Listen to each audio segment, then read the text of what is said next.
Good morning. Good morning. Hey, good morning, Andy. I think we owe each other a phone call or something. Yes, sir. Yes, sir. Sometime today. I'm coming in after lunch. Nice. I thank you. I am expecting more than 17 people. This is one of our classes that is usually heavily attended, although people have taken my contract classes so many times before. Um, but we're going to dig deep in the contract today. But before we do, tomorrow's a big day. Tomorrow's a big day for our mega. What do we have going on tomorrow? our, our presentation on ourselves, our statements. Our UVPs. Our UVPs. How many of you watched the videos that I sent out the other day I did. regarding the UVPs? I saw a lot of comments on them. Anybody wanna share?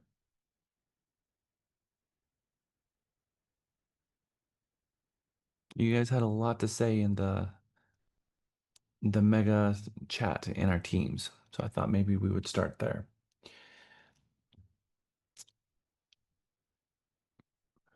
So we are rounding up the last week of Mega. We've got today and Friday, and then we're going to be doing our graduation at the end of Friday.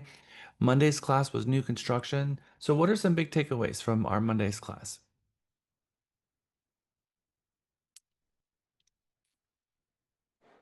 Builders are a good source of income if you get buyers to them. Okay, I like it. Iris. Hi, good morning. I have a lot of points that were very, very interesting. And I appreciate the class very much, Jack. But one of the ones that I want to mention that at least in my business, I'm going to continue improving, it's on establishing relationships. One thing that I noticed with new builders is that they change the staff. So you have to continue flourishing those relationships. So they know that you are available and they're not our competition at all. So they just work with us. So, and that's a good thing. A good reminder, I can say. They're on the team. They're part of the team. They definitely are. They represent the builder. They owe the builder their fiduciary duty. Everyone needs someone in their corner. Everyone's got to have someone in their back. And here at the company, I've got your back. The builder has their on-site, and you have the client's back. We both have the client's back. But the fiduciary relationship that's created between us and our client um, is no different than the fiduciary relationship that is created. Hey, Lisa, can you shut your door or put on your headset? I'm hearing a 2-second delay and it's messing me up. So, that I still hear it. That fiduciary relationship that's necessary for the builder to thrive. They need to thrive. They need to make money. If they go out of business, and that hurts us because the more inventory that they put on the ground, the better for us. Sometimes agents, they feel like the builders are hurting us because, it's affecting resale. Just think for a second how many resale homes were in the market 10 years ago versus now. I mean, we've doubled the amount of homes on the ground. That has created a huge new set of inventory for us to be working on resale forever and ever. So they get to sell it once. We get to sell it again and again and again and again. And so it's a huge advantage for us.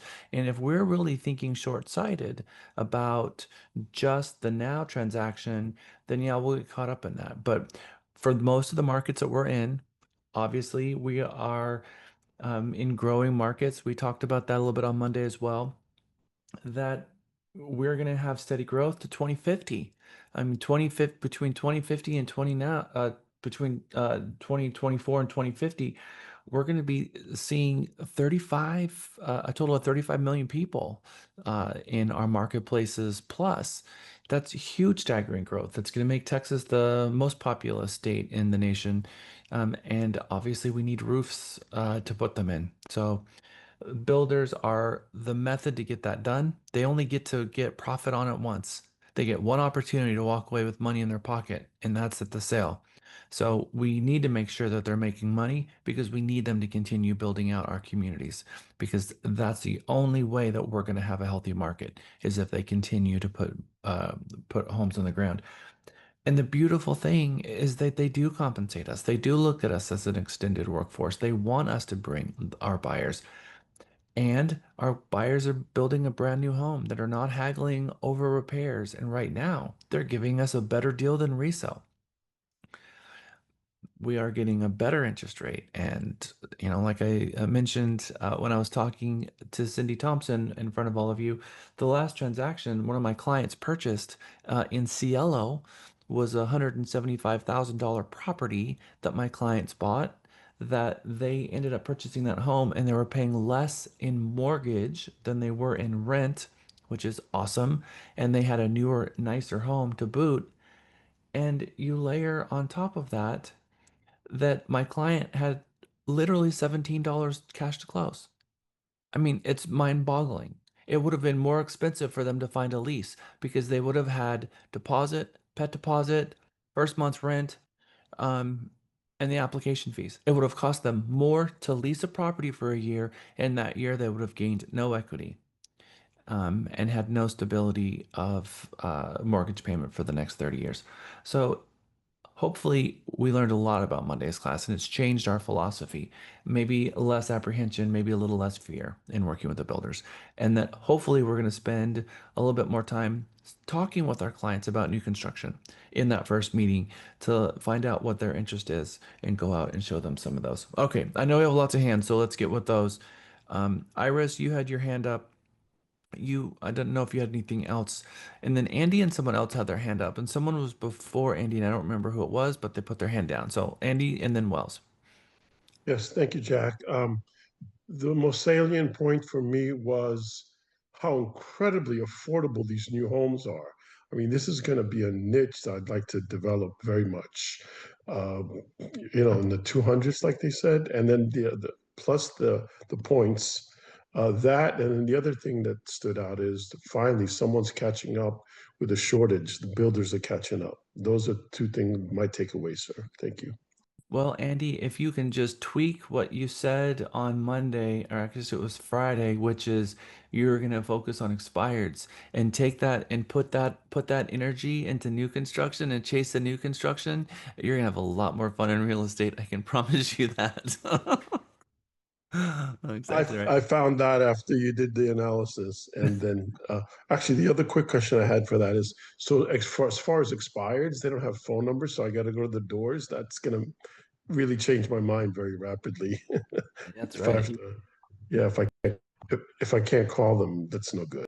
No, there is no. I mean, you can get their phone number if you try to mine the data through Remine and then use the app that we have, Forewarn, and type in the property address. You'll find them in Forewarn, and so you can get their number. Forewarn is a background service app that we get through the MLS. It's not really designed for prospecting, but a lot of agents are using it for that, and it's not a violation of the terms and conditions, so it's quote unquote okay to do. But even still, the effectiveness of those agents who follow expireds have always been tenfold those who knock on a door versus who call. All right, Wells. Good stuff. Good stuff. I just wanted to say I am excited to team up with the builders in regards to reaching my goal that I have in mind and how I want to do things. I just hearing everything was like so great. So I look forward to meeting with them and getting together and building. Thank you, Well. So raise your hand if Monday's class changed the script for you when it comes to approaching real estate and new construction. I'm glad. I'm really glad. I think that we're not going to always have the market that we're in right now, which is a fair market and an incredible amount of inventory where you can pick up a brand new home for less than a resale. And while the iron is hot, we might as well go and carpe diem and grab that opportunity, as they say, while the iron's hot, while that opportunity still exists. My gosh, what an incredible opportunity real estate agents have in this market right now. And there are so many agents out there that are walking around with this, this pessimistic idea of what it is to be a real estate agent right now. And I just shake my head. It's like, if I wasn't spending all my time in this office building tech, I would be out there selling the heck out of real estate. And I closed 3 transactions this month, and if I could just focus on that one thing, so I know the same thing is true for you. If you just focus on that one thing, you guys can be selling 60 homes a year without missing a beat. And if you really want to push that envelope, you can really push that, because at 60 homes, you're really looking at that somewhere between, 600,000 a year. And I know that there's not a person in this room that wouldn't be elated and excited to have that kind of income annually. But if you just pushed it a little harder, you could hit that 7,500, that 75 homes threshold, which would definitely push you over the $1 million mark.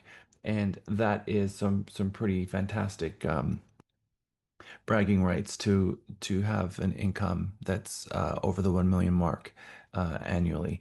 And that's the thing that I keep mentioning when Lisa and I go to the Platinum Top 50 of awards, and we see the production that they have, 80 million, 100 million. The company's production in a month is 30 or 40 million. So that's 115 transactions. We're going to close 160 transactions this month, and we're going to probably hit 40 million. There are agents that are doing that production in a single year. That's incredible for a single producer to hit those marks. And they've been in the business for 3, 4, 5 years. So it's not like they've been in the business for decades and they've earned that business. They're relatively new, and they're just doing all the right things, which is double downing on their relationships and being out there and working. All right, today is a very important day for us. Today's contracts. We started with mindset, worked our way through the importance of needing to build a database. All the money is in tech-enabled, systematic, relentless, scheduled follow-up. We talked about how important it is to get all your data in one place, get your data in your CRM, and start using all those cool tools that we've given you to send out the monthly newsletter, to send out the blast SMS texts, and to send out the posts that we give you on our social media calendar, like the one that I put in your Teams group this morning about the post that Deandra added to your social folders this month about being a new home construction expert, which is, of course, very timely and not by accident that happened. I was hoping that I would see a lot more of you posting those. And all the other cool tools that we have that is reliant upon you getting all of your customers, all of your past clients, all of your sphere into the CRM so that you can then click a button and start delivering messaging to them, and how important that element is. And then the mindset of getting a referral based business started on day one, working through to picking up the phone and learning some scripts so you know what to say with the Ford script, and learn what the script is when you call someone who you've never spoken with before and they're calling on one of our company listings, which, by the way, right now, guys, we have 484 company listings live in the MLS. That is a huge amount of inventory, and we're doing more intermediary transactions, meaning that a Realty Texas listed property is being sold by a Realty Texas buyer agent than we've ever done before. So that 484, I'm guessing that, that's a couple of hundred transactions that will be done internally by our buyer agents, which is really cool. So getting through and then understanding how important our reputation is to us, how important it is to us to have a really good approach to marketing and advertising, and not making that mistake when you're in the heat of the market and passionate about something for 10 seconds and throwing a bunch of stuff out there, and how that's going to affect you forever and ever and ever. And just really pay attention to your reputation. Then jumping into our CMA class and spending an entire day on that. We have a weekly CMA class that Michael Potter is teaching. And so hopefully that's given you a little bit more confidence to do a CMA. I think Andrew did 3 CMAs yesterday for our agents. 2 of them was for this class. So thank you for not being afraid to reach out to my staff for some assistance. But also, if you're still new to CMAs, obviously the CMA class that we taught in Mega is transformative, and it helps you learn how to do the graphs and how to have multiple data points to bring out to the client so that you feel really good with the numbers that you're bringing out there because you've proven it to yourself, because you've seen it in the Zestimate and it's close. You've seen it in the Realtor.com numbers. You've seen it in their assessment. You've seen it in the RPR. You've seen it in the trend report and the CMA, and all of those things tell a story. We get through the CMA class, and then we did the buyer and seller presentation. Specifically, really dug deep in the seller presentation. You watched the video regarding the listing presentation that we have and how incredibly powerful that listing presentation is, both in explaining the comps and getting them to understand what the value of their home is so that they understand what the best price to list it at versus what they think they're going to ultimately sell it for, those two numbers, and then jump right into our marketing plan and get them excited about the 70% versus the 30%. Get them excited about how we're going to leverage multiple MLSs to advertise and saturate the market with advertising against their property, and then how important it is that they properly prepare their home for market, properly price it, and then how we are going to saturate the market with advertising and bring the largest audience possible, which is the 70% of people at the 70% of marketplace buyers who currently don't have a real estate agent and the 30% who do, and how we're going to talk to both of those audiences simultaneously and feed them information at a different time so that we can get them both to show up and descend upon the property during the open house, and then geared you with the right scripts at the open house so when people are walking in that front door, you know exactly what to say to them, to have a very productive conversation so that you can convert them into a client and get them directly into the client gateway MLS Plus product that I built for you, which is very powerful because it has all the MLS data all in one place from across the entire state. Then now it's time to actually put it in the MLS and knock on the neighbors' doors, put up the sign, the flyer box, all of those things. But more importantly, from the open house weekend, knocking on the neighbor's door so you get another listing, and to spend the money on the excellent photos and the excellent videos and spend that money because it's going to come back to you on another listing. But it's only going to come back to you if you go out there and surround yourself by people. So go knock on the door of the neighbors because you know that statistically, one of those properties are going to list within the next 30 days. And if you go and find that listing, $300,000 property, that's going to be a $9,000 commission. And so the extra $400 that you spent on your photos, that got you the extra listing. Because when they went online and they saw what you did, they were impressed because you did an excellent job helping your client prepare the home for market, taking the very best listing collateral. And then they came to the open house and they saw all those people there. And now they were thinking about maybe using someone else, but not anymore because they don't want to risk it, because they want to make sure that they hire a pro that's going to reproduce for them what they just saw you reproduce for your client, which is why I said at your open house, when you're the listing agent, you are showcasing your services in front of the neighbors. Then it's out there and where are you going to go find product? They decided to hire you at the open house. You put them in a gateway, and now you're showing them resale homes, and a couple of those resale homes happen to be not resale. A couple of those were new constructions that they picked they wanted to see. So now we taught you how when they do select one of those new home construction properties, that you know exactly how to approach the builder. We heard from Cindy Thompson about some of the mistakes that she sees the agent makes. You heard from one of our top producers, Oksana West, in her approach to in her niche of new construction, but just more importantly, how new construction is so different than resale, and that if you're gonna be showing a mix of new home and resale transactions together in one showing trip, that you need to give yourself more time to be at that new construction. Verify that you know if there's a lockbox on it, call ahead and talk with the on-site, register your client with that on-site so that you don't ever have a situation where you're not going to be paid. And then when you do go and pick up the key and you bring the client into the model home, to step back and let the on-site do their job and communicate with your client and sell the community because they're the experts.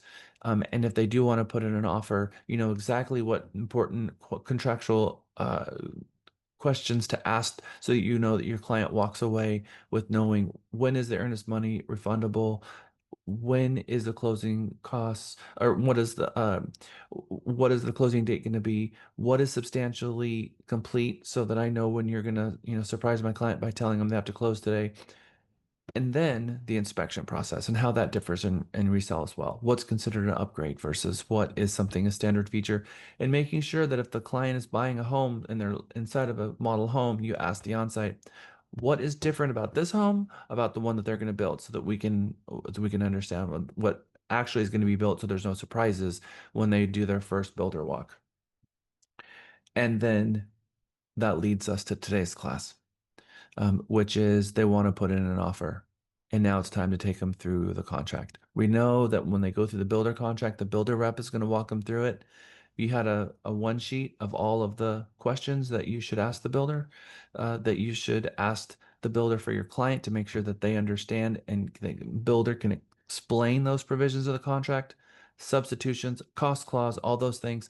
But now your client was on a resale and they want to buy a resale property. Great. That is amazing. We want them to buy a resale property, or a new construction, but we want to be able to help them expertly, whichever they decide. And in this is going to be diving really deep in the 1 to 4 family contract. Friday's class is going to be about the third-party financing, about a multiple offer situation, and how to handle a multiple offer situation. If you were the listing agent, you listed it. Monday rolled around, you had the very successful open house, Saturday, Sunday, Monday morning you were in multiple offers, and how to host and work through a multiple offer situation that you don't have come crashing down on you.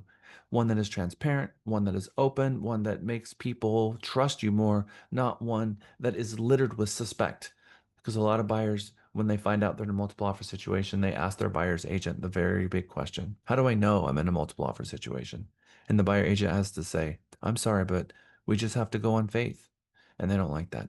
So we're going to create the transparency and the clarity in the buyer's mind to make sure that they move the objection out of their head that says, how do I know I'm not being made a fool of right now? And that gets pulled out of their head completely through the transparency of how we handle our multiple offer class. So now I think that you're at this point, you can kind of see the journey that we've been on. It's been on a journey that kind of flows down the path of every step of the way. Quite a journey. What do you think?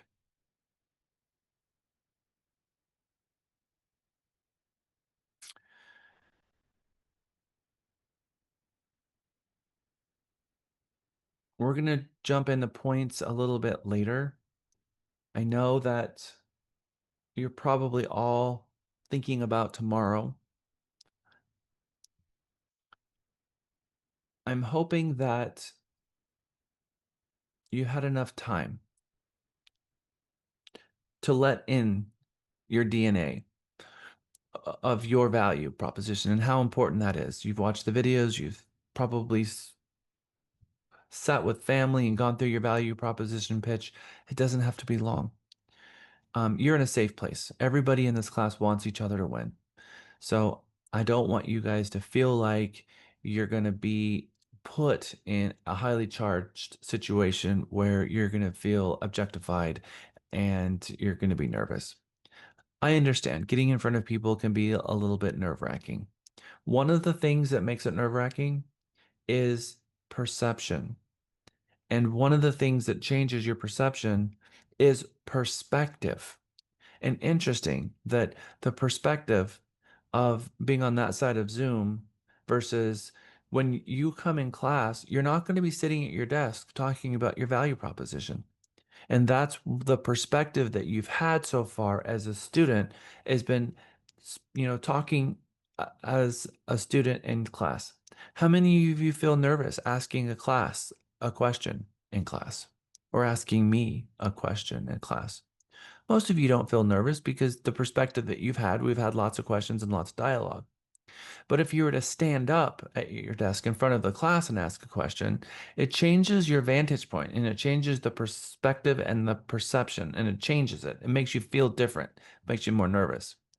So what I'm getting at is the fact that you're standing up and you're going to be higher than everyone and everyone is looking at you, that vantage point changes how you feel about what you're about to say. You might then have all of the information where you know exactly what you're going to say, but the perspective is different because you're standing up and everyone is looking at you, which is why I highly recommend you find a chair or a box, something at home that you can stand on and be above everyone at home and give your value proposition at home so that you get used to that perspective so that when you get into class, it's not so foreign to you, because that alone kind of freaks people out. But I don't want you to be nervous. I know you're going to be. I don't wish that for you, but the purpose is not, to put you in an uncomfortable situation.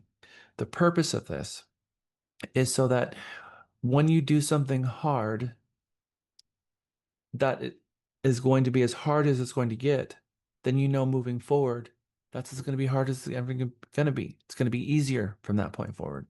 So talking to your clients and your family about why they should hire you in the future will be a breeze because you've done the hard thing. People want to know that you've got, the three things: the ability, the commitment, and the ethics. Part of your UVP answer that you're going to be talking about tomorrow is going to be hopefully a love of what you do, your passion for helping people and this business of real estate, your integrity, your intelligence, your experience, your dedication. These are great topics. These are things that you can get behind and that you understand, that I think has some passion behind it. So people give themselves away. Give your client clues that talk to your passion. When I say people give themselves away, they can feel your passion. They can feel your passion, your love, your enthusiasm for what you do, and it's infectious.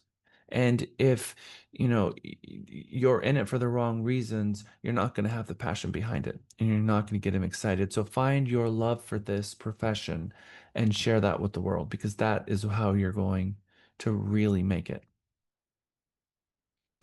Passion. I want to hear from Warren Buffett here for a moment about passion, because I think this, at the end of the day, the passion is where the success comes from.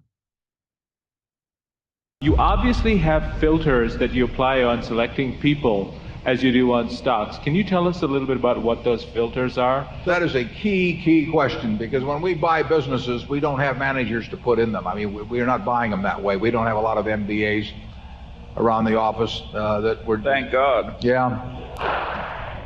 That I have not promised that they're going to have all kinds of opportunities. So as a practical matter, we need management with the businesses that we buy.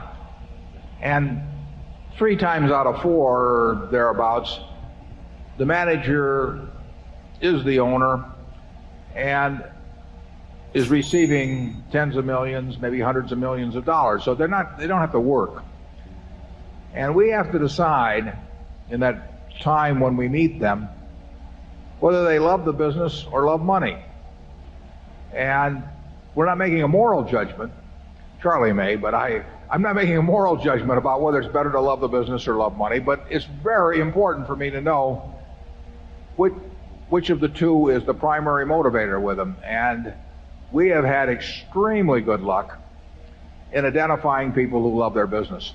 So all we have to do is avoid anything that, on our part, that diminishes that love of the business or makes other conditions so intolerable that they overcome that love of the business. And we have a number of people working for us that have no financial need to work at all, and they probably outwork 95% or more of the people in the world, and they do it because they love smacking the ball. And we virtually had no mistakes in that respect. And we have identified a number of people, Charlie and I have, in terms of proposals to us, where we felt that they liked the money better than the business. They were kind of tired of the business, and they might promise us that they would continue on and they would do it in good faith, but something would happen 6 months later or a year later, and they'd say to themselves, why am I doing this, for Berkshire Hathaway when I could be doing whatever else they want to do? I can't tell you exactly how we what filter it is that we put them through mentally. But I can tell you that if you've been around a while, I think you can have a pretty high batting average in coming to those conclusions, as you can about other aspects of human behavior. I'm not saying you can take 100 people and take a look at them and analyze their personalities or anything of the sort. But I think when you see the extreme cases, the ones that are going to cause you nothing but trouble, or the ones that are going to bring you nothing but joy, I think you can identify those pretty well. Charlie? Well, yeah, I think it's pretty simple. You've got integrity, intelligence, and experience, and dedication. And that's what human enterprises need to run well. And we've been very lucky in getting this marvelous group of associates to work with all these years. But we filter out a lot of people. And then they say, how do you filter them out? I would say, and I think Charlie will agree with this, people give themselves away fairly often, and maybe it does help to have been around as long as we have, in seeing the various ways they give themselves away. When somebody comes to me with a business, and I probably shouldn't tell this publicly because they'll probably tailor their approach subsequently, but when they come, just the very things they talk about, what they regard as important and not important, there are a lot of clues that come as to subsequent behavior. And like I say, we've really had a batting average I wouldn't have thought we would have had in the people that we've joined with, but it hasn't been 100%. It's been well above 90. And I get asked that, I mean, how do you make those judgments? And I don't know, Charlie, can you articulate the way we do it? Well, partly we're deeply suspicious when the proposition is too good to be true. All right. So I want to talk about this a little bit as a group, because I think this is a very, very telling video. You've got one of the best investors, one of the richest people in the world, who's made their money mostly in real estate. And they buy businesses all the time. And he said how they've been successful is by buying businesses where the principal owners made tens of millions of dollars, but they bought the business and they don't have anyone to put in it. But they bought it not because of the business, but because of the passion of the business owner. Because they know that they're going to take that passion, and it's not about the money. They love doing it. They love doing it so much that they're going to continue doing it regardless if they have tens of millions of dollars, you see. So then you look at your business, or even mine, from the broker perspective of finding agents who love the business. You find an agent who loves the business, and they go out there and they have $1 million coming in every single year, but they keep doing it. And they keep doing it, and they keep doing it. Not they have a transaction and then they go run that transaction completely out of money, spending their commission, and then come back broke again and start all over again, because it's really just about trying to cash in as much money as they can to go do the things that they really like to do, which is not real estate. So what is your big takeaway from this then? How you apply this to your business? What do you think? I think if we put our heart into it and actually enjoy it, then it's definitely going to show on the other end. Okay. I think we're on the right track. Thank you, Jeff. And you truly have to be able to show yourself, like show your own personality while you're doing this, and show your love and passion, because if you're doing so, it'll, like I said, it tells, like it shows, and other people will kind of gravitate towards that. And this is how you possibly get your business to expand, because you show your passion and love for it. Because people give themselves away one way or another. Kyle.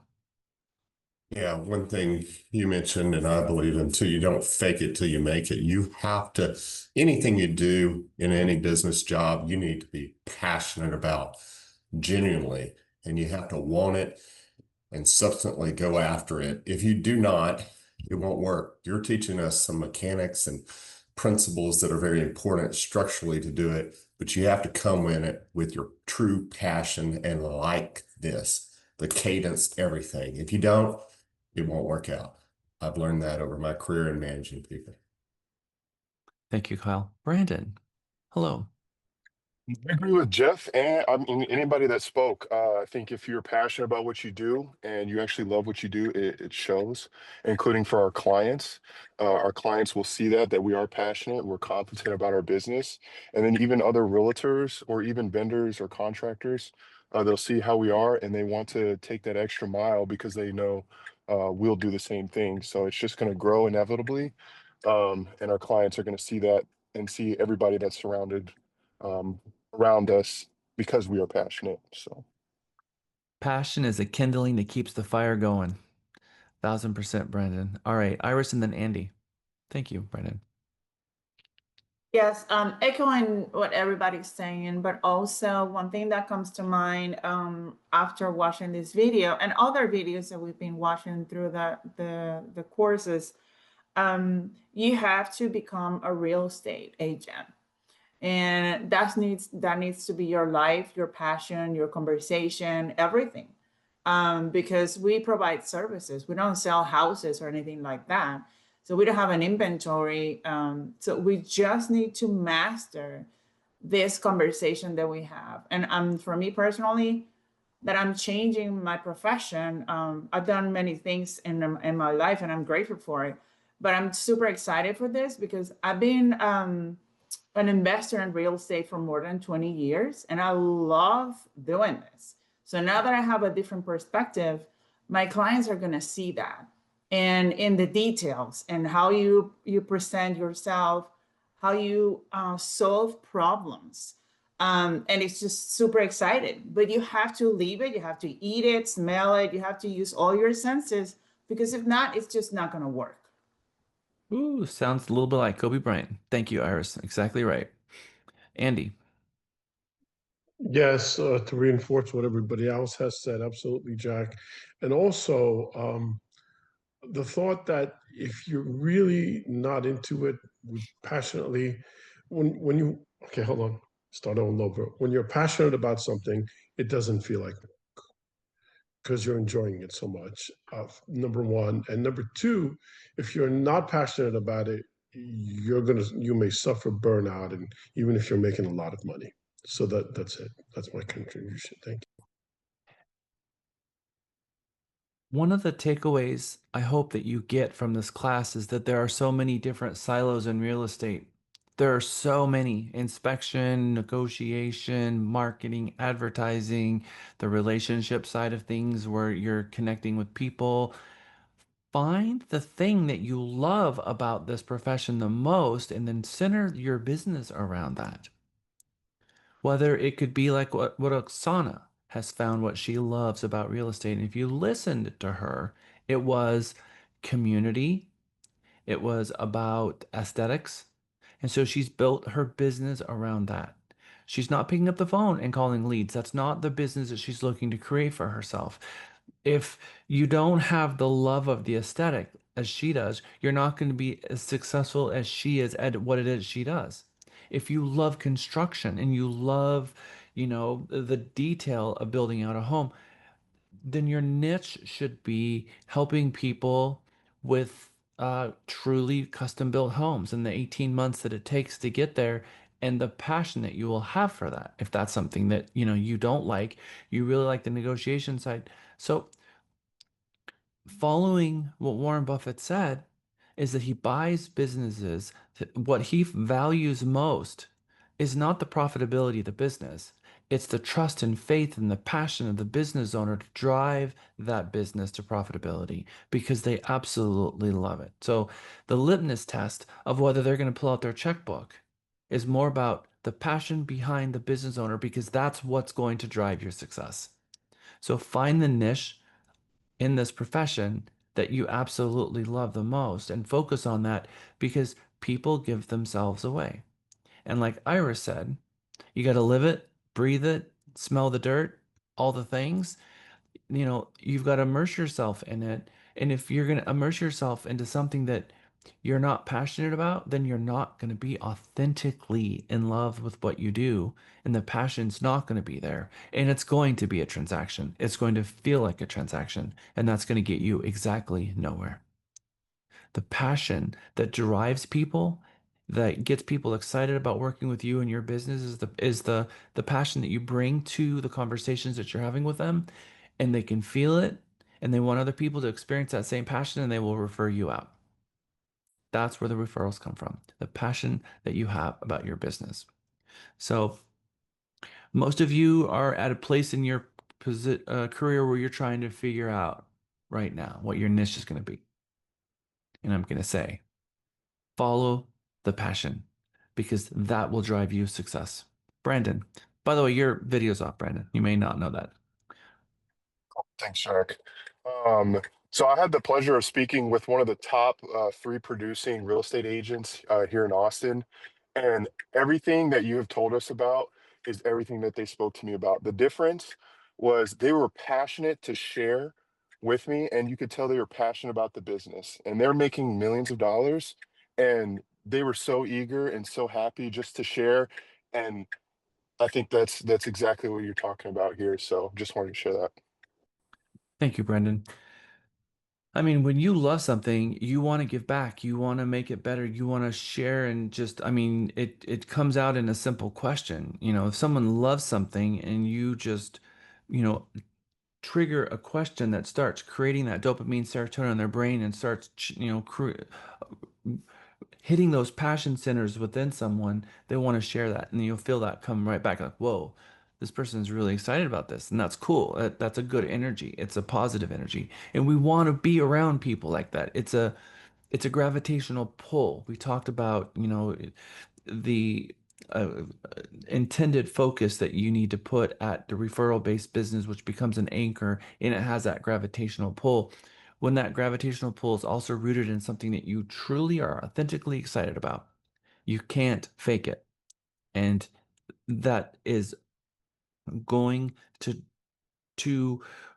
to take you to good places, regardless if your energy is low that day, if you're tired, if you're exhausted, you're going to still pushing yourself forward because it's inherently in who you are that you like it. And to spend your life doing something like that, wow, what an incredible life to build.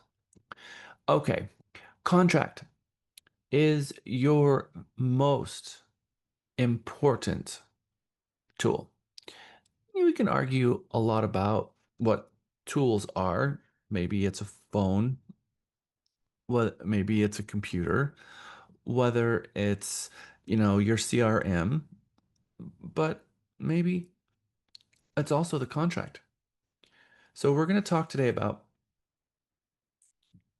a class that I teach called the Master Certified Negotiation Expert. I teach it right after MEGA. I'm going to be teaching that class. We teach the MEGA and then the ABR and then the RE&E, which I highly recommend you take the RE&E, because what's interesting and the big takeaway, I'm going to give the takeaway of that class away here in, one sentence. You are hard on the problem and soft on the people. When you're in negotiations, the nicer you are and respecting people and attacking the problem instead of attacking the people because of the problem is going to separate you between the goods, the poors, and the greats. And Andrew Constancio and I were having a conversation at our daily briefing at the end of the day. And he was talking about an agent who works here at the company, who happened to have done their first transaction with him many years ago, and how they've never forgotten that interaction because of a very specific thing that Andrew said to them, which was very kind. And I'm doing 2 transactions with 2 agents who knew me, and I didn't know who they were going into it. But both of them I had worked with before, and I had done something separately on each of those transactions that made them absolutely endear me. And that really helped in this transaction, because the transaction that I'm closing on tomorrow was a difficult one.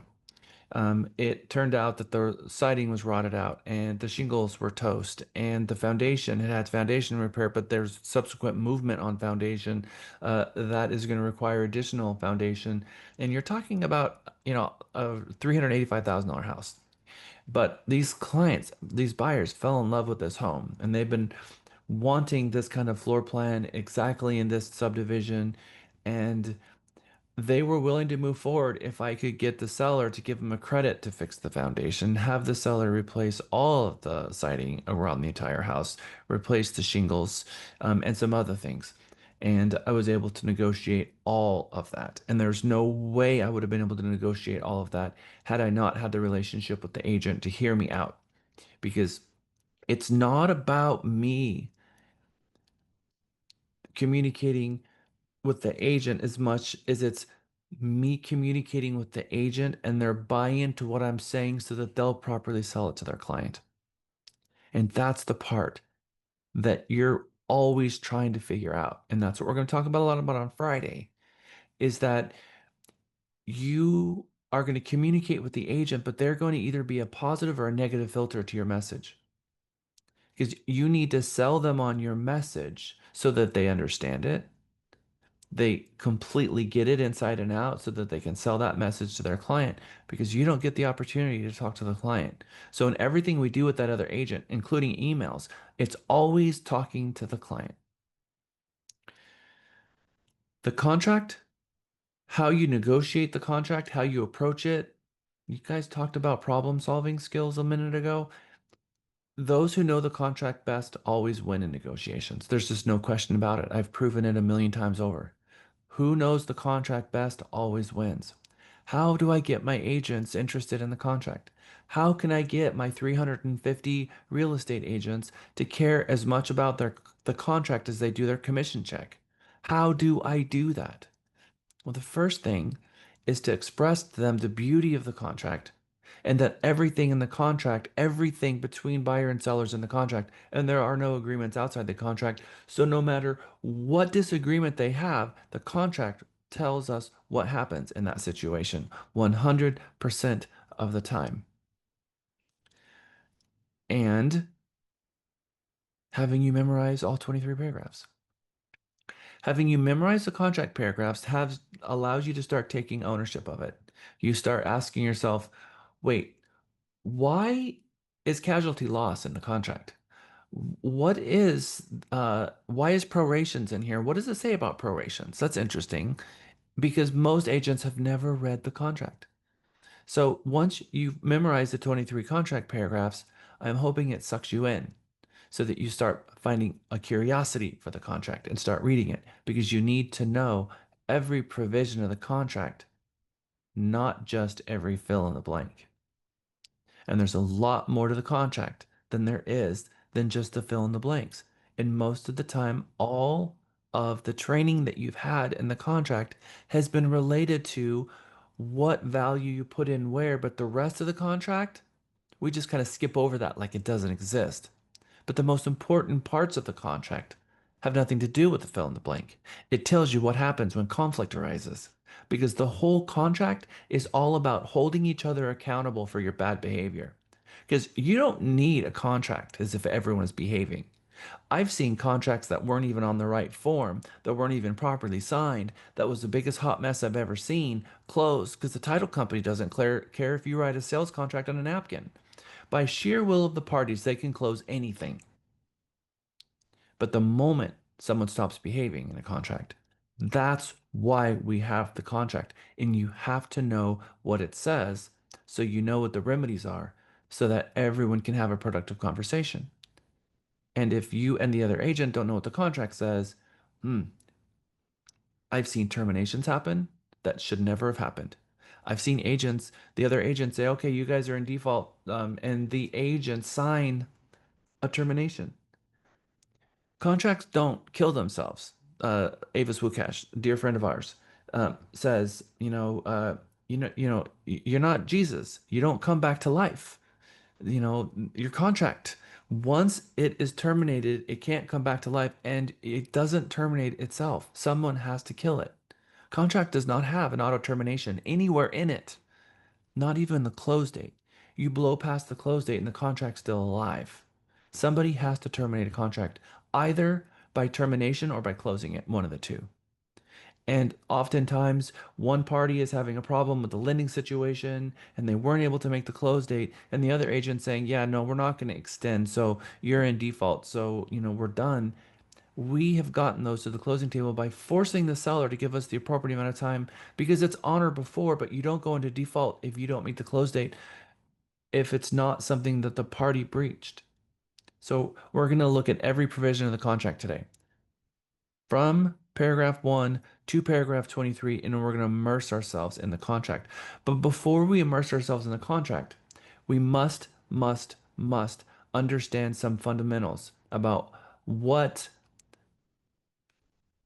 it takes to take an offer and turn an offer into a contract, and what exact moment does the offer turn into a contract. And it may not be what you think. If I were to ask you right now, what moment does an offer turn into a contract? We would probably get 10 different answers, and that can't be the case. There is only one answer here. And when you walk away from this, the aha moment happens. And at that point, you will start making sure that you memorialize that moment in time, because you know that if things go south and an attorney gets involved, one of the first question is show me when this turned into a contract. And they're going to ask you that question. As an expert witness, I've learned that this needs to be memorialized. And we heard about it in contract school. We learned about it when we were sitting at Champions or our pre-license classes. We heard about it in Legal 1 and Legal 2, but still agents aren't doing it. So today, I'm going to blow it up, and we're going to blow it up on the big screen. We're going to zero in on it, and you'll never, ever do it another way again. But that's why we're going to jump into first talking about a little quiz about these 5 things: mutual consent, unilateral contract consideration, option, and what is unenforceable. I saw a couple hands up. Who had their hand up? Was it Tina? No, she's like, no, don't call on me. Someone had their hand up for a moment. I Angela, did. you did. I just wanted to say is that when you were saying about how each the contract goes into like different sections, when Charlie I was going over his 1 to 4 contract, he was saying them to me to memorize them, and yesterday, and he was saying like which section each one was, and I was like, wow, that is so cool. Like he knew each section. This is the law section. This is like that. It really helped me to have him say that. So that's all. Thank you. Okay. Good job, Angela. All right. So what is mutual consent? What is another word for mutual consent? Does anybody know? Meeting of Yeah, An meeting of the agreement of minds. minds. What is Meeting that? of the minds. What does that Meeting of the even mean? minds. What does that even mean, meeting of the minds? your line. You both agree. Both agree. Okay. So I'm going to tell you a story about a meeting of the minds, because I really need you guys to understand what this truly means, because it's not just a meeting of the minds. It's what I'm selling. You understand that that's what I'm selling, and what you're buying, I understand that that's what you're buying. It's that you both understand exactly what it is that you've agreed to. Because do you think that sometimes there could be a misunderstanding of what they're agreeing to? Okay. This is really critical to understand. So let me tell you a story. We're going to go back to 2007. This is something that happened to someone that I know very, very well. This person was working for a RE/MAX office in Hutto, and it was at a time where there was a lot of foreclosures in the market. And in fact, Hutto was having a boom at the time. 2003, Hutto had a building boom. And in 2007 and 8, when we started seeing the financial crisis happen and the slowdown happen in 2009, and this happened, I think, December of 2008. So it was right after the banks blew up, where you saw entire subdivisions where developers were going to build a home, but the builder went out of business and they had purchased the lot. And now the builder was liquidating their assets and selling the lots through foreclosure. And this was a situation where an entire subdivision had foreclosed and the lots were being sold. And the lots were being sold for $7,000, $8,000. Those same lots are now being sold for about $130,000. So there was a coming soon sign on a lot that was in the soil, and the buyer drove by, and they saw a coming soon sign. So let me do the whole story. So there was about 10 properties in that subdivision that were listed. 9 of them expired. There was one that had been on the market for 300 days. The grass had grown about 6 feet, and the sign had fallen over a long, long time ago. Next to it, a property came up on the market, and a listing agent put a coming soon sign on it, but it didn't have any writers on it at all. And because it was, no homes, it was really windy out there, and the writer that was inside blew away, so it was just a for sale sign. But it was coming soon, meaning it was not yet in the MLS. A buyer walked into the RE/MAX office and sat down at the desk and said, I see a property on Peach Street. I'm just going to use that street, and I would like to buy it. So there's no house, it's just a lot. The agent went into the MLS, found the only listing on Peach Street, printed out the tax records, and at the top of the tax records, it showed a map of the street where all the parcels were on it.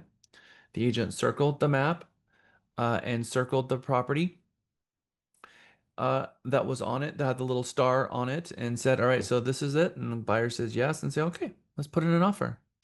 Put in an offer, offer accepted, closed. 30 days after closing, the buyer is leveling the lot, and the listing agent says, what are you doing on this lot? You see, as you probably already deduced from the story,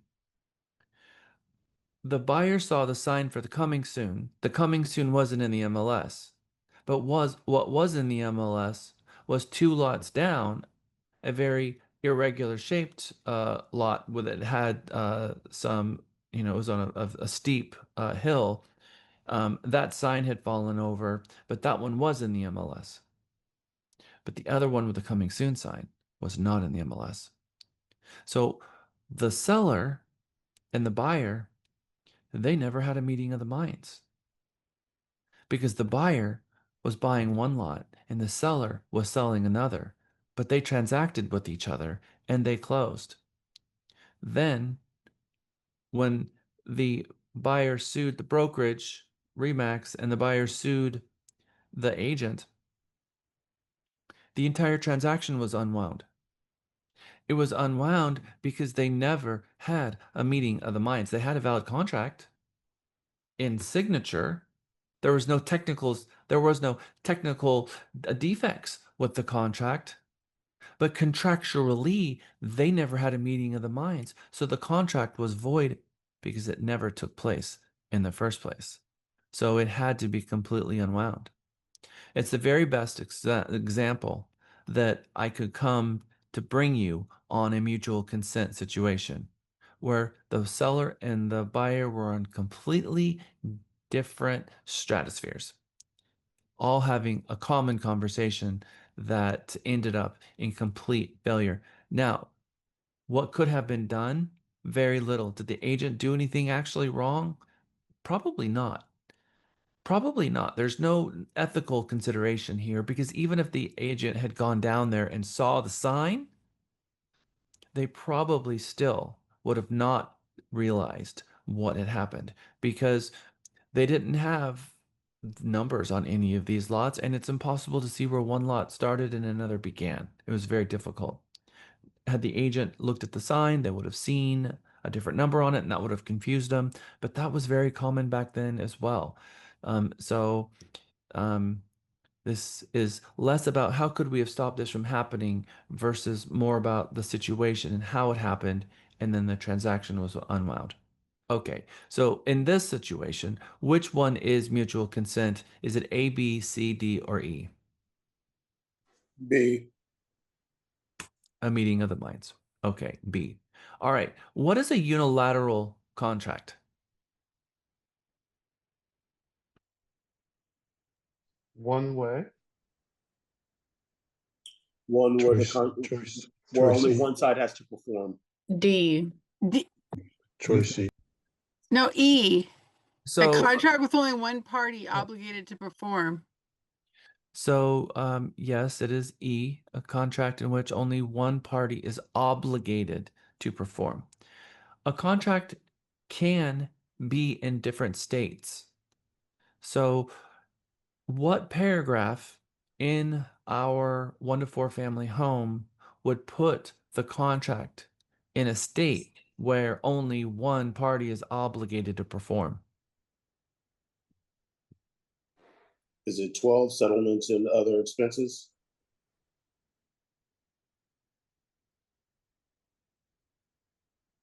Nope.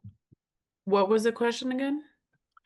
So what paragraph in our contract would put the contract in a state where only one party is obligated to perform? You mean like prorations? Because those are the upkeeps or? Your option period. 11. Option, yeah. Okay. In the option period, who is required to perform? The buyer. Absolutely not. No, The seller, does. because the seller has to perform. In an option period, the seller is required to perform. The seller can't say, oh, I decide I'm going to terminate this contract and move forward with a different buyer. Can the seller do that?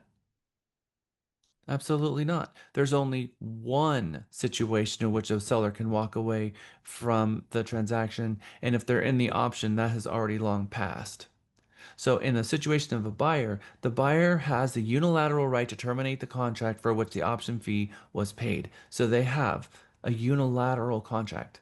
It's unilaterally on the seller. The seller is the only one that's required to perform in that situation because the buyer has paid the seller for the right, unrestricted right, to terminate the contract for which the option fee was paid. Okay, so consideration. What is consideration? And for extra credit, what is not consideration? Something given in exchange for a promise. It'd be D as far as what we have listed on there. Okay. Earnest money is not consideration. Oh, I like that, Donita. Good job. Who thinks she deserves a gift card for that? She does. She does. Oh no. Here it comes. Definitely. Y'all like to spend my money. Yeah. Absolutely. Okay. Good job, Donita. Well, you are offering it, so why not let us spend it? So, look, why is the earnest money not consideration? I mean, do we not often hear that the earnest money is consideration? It's dependent on Earnest money is not consideration. The consideration that the buyer is purchasing the home can often be grandpa buying a home for granddaughter because he wants that feeling of being able to take care of her in that big hug and see the beaming her smile. That would be the consideration. That's why he's buying it. That's the reason. That's the real reason. It's not the earnest money. The earnest money is not consideration. So something given in exchange for a promise. We're going to talk about what consideration is and it's not the earnest money because we do not have an earnest money contract. We're going to talk more about that as well because you can move forward in a contract without earnest money. It's just not recommended. Okay, option. What is option? A, an agreement between a buyer and seller to give the buyer the right to purchase the property at the present price for a given period of time. Texas has a concept of option. People trade in options, people buy options. Someone could be very interested in the lot next door to them. They want that lot. And they say, look, I want the option to buy the lot. If you sell it, I want to buy it. And I'm going to give you $10,000 right now because I want to buy it. So you sell it in the next 30 years, I'm the buyer. Period. Because I'm fine with you being my neighbor. I like that. But if you move, I don't want anyone else being my neighbor. So I want the option to buy. Now, I'm going to buy it for this price, and this is what we're going to sell to me for. But you're going to continue staying here. People do that for mineral rights. People do that for the rights for maybe even uh, uh,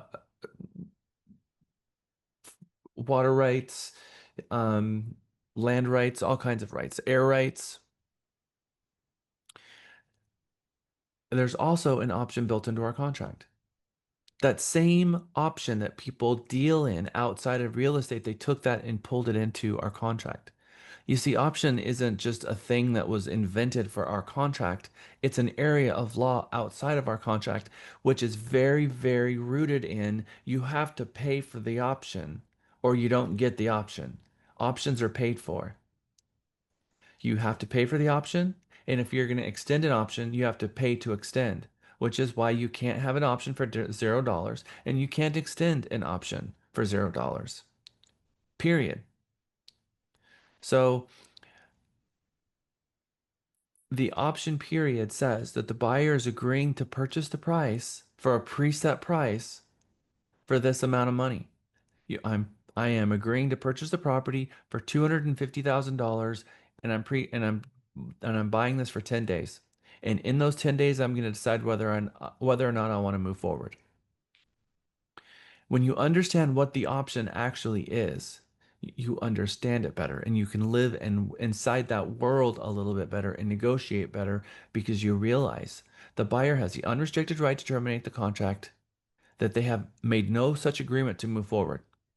The agreement will be made forward. The agreement of whether the buyer is going to move forward or not happens on whether or not the buyer chooses to move forward or not, and how the seller and the seller agent behave in the buyer option has a huge um, ability to affect whether or not that buyer and that buyer agent will move forward out of that option, and how they conduct themselves and whether or not they give each other ample right to move forward. Um, and it's not, well, buy my house, either buy my house or don't, move forward or don't kind of a scenario. The seller needs to understand what this option is. They need to understand it really well because they can completely renegotiate the price because the buyer has no requirement to move forward. We're going to talk a lot about that as we get into the next several hours. And an unenforceable contract means that the contract has a flaw. There's something wrong with the contract which makes it unenforceable. And by the way, ambiguous language in a contract is the number one thing that causes a contract to be unenforceable in the first place. Ambiguous language, like NA versus a 0 versus blank. Let's use paragraph 7H as an example in our contract. I like to use this example, and we're going to get into the example when we jump into the contract here in a little bit.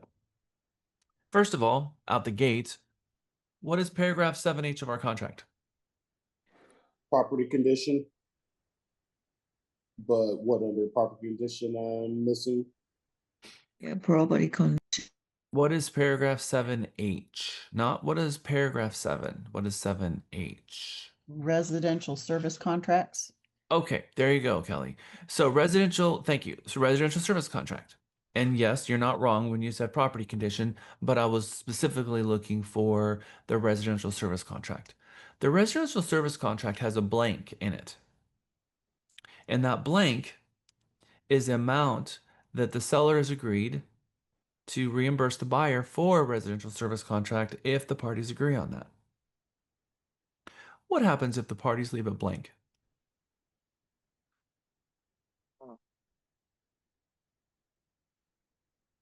What does it mean if they leave it blank? What do you think? They agree to a contract, they initial every page, they sign it, it's been properly receipted, earnest money and option was delivered to title company, and now the buyer and the seller is having an argument about the residential service contract. What does it mean if it was left blank? It's implied there is none, but It it's doesn't not exist. explicitly stated. Okay. Is a blank different than a zero? I want to say yes. So a zero means that the parties have expressly agreed that there will be no reimbursement. Do you know what the courts have agreed a blank means? The courts agreed that a blank means the parties have not yet negotiated that item. Oh dear. You have a fully negotiated contract except for paragraph 7H, which has not yet been negotiated. So, are you going to get very far with that argument as an agent? Maybe not. But why do I call my contracts class bulletproof contracts? You don't want any ambiguity in the contract whatsoever. Okay. If you have a water tank and someone pokes a hole in it, what's going to happen to the water? It's going to leak. It's going to leak out. You have, and when you have a contract and the contract has a leak, what is it really leaking? What is it? What is that? What is a leak in a contract called? What do you think? Understanding. Let's Is say, that a possible out? what do we call outs? Terminations. Default. No, not at all, guys. No, contingencies. Outs are contingencies. You guys are getting into default where, someone has failed to uphold their promise. That's different than an out. A contingency means we've agreed that under this circumstance you can terminate the contract and move forward and get your earnest money back, and we already know what happens with all of it. So a termination is not a contingency, and neither is default. All right.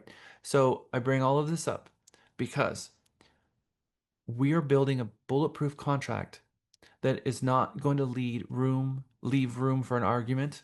It's not going to leave room for high-priced attorneys in a room arguing, making you look like a fool because you didn't put a zero versus blank, and you can't believe you're even having this conversation and got dragged into this situation, and you're thinking, gosh, why did I hit the space bar and put in a zero? Because that would have saved us all this drama today.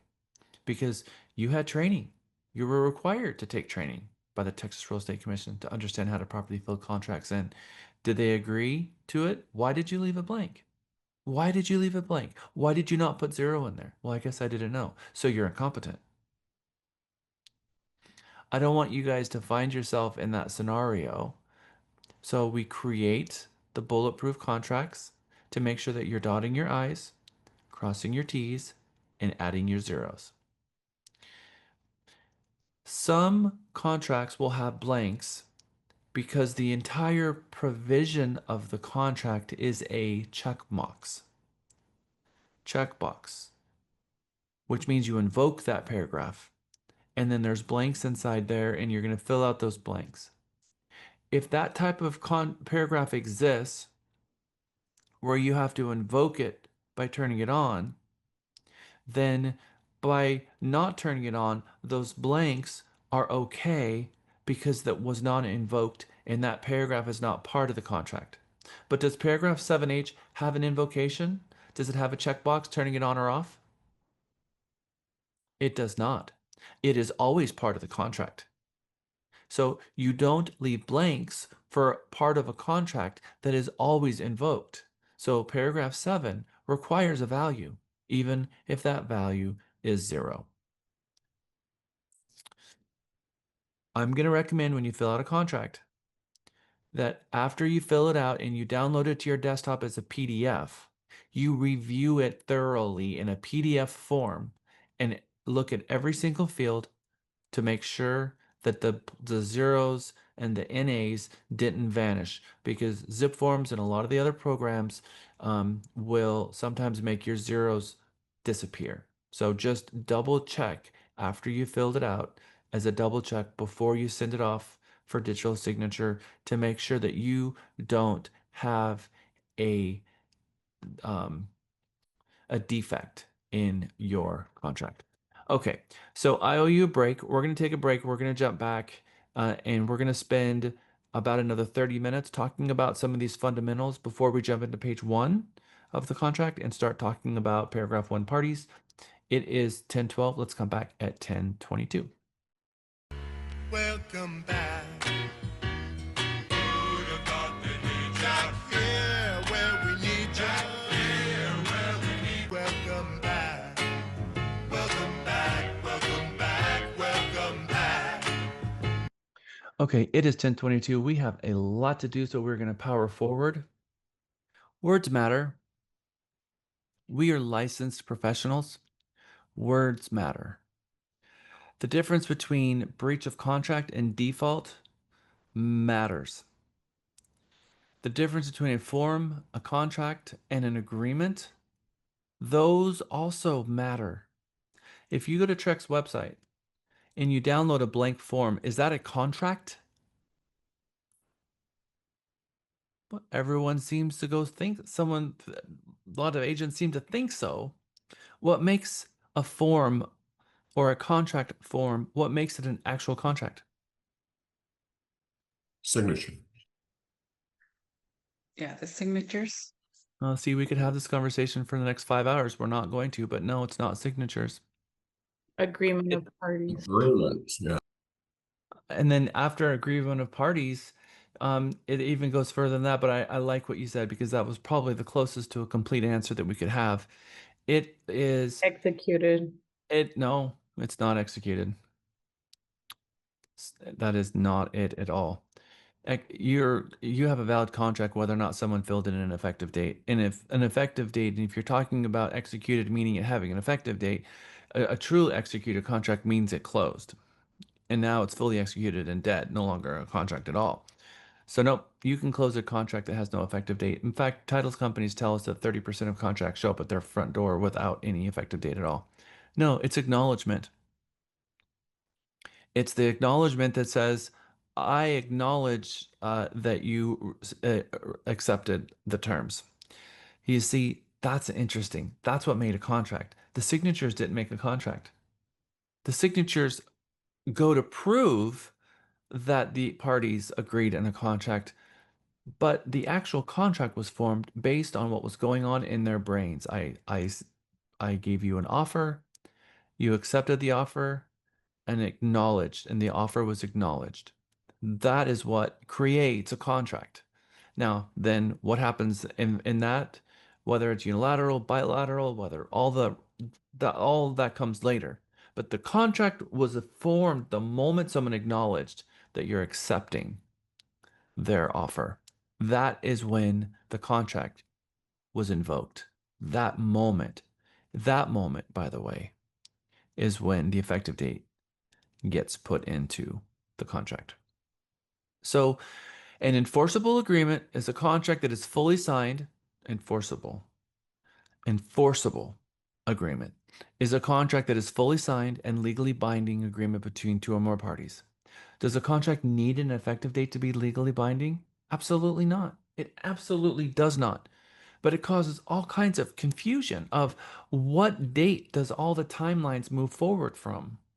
Because the effective date on the contract is only a memoriam of the time in which that date took place in real life, which was the moment it was acknowledged.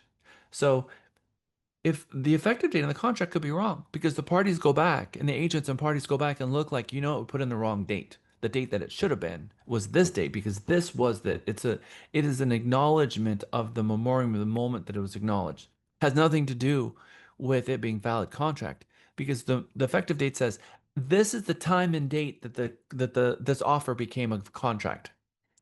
Not when the contract became a contract.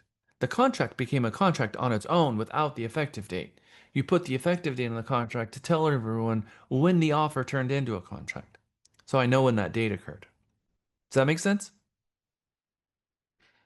It might sound nuances, and if you're not getting the light bulb above your head going off, I really need to get this because we're going to continue layering the next layer and the next layer. And if you don't have that one set yet, we're going to have a problem with the next one because it's going to get more and more confusing if we're not really really paying attention and all on the same track today. Okay. Contracts are formal. Contracts are very confusing to clients. It's our job to explain it to them. It's part of our job to advise the client about contract forms and explain to them what it is that they're agreeing to without practicing law. So we can tell them what they're agreeing to, but what we can't say is if this happens, then this should happen, because that's the legal part of it. But you're going to explain the contract to them that says, as long as everyone's behaving, this is what you're agreeing to. But the moment someone stops behaving, I can no longer advise you on what your rights are to someone who's not behaving into a contract. Do you think the client expects you to know the contract? They do. And they expect you to know it probably better than you do. So we're going to get out of today's class and you're going to feel very confident because you should know the contract a whole lot better, or at least have such a huge new renewed respect for the contract that you're going to start spending more and more time taking more classes like this. Usually people who take this class will go and watch the video again. Okay. Do you think the clients expect you to have read your contract? Obviously, yes. All right, so we're going to look at these 3 items here. I know it's kind of hard to see, so you're going to zoom in a little bit. Here, we see a page that's got all the blanks filled in. We see some DocuSign initials on the bottom. Versus over here, we see everything filled in. We see no DocuSign initials on the bottom. And over here, we see nothing filled in, and we see nothing, no initials at the bottom. So we call these 3 things different things. These 3 have different name associated to them. We call them differently. What do we call the first one? A contract. A contract. Okay. We can call it a contract or an agreement. Either one would be perfectly okay. What is the second one? A draft. Okay. I like it. And what happens if it only had one set of initials? What would you call it then? An offer. Ooh, yes. And what do we call the one on the right-hand side? A form. That's right. So you can have a form, you can have a draft, you can have an offer, you can have a counter offer, and you can have a contract. So let's keep all of those in their own little places for a moment, because you don't say, hey, I just got a contract on a property. Did you mean offer? Or did you negotiate an offer into a contract? I want you guys to be talking to your clients about these things correctly. All right. So yes, 100%. Okay. So we're going to start using the right name. The generic name for this is a form. And we're going to start calling them forms. When they're not filled out, not signed, we're going to call them forms.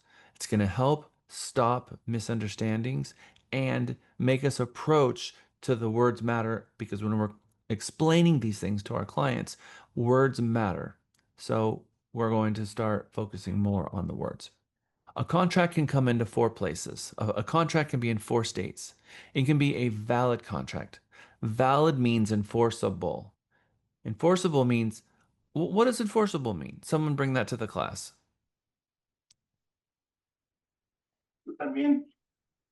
It means if it is acknowledged and accepted, then they can move forward with it. It's still a live contract offer, basically.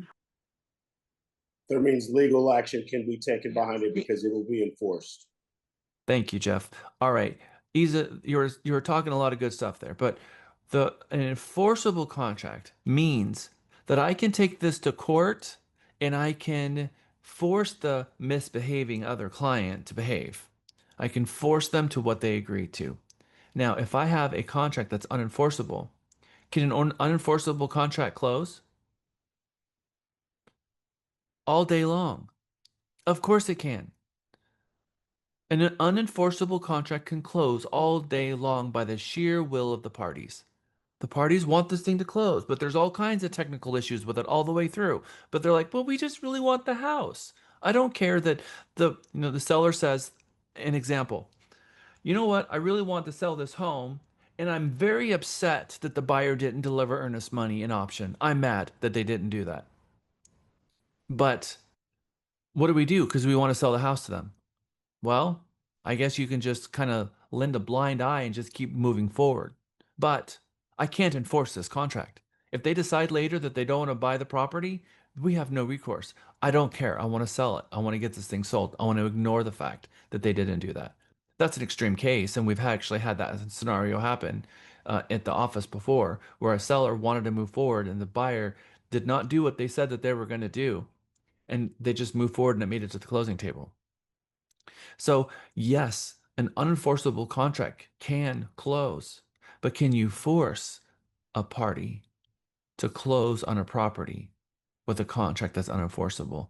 That is what people hire us to do, is to create an enforceable contract in the first place. And if we have created an unenforceable contract, we have failed our fiduciary duties to the clients, and we're in trouble already out the gate. Your job is to create an enforceable contract. The contract itself should have no technical flaws. And if it does have a technical flaw, perhaps you should be trying to figure out a way of curing that before all the parties sign it. Because at the time that you're putting the offer together, you need to make sure it continues being countered in until you have all of the elements necessary to enforce it. We're going to talk about what is an enforceable contract. So you can have a valid contract. A valid contract only means it's enforceable. A void contract. A void contract means that there was some technical flaw in it that would have made it never a contract in the first place. A good example of that is having a garden home that is maybe in Round Rock on Villages of West Creek at the end of Kelly Lane, where all of those homes look like homes because they're detached, but they're all built on condo lands and they all have unit numbers. And someone wrote an offer on a 1 to 4 family home, not a condo. It says on the top of the contract, not for condominium contracts. They put that there on purpose because lots of agents use the 1 to 4 family for a condo. If you've put that condo on the 1 to 4 family, is the title company going to close it? Of course they are. They don't give a flying flip. They're not a police. They're not the contract police. They're going to close it. Now, if the buyer gets 2 days before closing and says, "Ooh, look at that home next door. It's got hardwood floors. It's got granite countertops, which this property doesn't. It's facing a different direction. It's on the corner lot, so it's got, less afternoon sun in the backyard, and it's $10,000 less. I'm going to go buy that one instead." Can the seller force that buyer to behave and to close?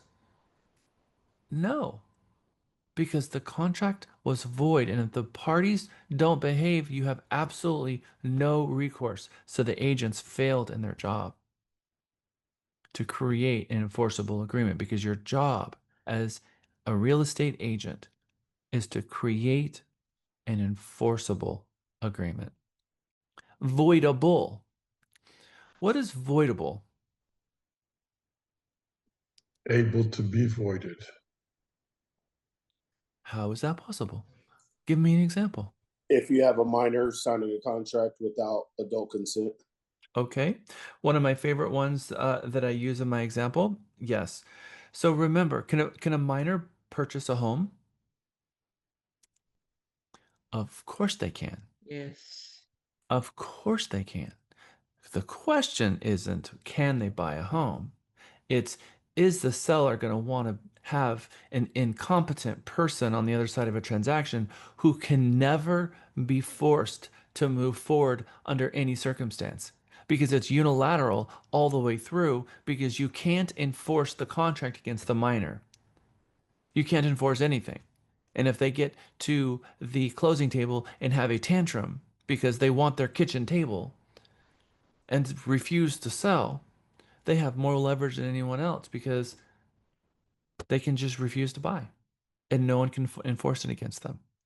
So first, the seller would need to know that the person is incompetent in the first place. That would be a fair material fact that an agent would be required by law to explain to them. And if the seller wanted to move forward under those circumstances, that's on them. But it's voidable at any step of the way. Exactly right, Jeff. And then unenforceable. Unenforceable is sort of the lot of all of these together. If it's void or if it's voidable, these are all situations where the contract itself had some technical flaw, which meant that you absolutely cannot enforce it. So it might not even be a valid contract, but by the sheer parties' will, it makes it to the closing table. So a valid contract is one that simply, or maybe not so simply, meets all of the requirements of law, including mutual consent. A void contract means it was void on the start. Another example of a void contract would be a contract that has a requirement in the as-is provision 7A1B that the seller at the seller expense will complete the following specific in repairs and treatments, colon, it's verbatim in our contract. Seller to remove the tree in the backyard. And the tree in the backyard is a 150-year-old oak tree. That is a heritage tree that's illegal to cut down. Contract valid? Oh no. The entire premise of the contract is invalid because it's based on an illegal act. So it, by its their nature, is void at the moment they signed it as well, because an illegal act voids a contract. If I write a, if Iris and I decide to go rogue and decide that we're going to hire a hitman and I pay her $5,000, that contract was never valid that we wrote on a napkin because it was an illegal act in the beginning. Same thing. If there's an illegal act in the contract, like cutting down a heritage tree, well, the contract was void from the very beginning. Versus a voidable contract, which maybe the parties, you have someone who is deemed incompetent by the court. That one's tough. So failure to disclose a material fact is a much better example than all of them. Because we have in paragraph 7 in property condition a requirement of the seller to give to the buyer a seller disclosure prior to going under contract. You see, the law says that all sellers of a residential home of not more than one dwelling unit, meaning not a condo, not a multi-unit condo building like a duplex or a triplex, but that's also a bad example. If you were to buy a duplex on both units, right? So not more than one dwelling unit. They are required to provide the purchaser before going under contract a seller's disclosure. If the listing agent doesn't give the buyer a seller's disclosure before going under contract, it's a voidable contract. And that is a very dangerous thing. And they've actually broken the law. The seller has. And an agent has a responsibility to protect their clients of acts of commission, doing things on purpose that you weren't supposed to, or omission, forgetting to tell them things that they should have known. So you have a commission and an omission here. All in one mistake by not explaining to the seller the importance of having the seller's disclosure fully filled out, signed by the seller, and provided to the buyer before they go under contract. So if the seller has broken the law to come into a contract, then TREC knows that, well, this is going to happen. You're going to have situations where the seller's disclosure was not provided. So what do? Do we lock people up and put them in jail? Maybe there's a different approach. Maybe we're just going to give the buyer 7 free days from the moment they go under contract, or from the moment that they receive the seller's disclosure. So your contract says, if the buyer doesn't receive the seller's disclosure before going under contract, the moment the buyer does receive the seller's disclosure, they've got 7 days for free to get out. And if they never receive it, they can terminate all the way to the closing table. And if they've never received it under certain circumstances, they can unwind the sale. So another example of a voidable contract. Now, a voidable contract at some point can no longer be voidable. That's true. You can cure the voidable contract. That's an example of one. The seller failed to provide the buyer prior to going under contract a seller's disclosure. For the first 7 days, it's voidable at the option of the buyer.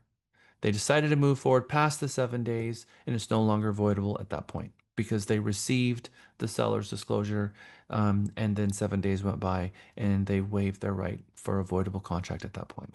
So understanding the terms underneath of what's going on when you've got these contingencies to get out, these contingencies could be sitting on a unilateral contract or a voidable contract. Voidable contract means someone made a mistake. Unilateral contract, someone could have purchased it as an example of an option period. So knowing where you are in each state dictates how the parties can work in that scenario together to cure it or not to cure it. Jamia. So I have a question. So when we're working as the buyer's agent and the seller's disclosure is not in the MLS, it's in our buyer's best interest to not go ahead and ask for that, correct? I guess No, because I don't no, know, like how do you, I don't want to even hear the rest of that. okay. Mm-mm. Because I was thinking, like, as you was talking, I was like, that doesn't make sense to me, but I need clarification on how to handle that situation, I guess. Okay, we are not the buyer and we are not the seller, and we don't get to make decisions like that. Our job is to communicate to the party so they know what rights and remedies they have. So, Mr. Buyer, this is a scenario. We don't have a seller's disclosure, and by law, the seller is required to provide you a copy of the seller's disclosure before going under contract. You're about to sign this. So what happens is you don't know what they know right now because they could know that there's huge material defects in the home and they could be hiding something from you. If you sign this contract, they're still going to have to give you a seller's disclosure. And here on paragraph 7.8 or 7E, it's going to tell you that when they do give you the seller's disclosure, from that point forward, you get 7 days to get out of the contract. However, when you do get the seller's disclosure, if you find out something that they didn't tell you before, the option money that you're writing a check for right now is non-refundable. Non-refundable no matter what, because you're purchasing the option. Regardless of how the contract got put together, you purchased this separate option over here, which has nothing to do with the contract. So separately, you purchased an option, and which is part of the contract. So our job is not to think, well, this is in my client's best interest, because we don't get to make those kind of decisions of what is and what is not in our client's best interest. Our job is to communicate to the client what their options are and for them to tell us what it is that they would like us to do and how they want to move forward. And sometimes they'll ask, well, what do you recommend? And I would say that's a hard one because there could be something going on with the property. The HOA could be in litigation. They didn't tell you that yet. And they could have a $100,000 litigation that you're going to absorb a $6,000 fee at closing that you're going to owe the HOA. That's a possibility. There's a lot of things. There could have hail damage on the roof. There could be foundation damage that no one knows about. There could be a pipe that came apart under the slab, and someone's gonna have to dig under there, and it's gonna cost $20,000 to get to it. We don't know yet. And you're offering them $500 to get out, and that $500 when they cash it, you don't get it back. And so if you just turn around and terminate the contract, was it worth it? That's up to the buyer. Does that make sense, Jamia? I hope that Jimmy, that was a very freeing thing to hear. I hope that made you feel empowered because it just took all that confusion and risk and liability and decision making off your back because we're thinking, gosh, what do I need to do? How do I protect my client? We're not an attorney. We don't get to decide how we're going to protect our client because people hire us not to represent them, but to advise them. So we provide our advice every step of the way, and we are only as good as our advice to our clients. And oftentimes they'll ask us our opinion. Opinion is different than advice. Opinion is, this is what I think you should do. If you give them opinions and no advice, you didn't do what you were supposed to do in the first place. Because advice is, well, I want you to choose option B, and I maybe didn't tell you about option A or C, but I'm just going to tell you about option B because I'm going to give you my advice. Versus, I'm going to advise you on all of your options, which is A, or opinion is I'm going to give you my opinion on option B versus I'm going to give you advice, which is A, B, and C. And you want my opinion? Well, I think B is a good choice, but your options are A, B, and C. That's what I see as your options. The big difference between advice and opinions, yes?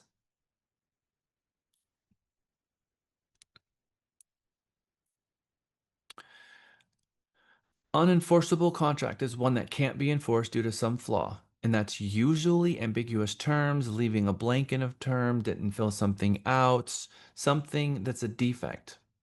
But if it's enforceable, if you have a valid enforceable contract, it has these 5 elements 100% of the time. The parties were competent. Give me a way that an agent could, by their own action, make a competent party incompetent.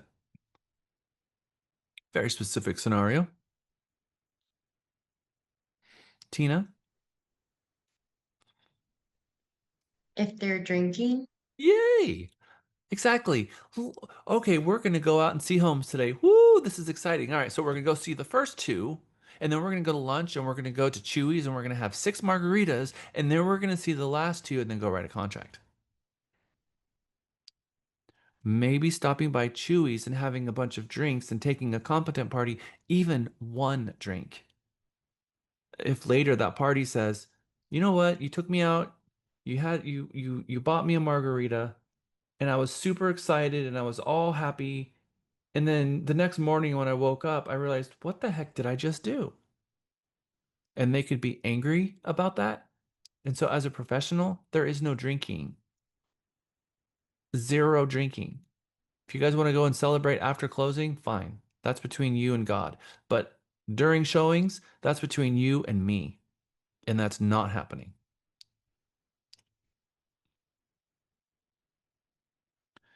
Five elements of a valid contract. What consideration? The last one is not.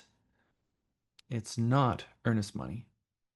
The earnest money is not the consideration. So in contract law, when we go and argue contracts, they will never have a conversation about consideration. Even though it is one of the valid elements of the law, we don't even really discuss it. But we do discuss the other 4 elements in detail when they're trying to figure out where we are with the contract if the courts are arguing. So I heard someone say execute a contract a moment ago. I would like for you from this point in the future, just like I don't want you to call yourself a realtor or a realtor either, a real estate agent. We're going to use that word moving forward. Hopefully we've learned that, you know, we are a real estate agent. We're a member of the board. That's not a job title. It is simply a membership with a trade association. We're also going to, so we get rid of that idea of calling ourselves realtor. We're also going to get rid of the idea of using the word executed contract. Executed means signed. Executed means fully executed and dead. The thing that TREC did, which I've never been happy about, is it says on the top of the contract, this contract was executed on this date at this time. And then there's a date there. And people feel like that date has got magical powers associated with it because they put a square box around it. Like, ooh, by putting in this date, it has some profound effect on the contract. And the reason they have a box around it is because it has 0 profound effect on the contract. Because the date that you're putting in that box is some event that happened somewhere else, just to let everybody know this was the date that this offer turned into a contract, and this is the date that... Can you put my hair? That was really loud. Okay, this is the date that this offer was turned into a contract, and this is the date, from that date all the dates are going to move forward from. And so I want you to call when you put initials and sign and an offer turns into a contract, it is an executory contract, not an executed one. You see, real estate is one of the very few contracts that exist that there is this span of time between signature and closing, because there's all these duties that the parties have to perform along the way. for 30 days. Now, if you're buying a business and you sign the contract, boom, you're the owner. You've executed the contract. It's done. The duty that the parties had to perform was put their signature on the paper. So you have a fully executed agreement and it's done, and now congratulations, you're the owner. But that's not a real estate contract because there are all of these duties to perform. You don't have an executed contract. You have an executory contract. An executory contract requires the parties to fulfill the obligations that they promised under the contract to get to the closing table. And if someone fails to uphold one of the promises that they made, then you can take the contract and you can take it to a court and you can say, I want you to do what to this contract? Mr. Court? Enforce it. Yes, enforce this contract. And if the court looks at this and say, this is unenforceable because whose fault is that? Us as agents. Okay. 50-50, or could be all of the fault of one and zero of the other.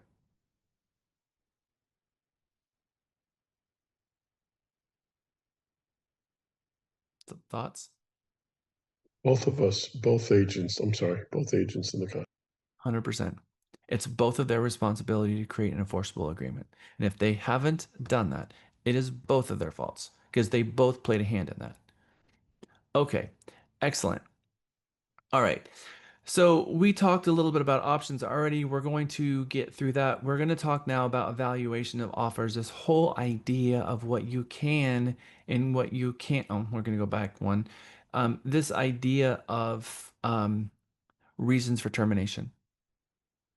What are some ways that, what are the ways that termination can occur?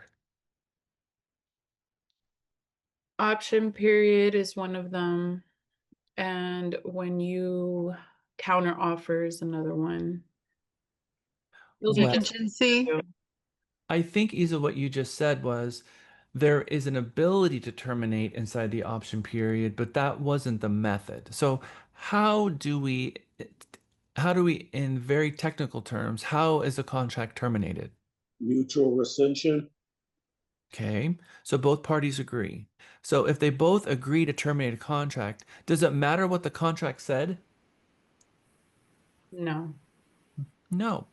It doesn't matter if one person had the right to terminate or the other one had the right to terminate. It doesn't matter because both of them mutually agreed we're done.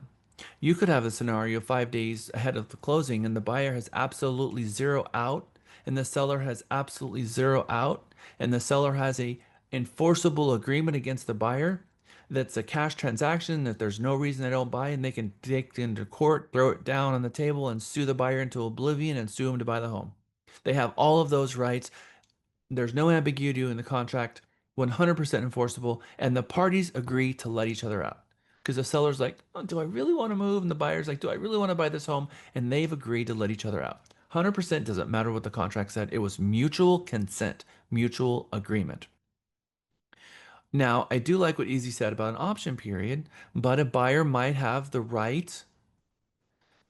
How does a buyer terminate during an option period? Does the seller and the buyer mutually agree?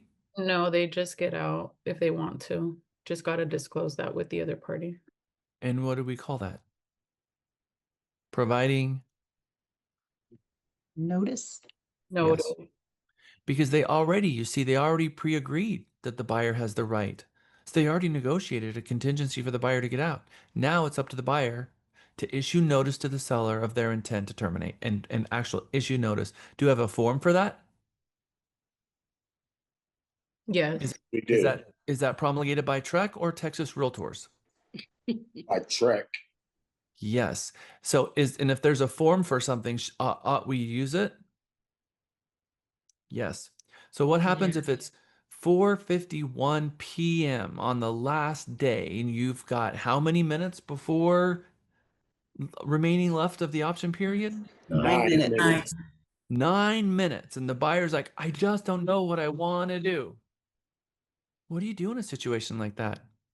I'm going to give it away. You never let yourself be in that situation in the first place. I'm going to give you a piece of advice. And there was an agent here, one of our top producers, that could have used this advice because they gave the wrong advice this week to their client. The buyer agent was looking for more time because they had a 10-day option, but some stuff happened at the end and the buyer was having problems and they were trying to figure out whether or not they were going to move forward. If you are negotiating on the last day of the option period, still extend. Extend. Talk with the parties about extending. Just talk to them about extending. Because if you represent the buyer, you have to provide notice to the right place before the termination of the option period. And paragraph 21 notices says that notices are effective when hand delivered and provided to the parties as the party's information is disclosed on paragraph 21, which is the seller's email address and the buyer's email address. So for the buyer agent to effectively provide notice, they should use the correct form, have it filled out by, have it signed by the buyer, and emailed to the listing agent and the buyer, and provided to the email address on paragraph 21 for another gift card. If I were to take that email and the email addresses are to the listing agent and to the buyer, and if I were to remove one of them and that agreement still be valid in who it went to by the correct time for a valid termination, who would it be? The listing agent, or I'm sorry, the buyer. You can take The off buyer. You can take off. Yeah. Buyer. Who can we take off? Take off the listing agent. The listing agent comes off. How does half of us have this right and half of us have this wrong? You think this is something that we should all be on the same page about? Yes. Okay. What does it say in paragraph 21? All notices are effective when hand delivered or transmitted by electronic means as included below. And below, it says that it's effective when buyer provides notice to seller. Does it say buyer agent provides notice to listing agent? I see. So had you removed the buyer and sent it directly to the listing agent, and you sent it to them at 4:55, what is the inherent problem in that? It's contract's not still even in the enforceable? contract, so it's not useful. Okay. So you told the wrong person. And you then took your obligation to provide notice to the seller before 5 o'clock, and you took that important duty and you gave it to someone else and gave them 4 minutes to do it. And if that person doesn't provide notice to the seller within the 4 minutes that the buyer just delivered the termination, timely notice didn't occur and the buyer's moving forward out of the option period. Okay, we're going to talk more about that when we get into the contract. But reasons for termination is both parties agree, one party is exercising their right in a contingent that they have, and if they're gonna issue termination, they had better do so and follow the contract because the contract always has the answer. And that's what's beautiful about our contract. And as Jamia said a moment ago, what happens if I, find in the situation that, I have a duty to, protect my client and it's in the nose, out the mouth, cleansing breath here. Our only duty is to provide the options to the client at a time where they can actually effectively do something about it, not after the fact. And then let them make the choice of what they want to do. And if they ask your opinion, you can give it to them. But advice and opinion is different. Advice is, here's your 4 options. What do I recommend? This is what I recommend. Contract is terminated. Okay. And if they do provide notice timely, boom, buyer exercised the right to terminate the contract through the option period was paid, and now it's done. Sellers keeping the option period, buyers getting their earnest money. Now, A contract can terminate you through breach of contract. Now, breach of contract, we're going to talk about this because there's a technical flaw on my slide here on purpose. Breach of contract. So what is paragraph 15? Default. Okay. Is there a difference between breach and default? Yes. Okay. What is the big difference? I mean, the huge, colossal 15,000 pound difference. Charlie. I want to say is whether a default can happen without deliberate action, but breach is deliberate. No. A breach of contract can still be executed all the way through as far as default that kind of terminates the contract. Okay, let's use, I'm going to give you a word, and then I want you to redo that whole sentence with this new word I'm going to give you. I'm going to give you the word cure. Now take that word cure and redo your sentence, Jeff. That a breach of contract, the contract can be cured, but in default, the contract can be terminated. Ooh, okay, you're great all the way up to the last part. So yes, the difference between a breach and a default is that a breach can be cured, or someone can take a breach and call default and invoke default. And I want you guys to look at default as an invocation. Because if you can accidentally invoke the demons from the abyss in the contract by calling default, by using that word. You're not allowed to use that word. Real estate agent is not allowed to use the word default, especially when you use it wrong. Man, oh man. You're in default just means that my client has decided that they're not going to allow you to cure the breach that you're in, and they're going to sue you for performance or be seeking earnest money. But you're officially in default. And now by officially calling default, they have initiated the termination of the contract, and it can't be undone. So a party breaches the agreement. Hey, you promised that you would get the earnest money in by this date and you haven't. You're in default. Oh, you just killed the contract. You literally killed the contract. Remember when I said words matter? This is one of those examples. An attorney would say, you by using that email and that text message, you effectively terminated the contract at that moment. And just like Ava says, a contract is not Jesus. It does not come back to life. You are not Jesus. You can't bring that contract back to life. Once it's killed, it's killed. It doesn't come back to life. So never use the word default unless your manager and your seller and everyone has had a conversation and they're going to invoke default and they're going to call default, and now that's it. The contract is done and they don't want to allow the other to cure their breach. Because breach is a precursor to termination. Breach is a precursor to default. You take the breach, you call default. Or you take the breach and you allow them to cure the breach, or they allow the breach to exist and close with the breach in case. Make sense? What if the other agent is the one who does this?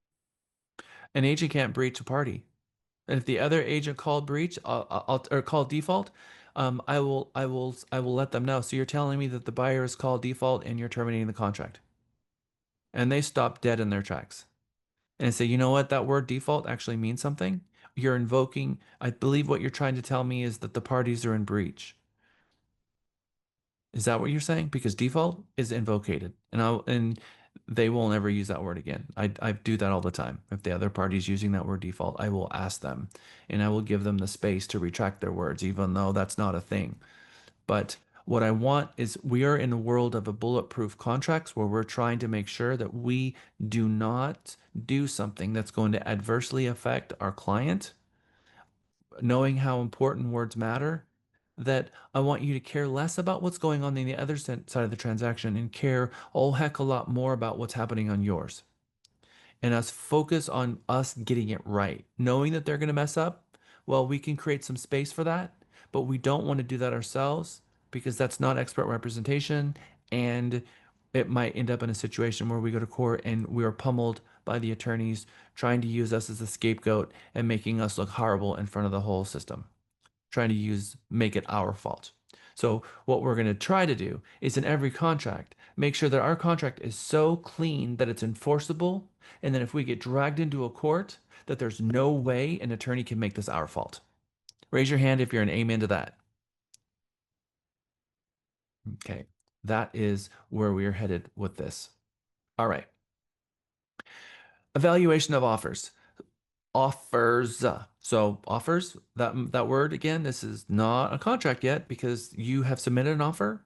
And when someone has received an offer, they have what's called power of acceptance. Power of acceptance means that they have a couple of options. They have the power to accept it. They have the power to counter it, or they have the power to reject it. So the power exists not within the agent, but the power exists within the client. An agent's job is to communicate information, provide advice, and an opinion if asked. So what happens if you're in a scenario where the seller receives an offer? Let's just be very clear here. The listing agent got an offer via email for $100,000 less than the property was listed for. And the listing agent then does their job because they know their duty is to present all offers, regardless how ridiculous and regardless of what form it came in.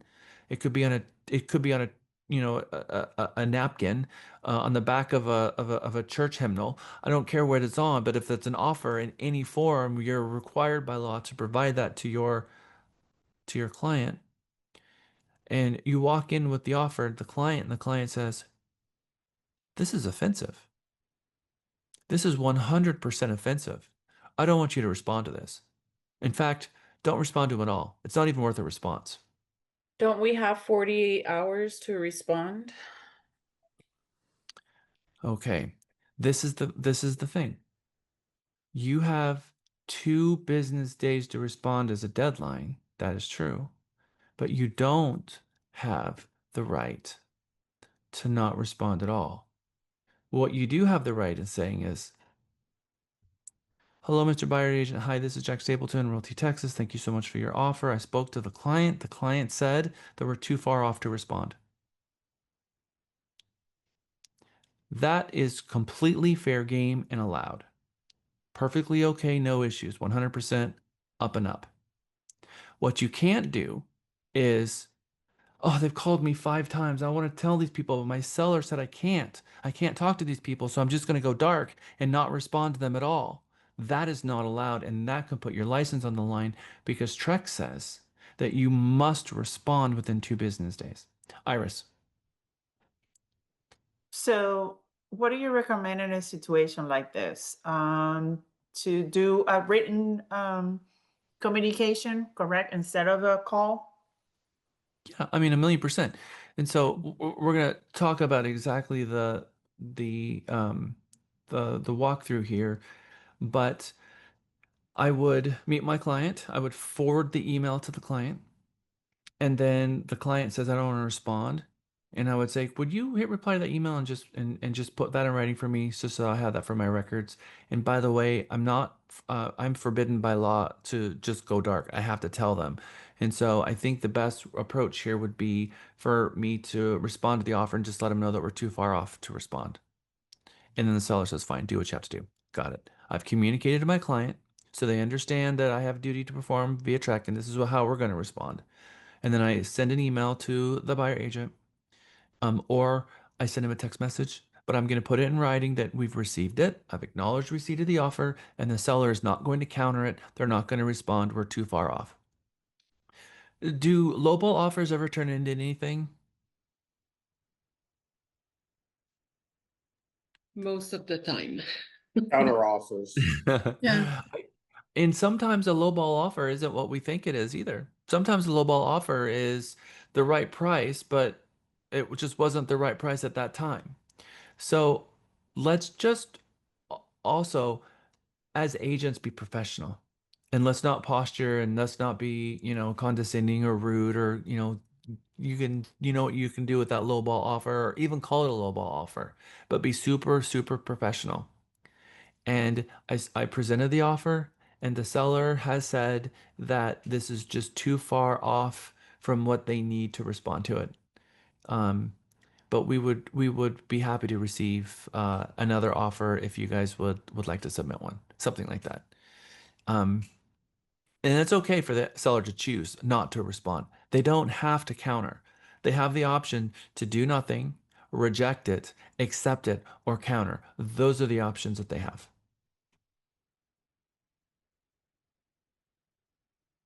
But what we don't have as an option is to do what? Nothing. Go dark. That's right. We can't go dark and just not respond. Our license is on the line for that.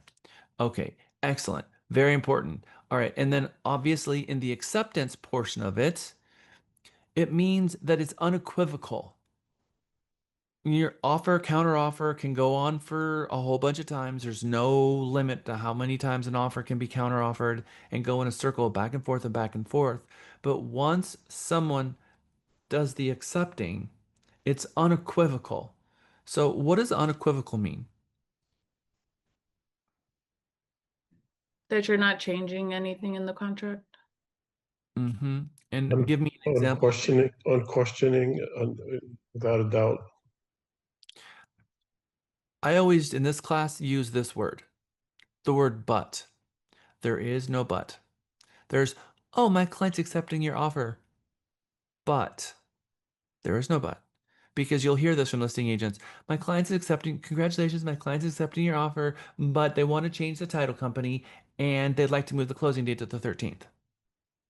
I see. That's a counter offer. Yes, that's a counter offer. And I understand what the listing agent's trying to say. They're trying to say, please don't exercise your right in this termination. Please just call this an acceptance and sign it and move forward. Trying to kind of maybe even misrepresent what happened, because a counter offer is a two-part saga. What is the two-part saga in a counter? Andy. A rejection and a new offer, an offer sent back to the seller. So if the buyer says, "Oh my gosh, no, this is the problem. We can't accept that because maybe we're on a 1031 and that's 2 days after the 1031 time period and we will lose our right. So that's not going to work for us." Or some other example. All right. So just know that a counter is a counter, and no matter how small of the counter, it is still a counter, which is a rejection. Let's talk about paragraph 21 just right before we go on break again. Paragraph 21 is what? Notices. Notices. Okay. So what's that? Oh, I heard someone I think was going to tell me that answer. Okay. There is some information on paragraph 21 that we talked about earlier today that was really important in order for us to provide notice at a specific time and at a specific place. Does anybody remember what they were? For termination. Being to who? To the seller, I guess, in this case. Yep. So that means that if that's the case, then we had to provide the termination to the seller. What happens if the buyer provides a perfectly good offer to the seller? Everything in there is beautiful, except there's no email address in paragraph 21. Is that a counter?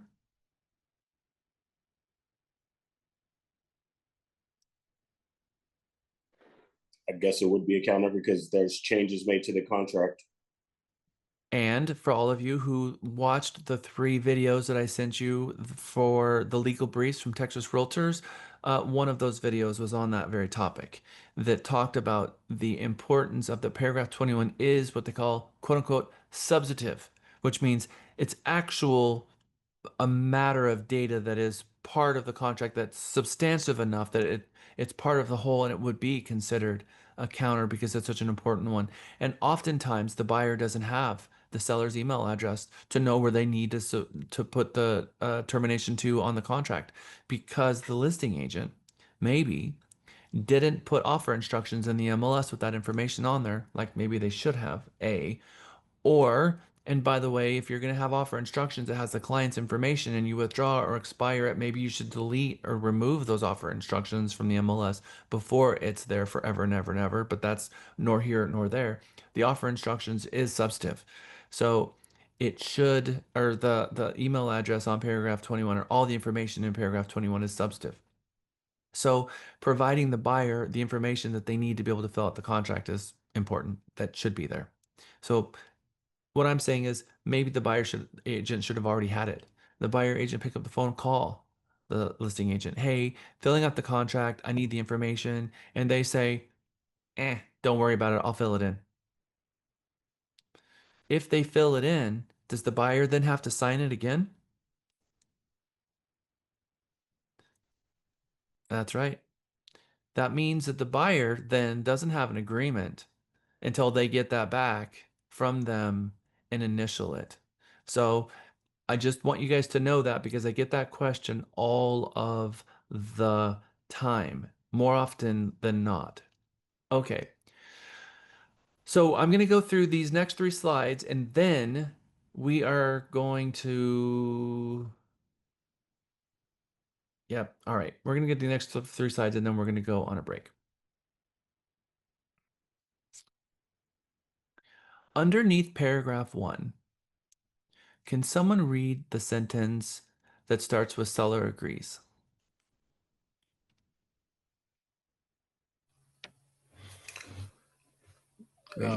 Seller agrees to sell and convey to buyer, and buyer agree to buy from seller the property defined below.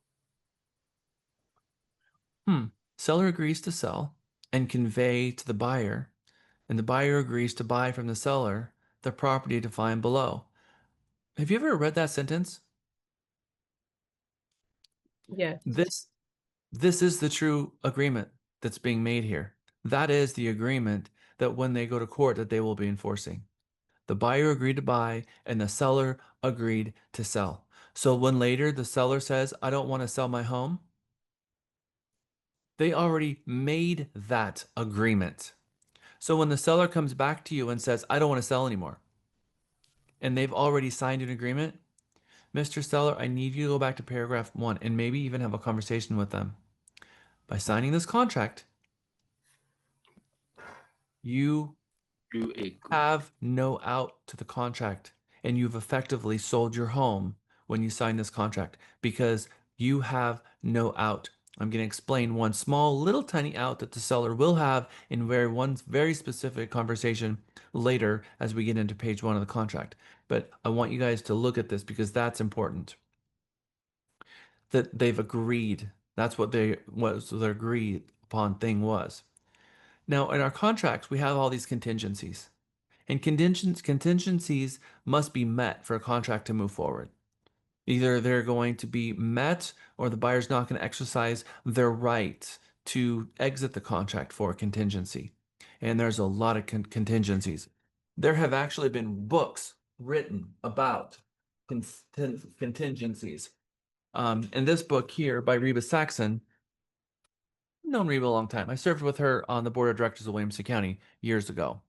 She wrote the book, Let the Buyer Beware. I love this book. It's great. It used to be called The 23 Buyers Out, but then it was 25, and then it was 27, and then she renamed it Let the Seller Beware, because there are so many contingencies in a contract.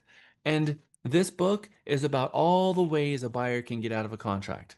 These are all the bullet holes. And we know that there's a few clips full of bullets that can poke holes in the contract based on all of these contingencies. So that book, Reba Saxon, Let the Buyer Beware, you can buy it on Amazon. So the contract has many contingencies. for the buyer and 1 for the seller. However, the only contingency for I change my mind is the buyer's option period. The buyer and the seller must have read the contract carefully. And it says so right under paragraph 23. It says that please read this contract carefully and consult an attorney before signing, because they have no, oh, I didn't understand what I'm signing kind of a thing. That's not going to exist here. But we still, as an agent, even though it says that, we still have an obligation to explain to them what it is that they're agreeing to.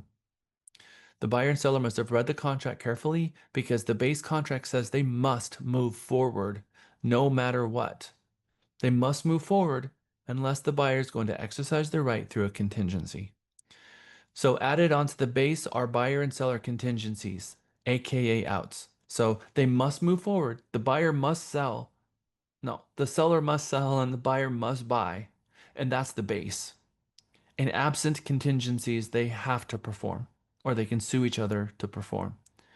Added on top of this base are contingencies, little doors that either one of them can get out. And all of the contingencies, all of the outs are written in the contract. There is not a single contingency that's not in the contract. So if someone's misbehaving, the first question that your sales manager is going to ask you is, okay, so what does the contract say? Because everything is in the contract. So when I say those who know the contract best always win in negotiations, it's because everything is in the contract always. Always, always, always. Always, always. So if the buyer or the seller wants to terminate a contract, they must have a contingency giving them the right for that reason. And if they exploit a reason for a right they didn't have, maybe it's bad faith. And bad faith is also a thing. So they can't lie their way through.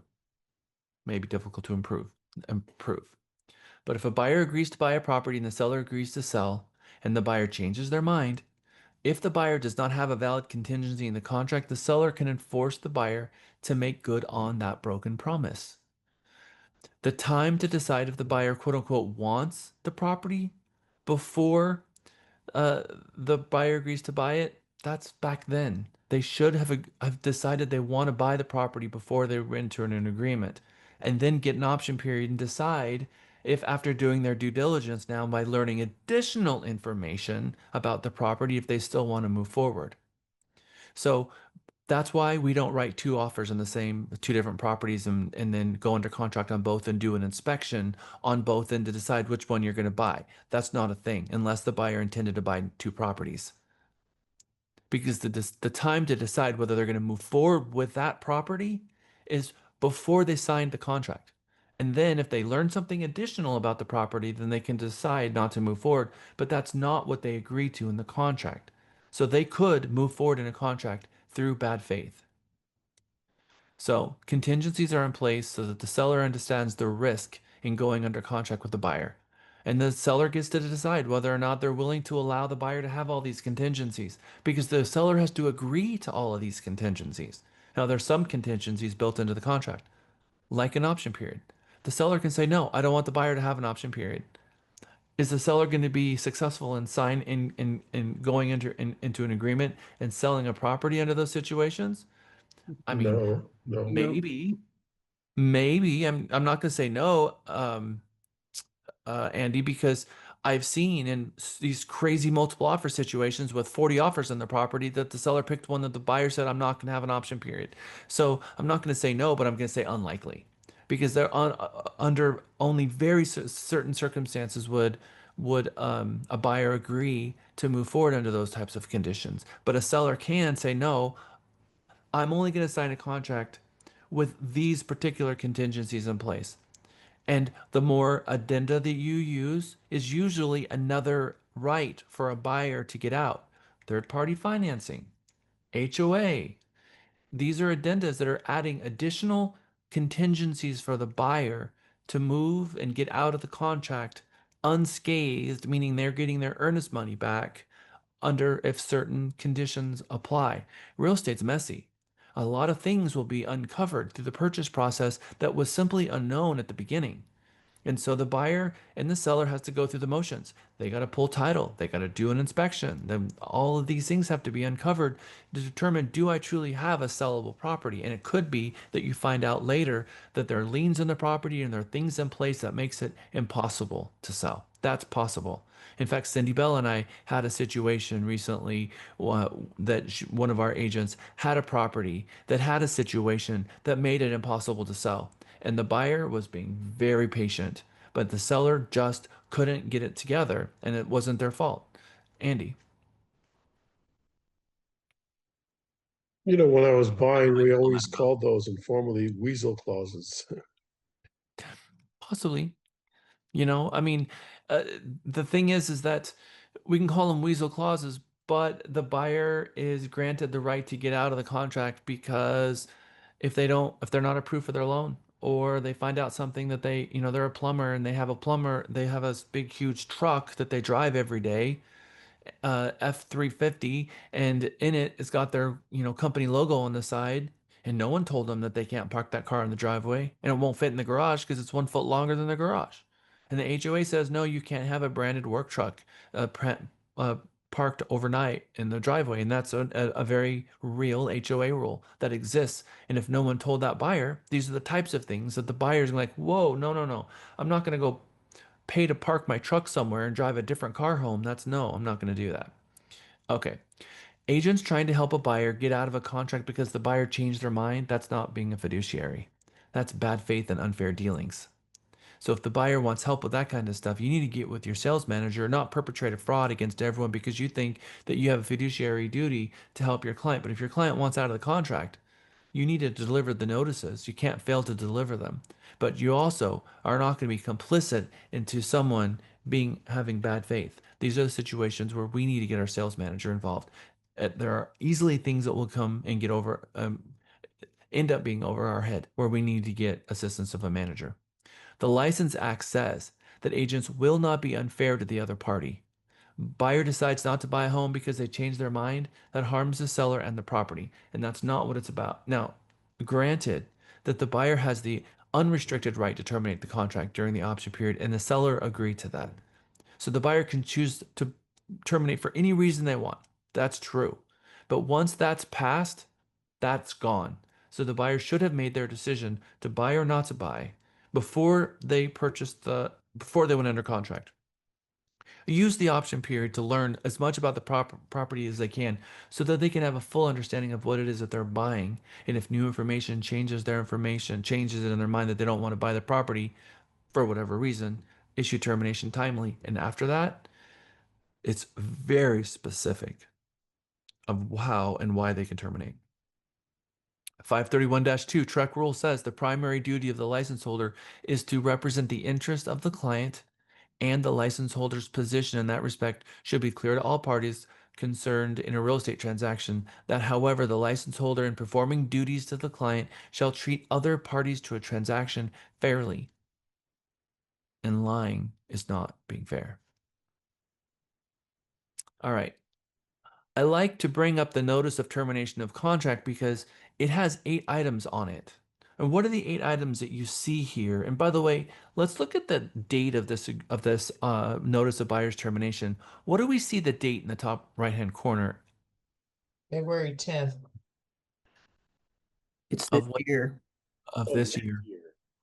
So that means that maybe something on here substantially changed in February of 2025 that would have changed one of these 8 items. Does anyone know which one it is?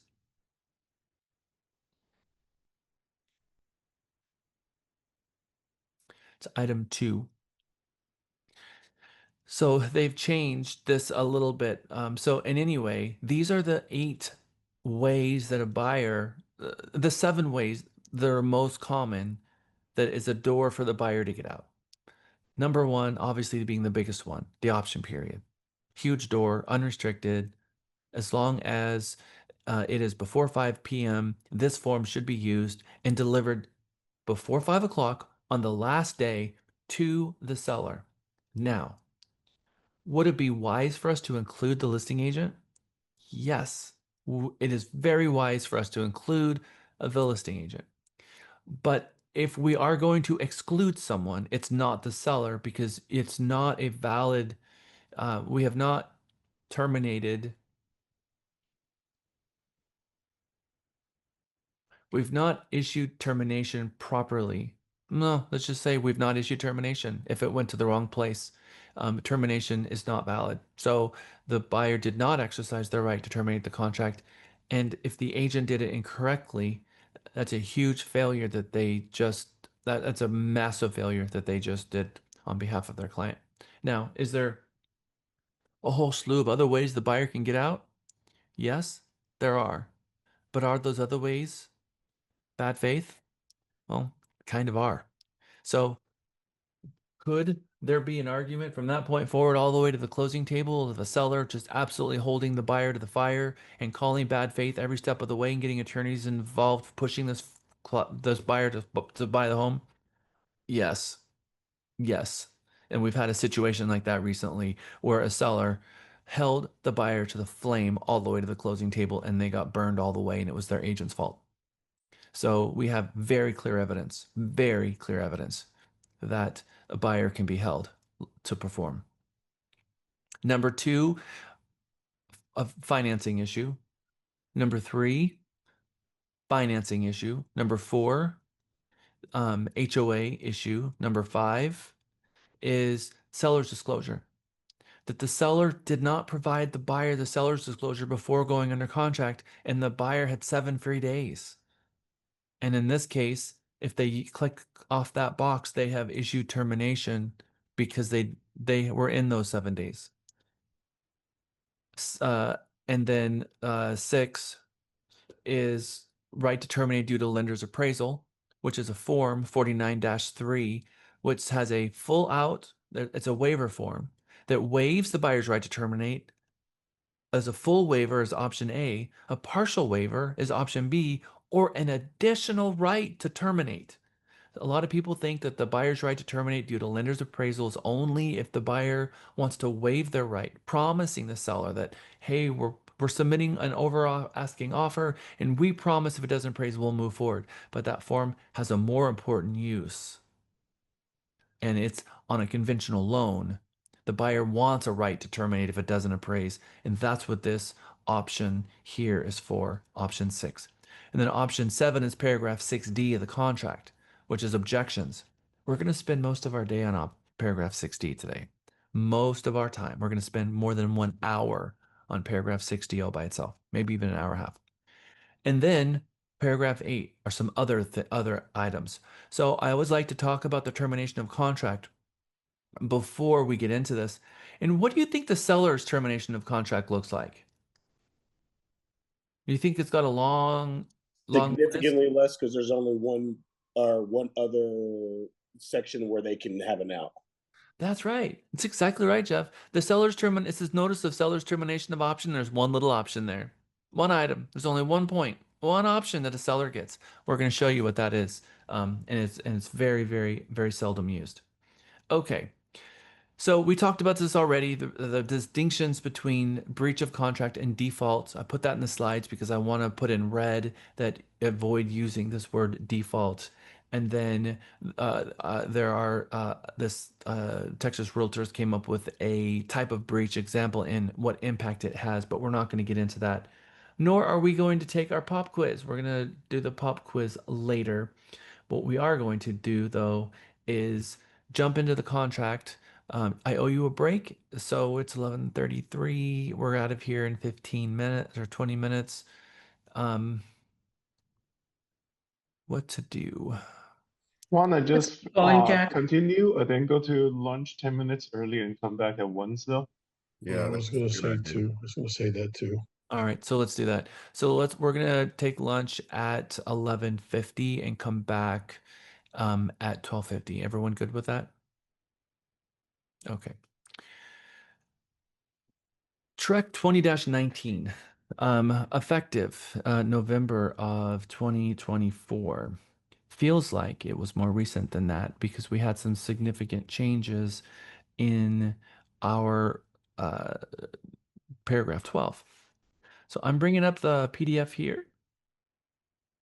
Charlie, why don't you tell the class that out loud? Don't forget to vote for Realty Texas in that thing. Let me find the URL. I'll post it. Thank you. You know, I really don't want to not win. We've won every single year. That's such a huge bragging right for us. So I want to make sure that we win, but we're only going to win if we all vote. I've been voting every day.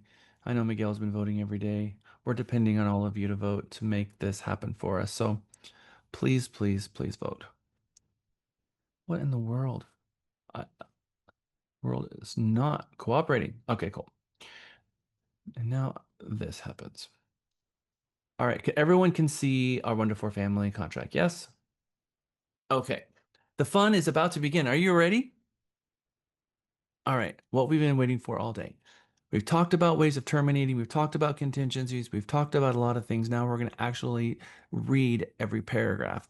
But before we read every paragraph, we're going to talk about some things that are on this contract that have meaning that maybe no one ever explained to you before that's important. First, I want to talk about the box that's around the page. You see the big square around the page?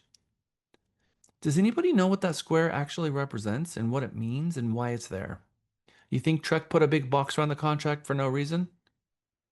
They did it just because it's pretty? Or does it have a meaning? Kelly. I'm guessing it so that you're not trying to add anything to it. Everything you need to know is right in that box. Okay. Well, that's not a bad approach. That's certainly not a bad approach.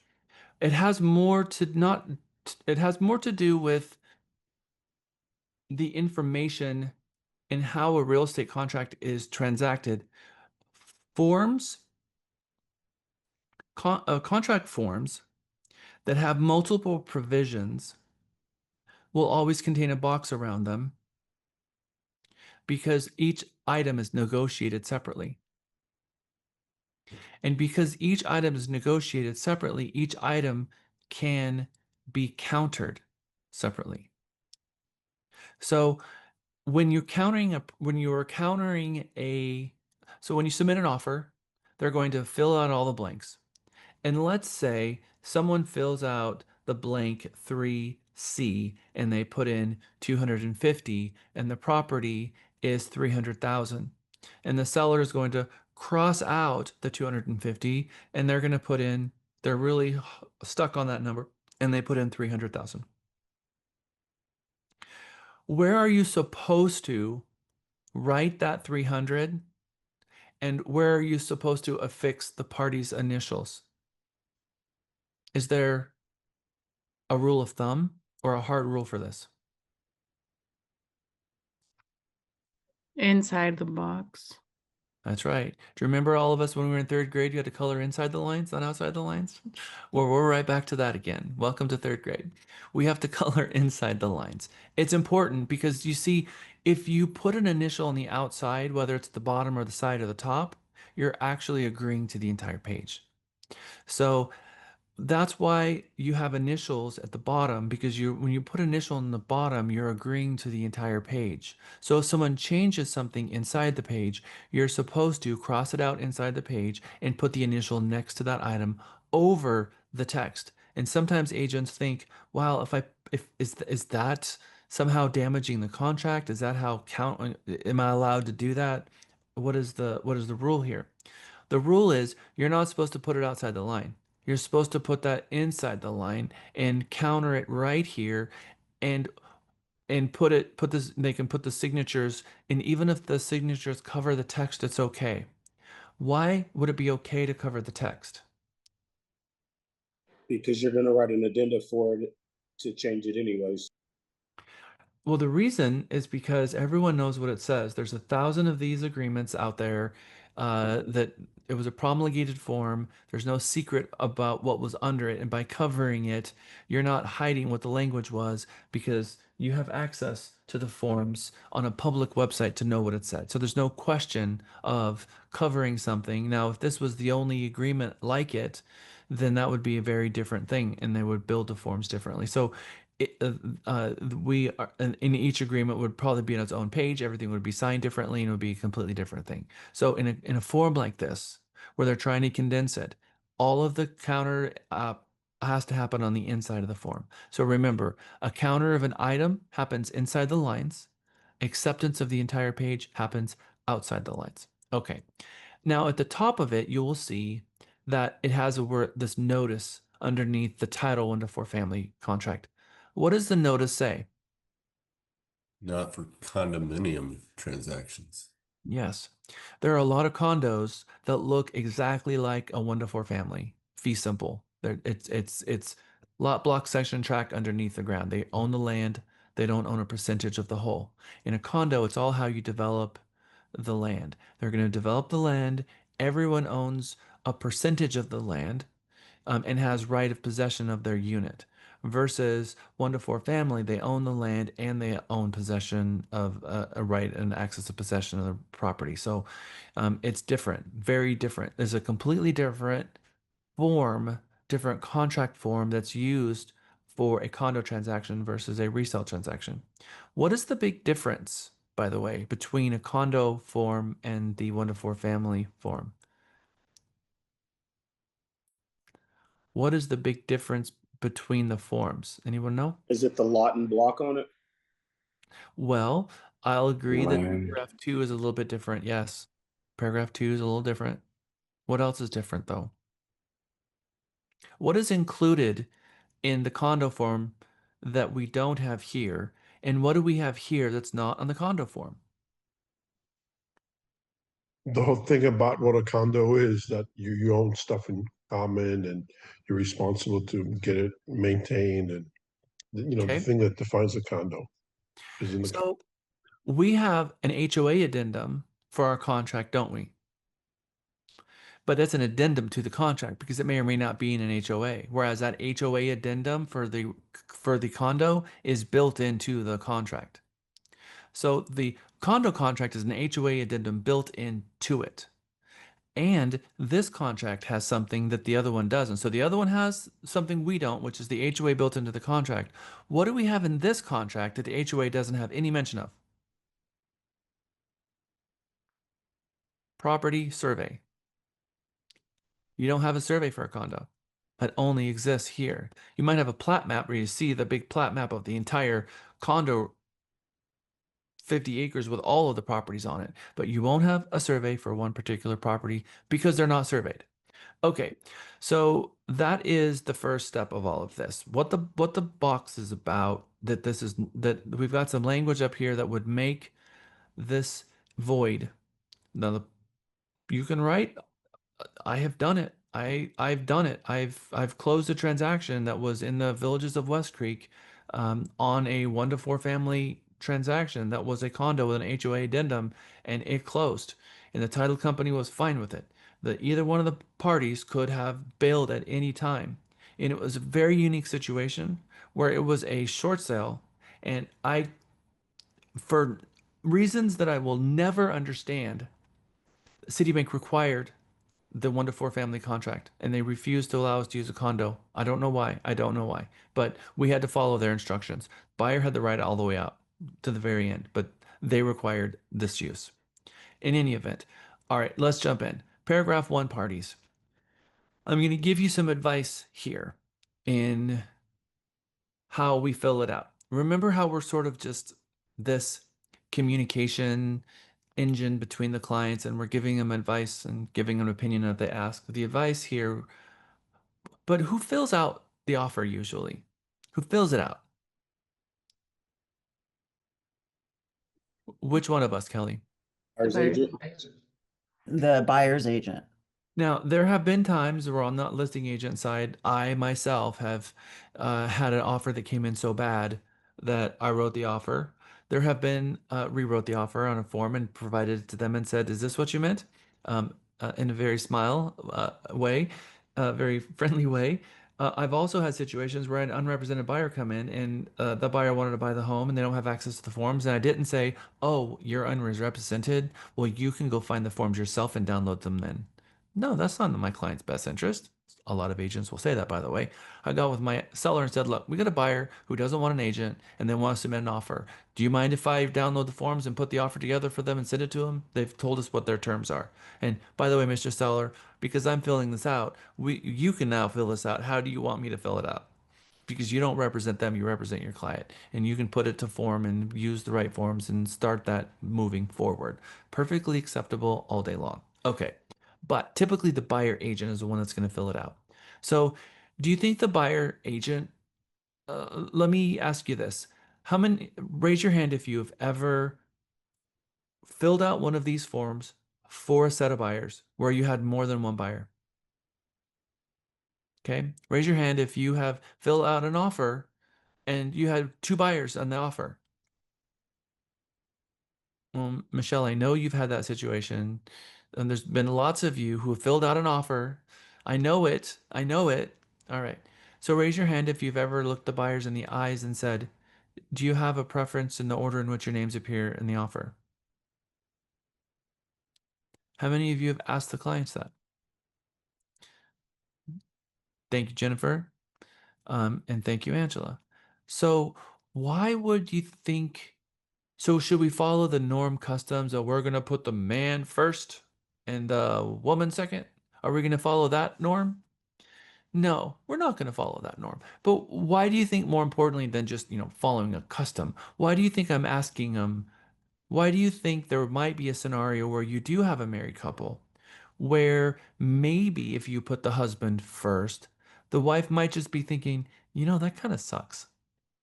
Under a very specific situation, I'm going to grant you that 99.9% of the time, no one's going to care. But there might be that 0.01% where normally they wouldn't care, but maybe they do care in this situation. And when I tell you, you might yourself actually have cared in that scenario too. What is it?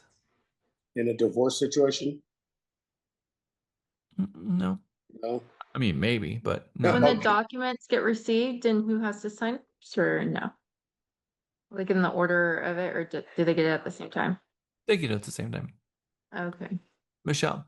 My favorite one is the wife owned the house previously to the marriage. That's That's right. my favorite one. And the culture. Yeah, so she owned the home long before he came in the picture. Now you're putting him first. She's thinking, this was my house and I'm second on the list. That doesn't even make sense to me, right? Because we're a 50-50 state. So he's going to end up because now he ended up on the contract. So the takeaway from this, and by the way, I mean, how many of you would kind of feel like that just, and let's say we take both of those, put those together. Let's just say we put both of those together. The wife owned the home before she was married to him, and now they're getting a divorce and his name's first. I mean, that's just really gonna like set the fire on the whole thing. So let me just say this. Instead of making a decision for them, simply ask the question, do you have a preference in the order in which your names appear on the contract?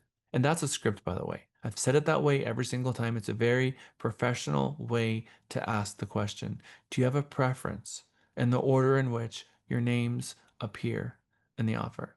And then let them decide so that you don't side. How many of you like that? Okay, that's a pro tip. Yeah. And your clients are going to, your clients also are going to appreciate that. All right.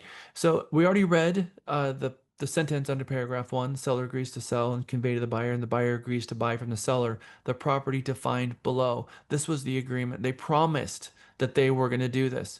And that is before any contingency happens, because the reason it's underneath paragraph 1 is because not a single contingency has been spoken about yet. So the premise is the base of the agreement is they both agree to perform. Now they're also going to agree to each other having a way out of the contract under uncertain circumstances. So we're going to start talking about all the ways the seller can beware and all the places that they are granting the buyer a contingency. So we've got 1 minute left, but we're going to jump into paragraph 2 a little bit for 1 minute before property. Okay, so does anybody remember the bundle of rights? Okay, so let me ask the big question. And I always have 50% of the people in the class get this right and 50% of them getting them wrong. And it just blows my mind that we could be at this point and people still not know this. So it's going to be such a good day for you if you got this wrong, because you'll never get this wrong again. In this contract, in this offer, does the minerals go, or do they stay with the seller, or do they go to the buyer automatically with using this form? They go. What happened? There's no minimums. They stay Stay with who? with whoever had them from the Property, Yeah. Stay with stayed with the deed. original landowner. If it is fee simple, it includes mineral rights and the airspace above. You have to write it. Okay. You have to mark it on a form that you're keeping them separately. There's an addenda for mineral rights. That's right. That is correct. And as part of paragraph 2 under reservations, paragraph E, everything that is considered real property, which is mineral rights, surface rights, all the fixtures to the land, and any air rights that's owned by the seller convey to the buyer, unless separately in writing, the buyer agrees that the seller can hold those back. Absent an addenda, everything that the seller owns goes to the buyer. So if you just told the seller that they get to keep their mineral rights and they don't use an addenda, you just harmed them incredibly. So like I said, half the class gets this right and half the class gets this wrong. Now 100% of the class is going to get this right. Everything that the seller owns that is real property affixed to the land, subsurface, surface, and air rights goes to the buyer, absent an addenda. So the land, the improvements, and accessories are an improvements in the land. The land is the bundle of rights, air rights, surface rights, and mineral rights. All of that is land, are collectively referred to as the property. When we get back from lunch at 1 o'clock, 12:50, we're going to jump and continue paragraph 2, and we're going to spend the entire second half of today slow rolling through the entire contract until we arrive on paragraph 23. All right, you are officially class dismissed. I'm going to stick around for 5 minutes for any super important questions that you may have that you want to get through before I disappear with my team. Lisa, we should be back at 1 because of the 10-minute break thing. Yeah, you're Oh, right. I'm sorry. I meant 1:50. That was my. No, wait, what? It's 12. 1:50? I owe them one. No, 1. Back at We only get 10 12:50. minutes. Lisa, I Are we owe them. coming back? Oh, We be back at 1. I owe them a. One? Sharp. I owe them a break. Okay, everyone, I will explain it to Lisa. okay, I got it. Back at 1. Yeah. Okay, Michelle and then Elisa. Very quick question. For the and I wrote my question. For the option period, let's say the option period is 5 days, and the seller's disclosure we set 7 days. And what happened is the seller did not provide the seller's disclosure. Let's say at the 3rd day of the option period, did they still have their 7 days? Yes. So from the moment the buyer received the moment the buyer received the seller's disclosure, they have 7 days from that point to back out for any reason they want. And if that very often continues long after the option period has been concluded.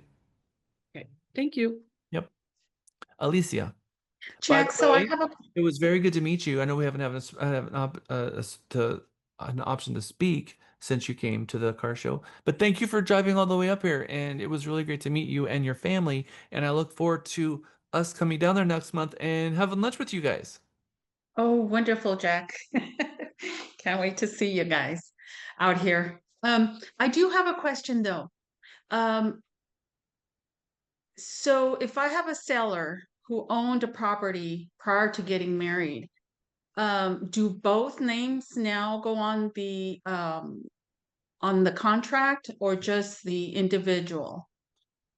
So both names own need the to be on the property. contract. Both names need to be on the contract, and it goes to the title because they're both married and they're both parties. And then the title company is going to deal with all the rest in the back end. But yes, it's a 50-50 state. So both of their names They do. both go on. Okay.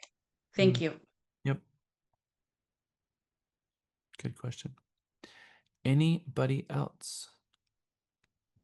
All right. Everyone have a great lunch. I'll see you back at 1 o'clock. Welcome back. Who'd have thought they'd need ya here where we need ya? Here where we need. Welcome back. Welcome back. Welcome back. Welcome back. Welcome back, everyone. It is 1:02. We are back from lunch, and we are just now jumping into paragraph 2. That is expected. We're going to spend the rest of the day slow rolling through the contract. Before I move on, does anybody have any questions regarding anything that we've covered so far?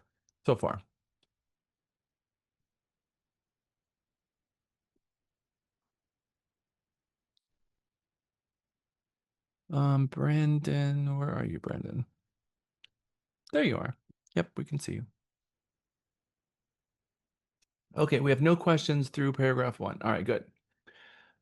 So as we left at lunch talking about paragraph 2, that the minerals and the surface rights, the house, the dwelling, and the land and its improvements and accessories all convey from seller to buyer.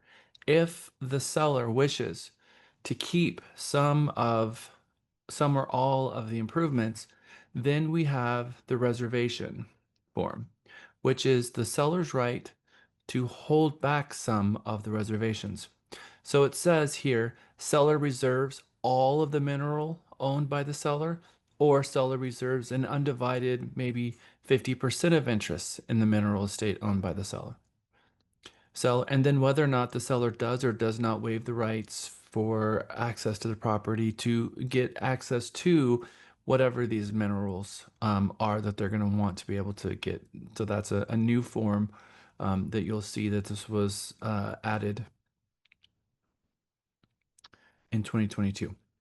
So just remember, everything conveys unless the seller holds back some of it, which is why we have paragraph E, and we're going to get to paragraph E in a minute. So under paragraph 2, let's talk about 2A. Where do you get the information from 2A? Where is the best place of information where to get it? The appraisal district. Okay.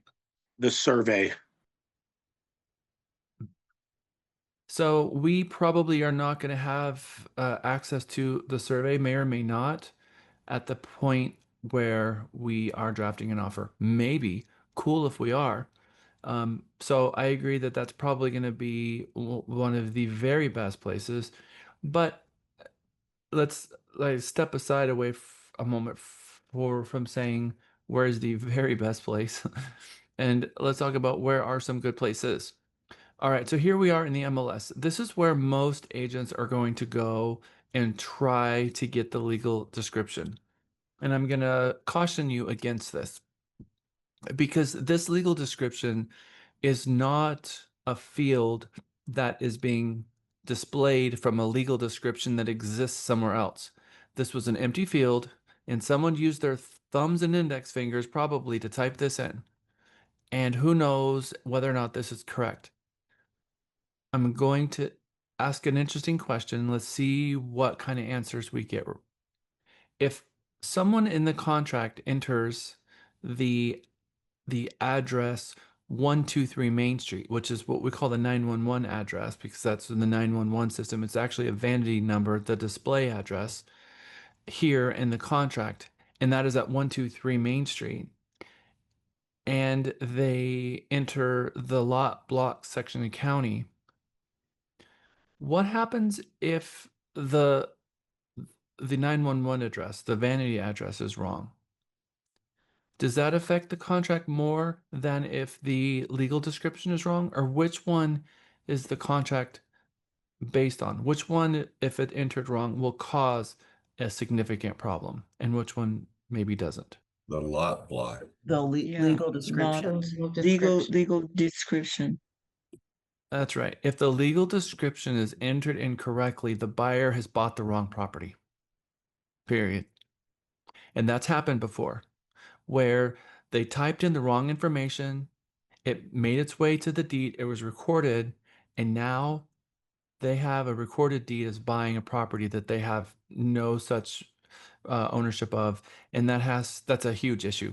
And sometimes the transaction would have to be completely unwound because of the paperwork that was drawn up. So this is a very significant, not just technical issue. It is a rudimentary, major issue that may or may not be able to be fixed by just amending the contract or filing a different document with the county. So we're putting a lot of faith in the listing agent that they got this right. There is a little button here with a $sign that will open up the tax records. I recommend grabbing it from at least here, at least here.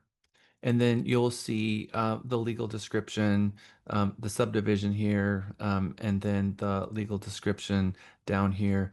And just take a moment just to look at it here to make sure that you're dealing with the correct lot, the correct block, the section, all of that is here under tax information. And just take a moment to verify that, because this is important enough to verify that it's correct. Agents can click a button to import the tax records, and if they've entered, sometimes they'll type in the wrong information and maybe import the information from the wrong property. And sometimes, and I've even seen this, the agent really wants the information imported because the school information and all of that information is really helpful for them to import it, but that particular property can't be found because maybe someone just built it and they're going to flip it and they can't find it, or for whatever reason they can't find it. So they import the tax records from the neighbor's house and then just change everything, and some of it's wrong, and maybe they didn't get this right. So trust not the MLS. Trust the tax records at least.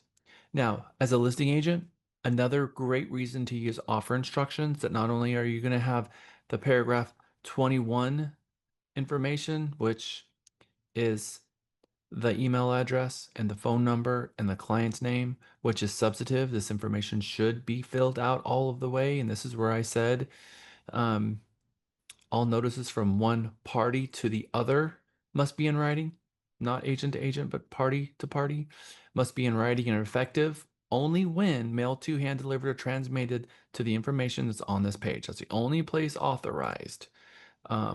With a copy to the buyer agent. And TREC went to links when they added the agent's email here to make sure that people didn't think that it would be considered effective when sent to the agent, because now we have our agent email address down here. And the reason they put agents in here at all is because agents were putting their email address here and they were tired of it. And they said, look, if you created a different line specifically for the agent, then at least agents won't be putting their email address here anymore. And then the broker lawyer committee conversation was, okay, then how do we stop the confusion of agents thinking that that's an acceptable practice to send it to the listing agent and the buyer agent only? So then they said a copy to the agent. And they went to links to say a copy, not the actual notice. Okay, so very important that we cover that in detail. So go to the tax records, grab it, fill out this correctly, and lot, block, section, city, county, and then the actual address. And then improvements. So we already talked about the mineral rights, the surface rights, the accessories, and then the air rights all go and convey using this contract from seller to buyer. The improvements also we're going to talk about, because right now we've talked about the surface rights, but now we're going to talk about what is considered an improvement, because everything is in the contract. And you will see dark bold language here. One of the questions I usually ask right around this time and related to the bold is, how many times does it say time is in the of the essence in the contract? And it only says it once. and it happens to be on paragraph 5. It only says time is the essence here on paragraph 5, and it doesn't say it anywhere else, meaning paragraph 9 closing is not time of the essence. That's not going to go into breach if they don't make the close date. It's not what the contract says. We're going to talk about that later. But whenever you see this bold language, it means stop. This is important enough for them to bring some clarity and attention to it. Permanently installed and built-in items, you see. So if something is on this list, it's not just that it was present in the home, but it was permanently installed and built-in items.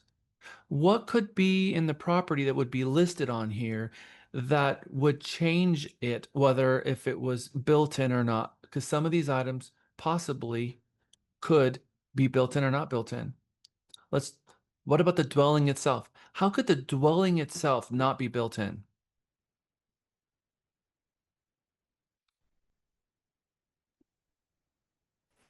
Like a mobile home, maybe? Not maybe. Exactly. If it's a mobile home, 100%. Exactly right. So that is an example of permanently installed and built in. So for a mobile home to be considered real property, they had to have removed the hitch, they had to have skirted it, and they had to have taken it to the appraisal district and added it as a permanently installed. HVAC could be a window unit. Maybe some of you remember the 90s. Maybe some of you weren't born yet. I'm not going to comment on that. But for those of you who weren't, who remembers the beginnings of dishwashers?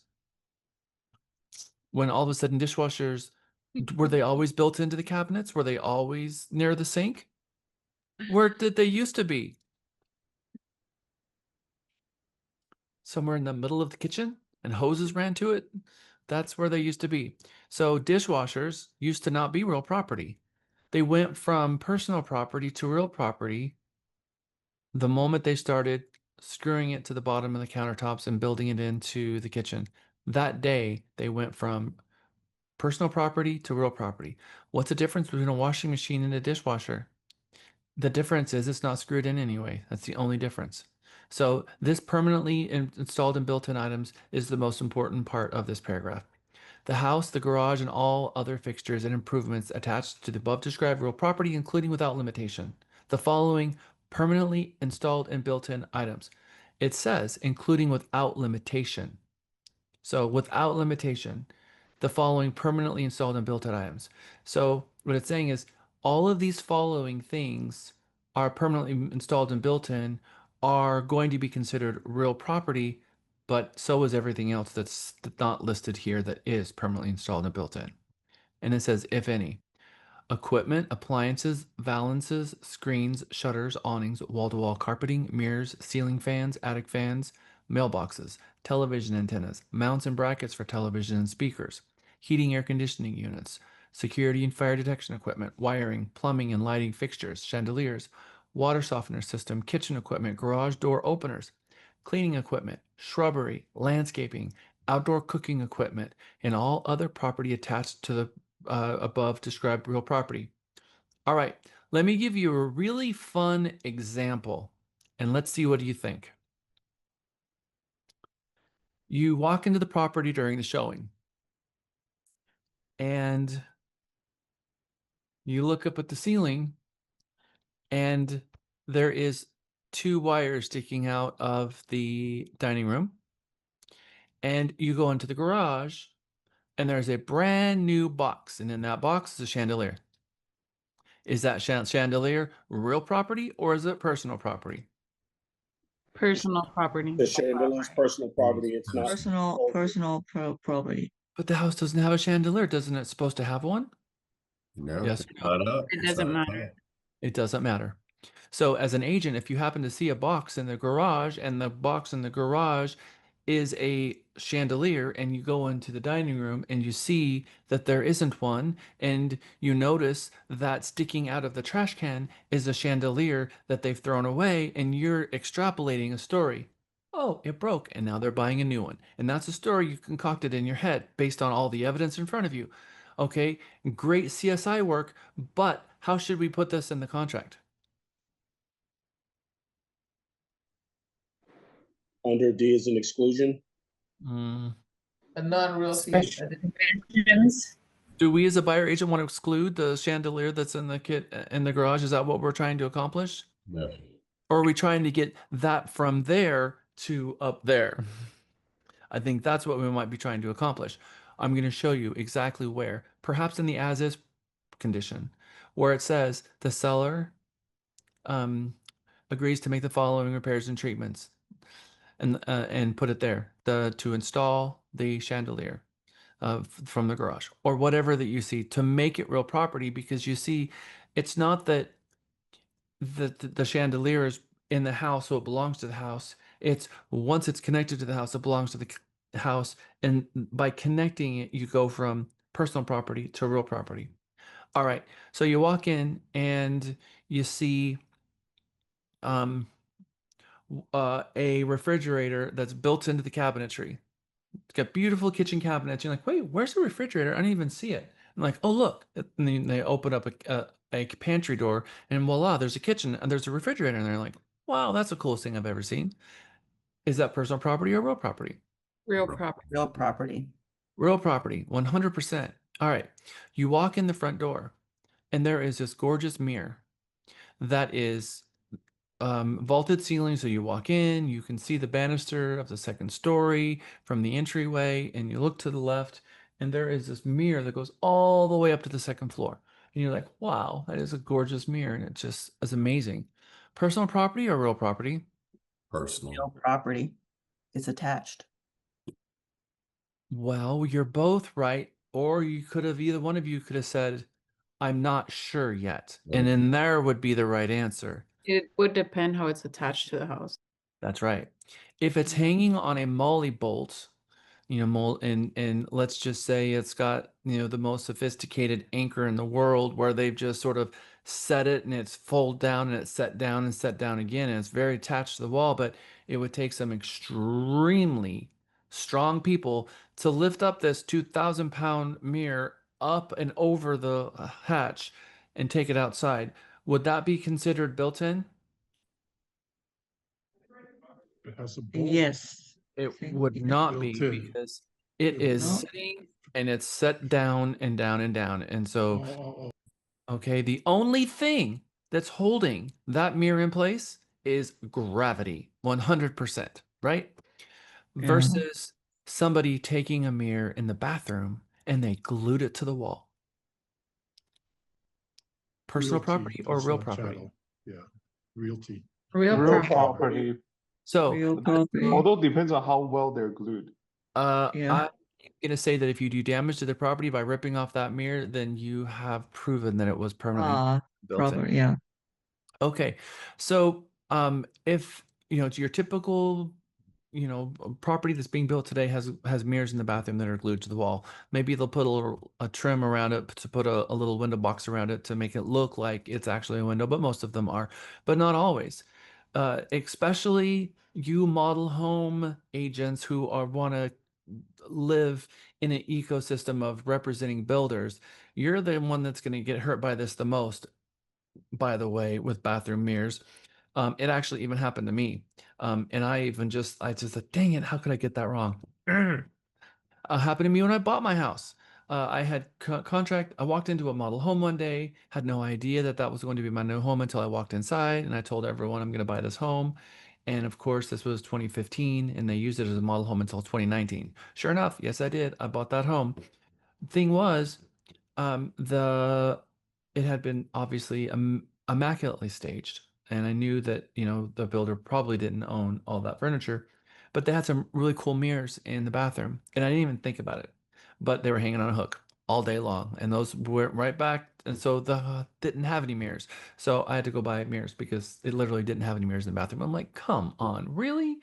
In any event, personal property. So we have to be on the lookout for stuff like that, because we might be so accustomed to the home always having a bathroom mirror, not remembering that it could just be hanging on a hook, that we need to ask the questions. We need to be asking a lot more questions, or at least investigating a little bit. Question, Michelle. I heard something very interesting about like a couple years ago, and they said like if you take a house and you turn it upside down and you shake it, everything fall it is. And just like, do you like this example or? I think things can break. So I like it, but if I can turn a house and shake it, maybe built in doesn't mean built in um, to the layer of that it's going to survive the shaking. But I get what they're trying to say. If it's hanging on a hook, it's probably going to fall off and it's going to land as personal property. But I think your garage, your sliding doors, closet sliding doors are considered permanently built in, even though they're actually not. You can just lift it right out and walk away with it. So there are some things that are going to come falling down that would be maybe doesn't fit that example. So in any event, we as agents have to know what's customary, what we think is going to say, and if we have a question, then we should ask the question. We know though that a window AC unit is personal property. We know that already. So we should be dealing with that up front. We know that if you have a TV that is on a mount bracket, that the bracket is permanent. The TV is not. The TV is personal property. The mount is real property. So if the seller wants to exclude the bracket, we might want to have a conversation with them regarding restoring the wall back to what it should be so that there's not, 3 or 6 holes in the wall from when they remove the bracket that you negotiate even if they're trying to exclude the bracket. These are universal brackets that they can buy for $90. Maybe it's easier for them to go buy a new bracket and leave the bracket so that the seller can just take their TV and the buyer can put their TV in the same universal bracket. At least try to set that up so that you don't end up closing on a property where damage is to the wall. Okay, so these are improvements. Now we have accessories. Now, accessories are things that are not built in, and this would completely go against what Michelle said, because these are accessories that are not built in that are real property based on their inclusion in the contract. Everything has to be in the contract. So we're going to read the accessories. Jamia. So I have a question regarding that, and it's personal to me because whenever we bought our house, we have like the house has speakers built into the walls, but come to find out those speakers don't work.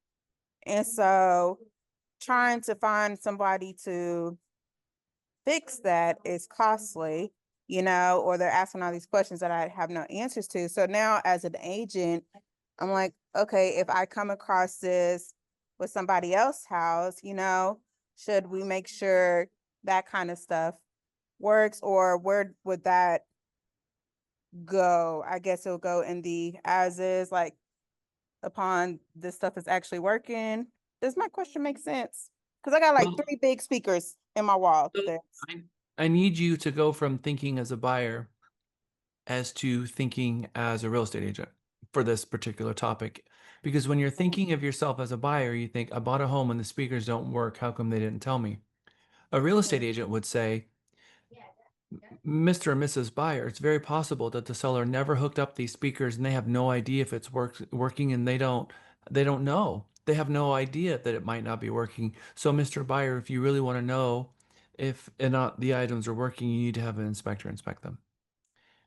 So the inspector would handle that. Don't ask the seller to prove anything, correct?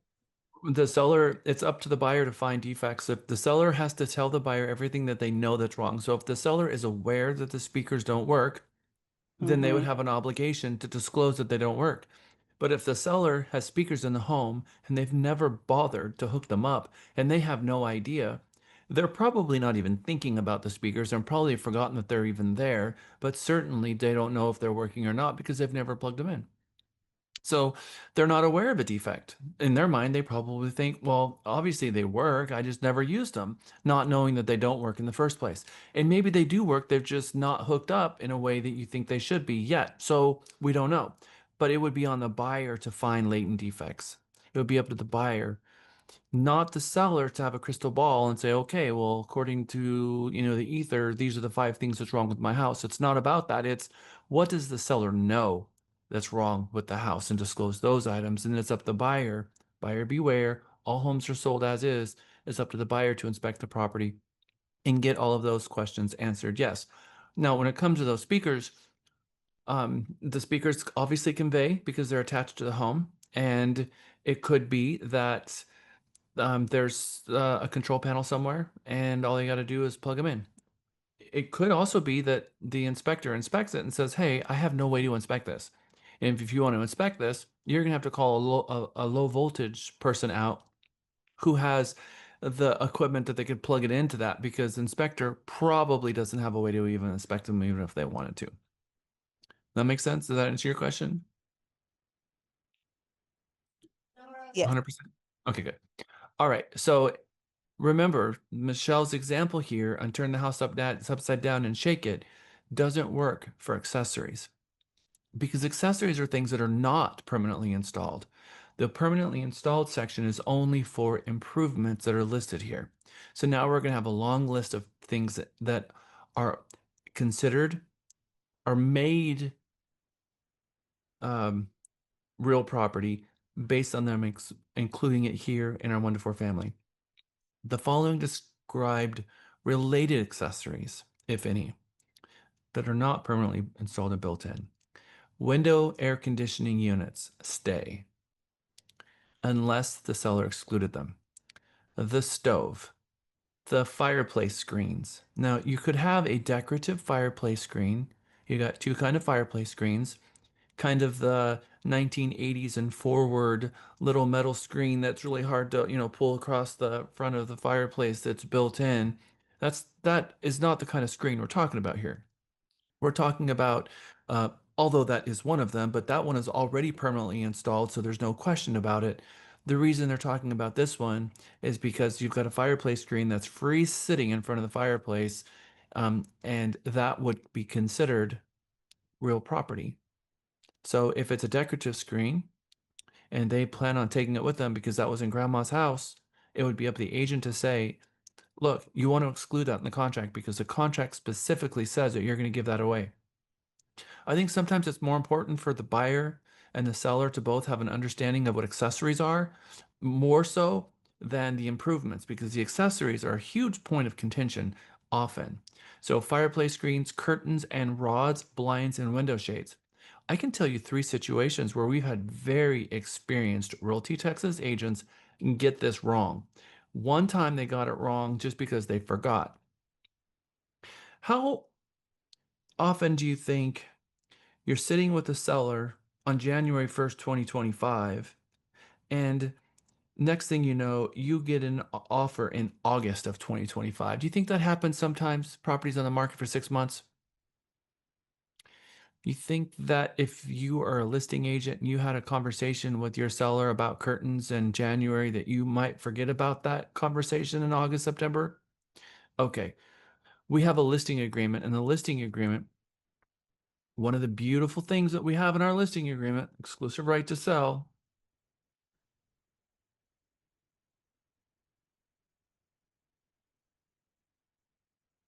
First thing you're going to notice is it's duplicated. Look at this, guys. Property, land, improvements, accessories, exclusions. Right here in your listing agreement. Exclusive right to sell.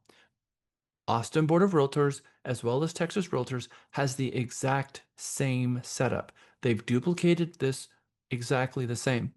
They did this so that you can read these things to the seller at the time you're taking the listing, the improvements and the accessories and the exclusions, so that the seller is going to write their exclusions. If I can find it, they're going to write their exclusions here. My curtains, I'm excluding because I'm taking them with me if that's what they want to do. They want to take their fireplace screen and they put that here as well. And then they put, you know what, I don't care what anyone says, I want my brackets for my TV. The buyer can go buy their own. Well, okay, Mr. Seller, just know that when you take that off, that you very well may have to restore the wall to its original. I don't care, I'll do that. Good. So they put that here as well.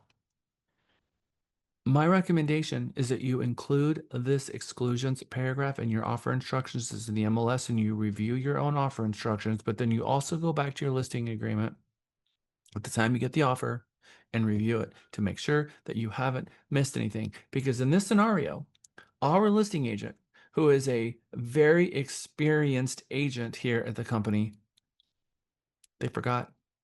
They didn't exclude it in the contract. And they got to the closing table and the seller was livid. How much do you think the curtains cost in this particular situation? How much are curtains? Are curtains expensive or inexpensive? Very expensive. Inexpensive. Expensive. If it's Expensive. very expensive. It was twice the cost of their commission. Oh. The curtains were $15,000. So if you want nice curtains, know that it's a $10,000 plus proposition. And so when sellers spend $15,000 on curtains, it usually matches some of their furniture. It's usually very highly tailored to them, and they very well intend to take it with them. And the house didn't have them, most likely, when they bought it. And they had a company come out and measure. They went through all of the time and energy it took to go through thousands of material samples, pick the material, pick the embroidery, kind of all of it, and had them custom made for their home. And they plan on taking them with them. If it's not excluded in the contract, right here, they become, at closing, property of the buyer. And that happened in this scenario. And the buyer said, no, they're mine. Seller can't have them. So we had to renegotiate that contract at the closing table. And thankfully, I think that one was like a $5,000 ouch that happened, not a $20,000 ouch, because the buyer was willing to come down a little bit. It's really important that you guys remember that our fiduciary duty in acts of commission or omission is to not forget these things. Put them in your offer instructions, put them in the MLS, and review your listing appointment. Your listing agreement at the time of contract before the offer turns into a contract, so that you can make sure that any exclusions that were agreed to are added here correctly.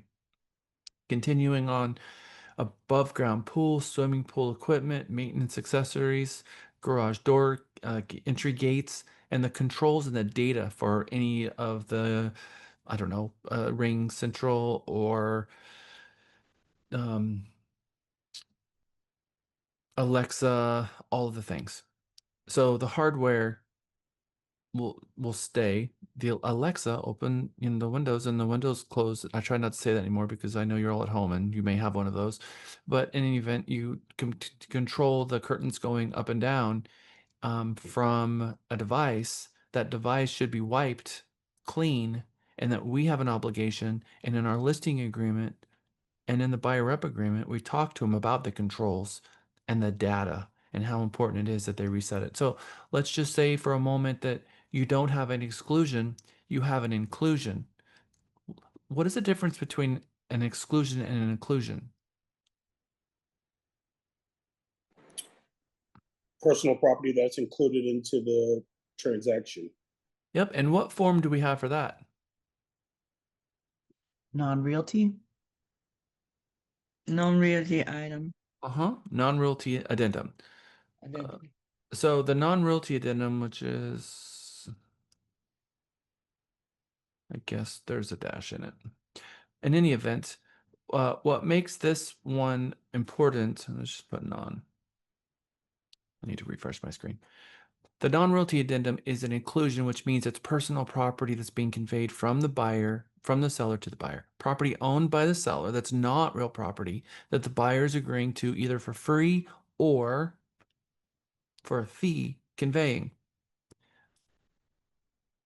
I think it would be a very good idea for the buyer agent to have a conversation with the buyer's lender if the buyer is obtaining a loan of whether or not the lender is going to allow it.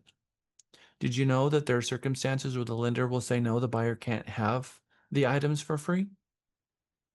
And what a huge crisis that will be.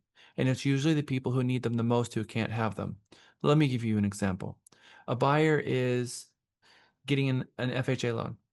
They used a bond program to borrow the down payment separately, and the seller has agreed to pay the buyer's closing costs. The buyer has to put 3.5% down. They need to have some skin in the game because they don't, what Fannie Mae And insurers, what they're looking for is that the buyer is not going to be cash positive in buying a home. They buy a home, they get a washer, they get a dryer, they get a refrigerator, and they have absolutely no skin in the game. They get to their first payment and they think, I can walk away from this thing and I've got more money in my pocket than my loss. Then it incentivize them for walking away versus someone that says, oh, I've got $20,000 into this property. I'm not going to just walk away from that. I'm going to try to help the lender starve off any foreclosure or work with the lender to try to help them. In any event, because they have to have skin in the game, the lender sometimes can go to the buyer and say, I'm sorry, but you've exceeded your credits. We can allow up to 3% credit, and I think it's 6% total credit. So if they've exceeded 6%, which means 3% down payment was gifted, 3% closing costs were paid, and they're getting a washer, dryer, and fridge, the lender is going to hit an underwriting guideline that says we can't fund this loan with these credits. We can't legally fund the loan. You have to make this non-realty addendum go away. So for a very important practical exercise, let's discuss how you handle a situation where the lender says the buyer's exceeded their credits.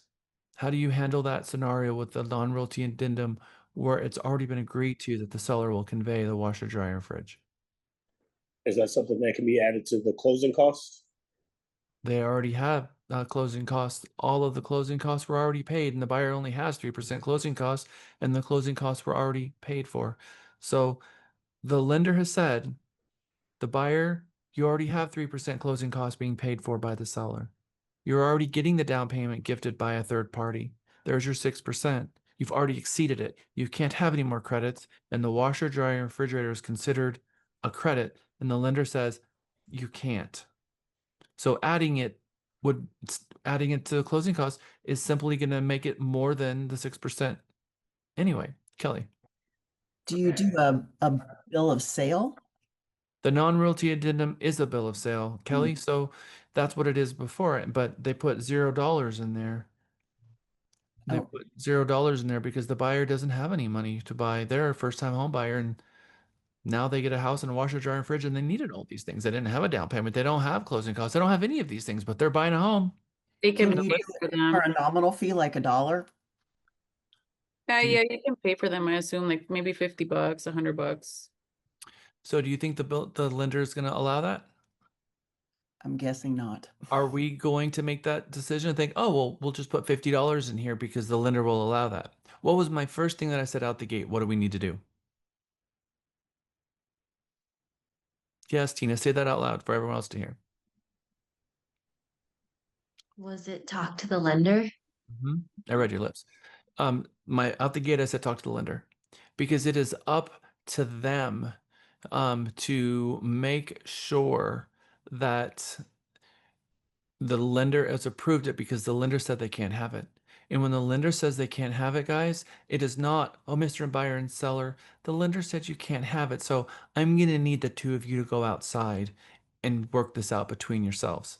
No, they can't have it. The lender is saying, you can have the washer and dryer, but you can't have the loan. So pick one, the washer and dryer, fridge, or the loan for the house. It's mortgage fraud.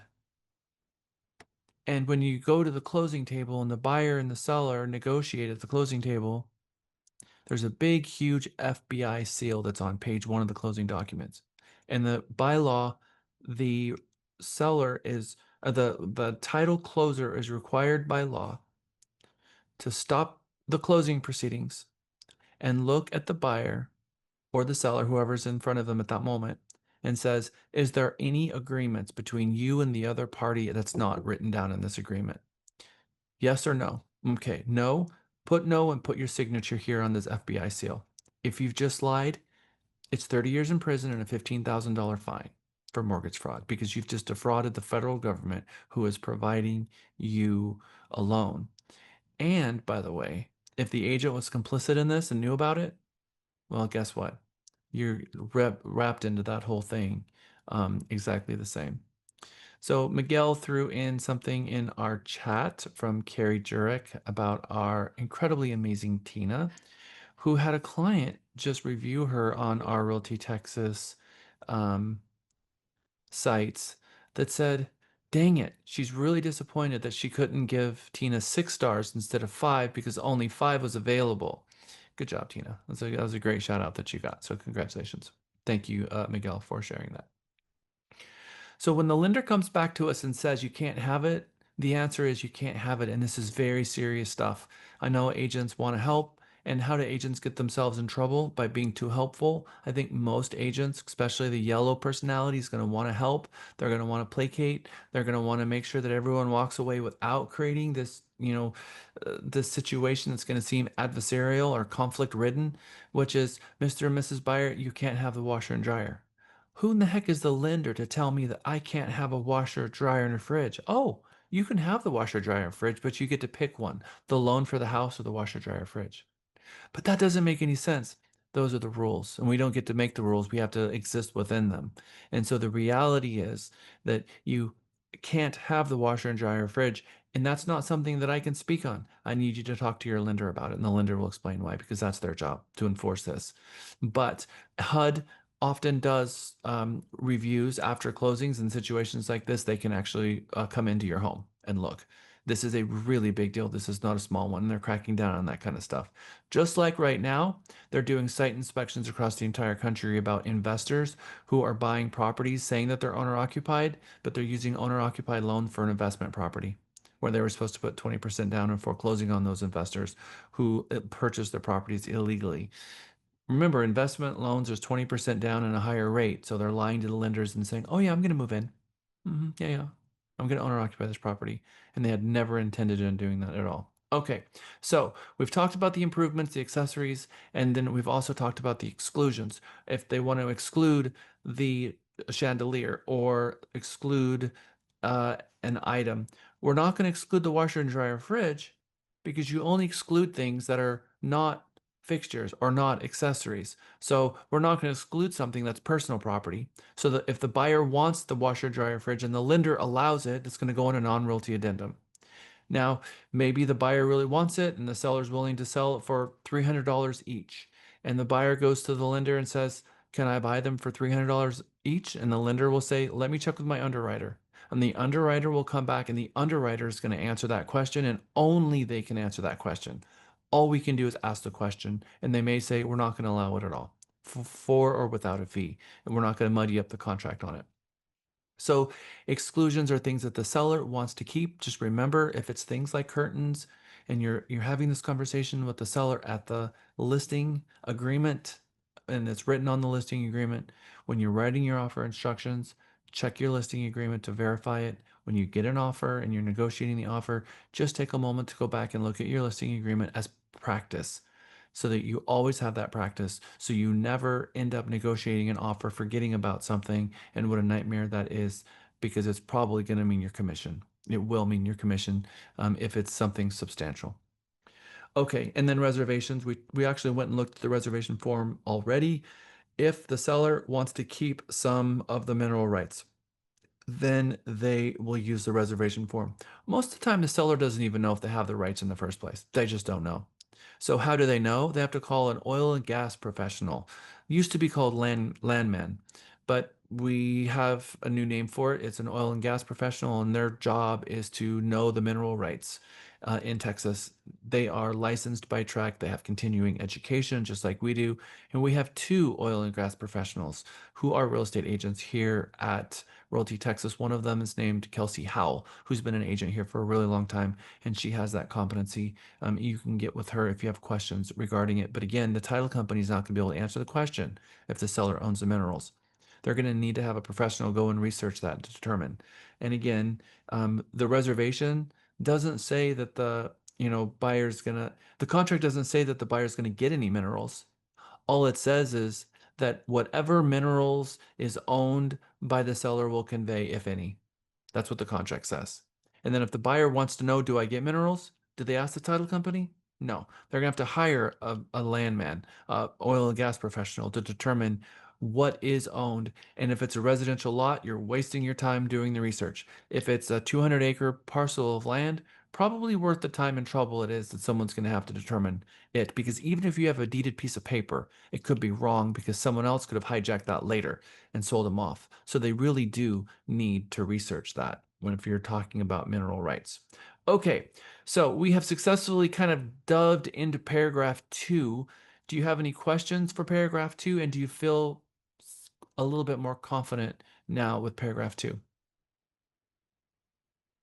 Okay, there's a lot to these contracts. There's a lot of information to cover. So sometimes we take these classes a couple times before we really absorb it all, because as we say, we walk away from a training class like this and we're gonna retain 10%. So taking it over again helps, which is why Michelle LaFortune and a lot of our top producers are here, because every time they just catch on to something new, something else that we've said before just didn't stick because it's just so much information that it stuck. So it's smart. I do the same thing. I'm continually taking contract classes and I'm continually learning as well. Yana. Yeah, I have a question because when we bought the house, the refrigerator it's already like include. Yeah, so it was not included. It might have been added to a non-realty addendum unless it was built into your home. But if it's freestanding and not built in, and just because it might have an ice maker and the ice maker is connected to the water does not make it included. So if it's just freestanding, then the only reason you would have received it is A, the seller abandoned it and just left it there, or B, you guys agreed to it on a non-realty addendum, which was tied to the contract that said that the seller would convey the refrigerator at no cost or for a fee. But it's not part of the contract. Okay, and what if like you know, patio furniture or something like buyer wanted some the seller leave in the house. Okay, so if the buyer would like to negotiate for some of the seller's furniture, it's a non-realty addendum, it's a bill of sale. It doesn't exist on the purchase contract because the purchase contract is for land improvements and accessories and exclusions. So if we want an inclusion, which a little while ago I said, and I asked the question already, what is an inclusion? And you guys gave me some examples of what inclusions are. So an inclusion is personal property that the buyer would like the seller to give them, and that would be included on a non-realty addendum. We also call that non-realty addendum a bill of sale. That is a document that comes with the Texas Realtors Forms Library, and it's simply just that, a list of items it's going to convey and whether or not there's going to be a fee at it or not. And I'll include that form here when we get into paragraph 3. Any other questions regarding paragraph 3? Sorry, any other questions regarding paragraph 2? Okay, paragraph 3. We've got 3A, 3B, and 3C. 3A is the cash portion. This would be typically the down payment. 3B is going to be the sum of all financing. Why does it say sum of all financing instead of something more simple like loan amount? Why sum of all financing? Sometimes the down payment or the buyer brings more cash to the deal. Well, so paragraph 3A is all about the cash. So 3A is cash. 3B is not money that they're bringing to the table, but money that they're borrowing from another source. So why does paragraph 3B say sum of all financing rather than loan amount? Because they may have gotten financing from more than one lender. Yes. Yes. Jennifer, is that what you were going to say as well? I saw your hand pop up. It was, yes. Okay. So yes, because we have options of getting money from different places. Where are 3 of the most common different places that we could have loan money coming from?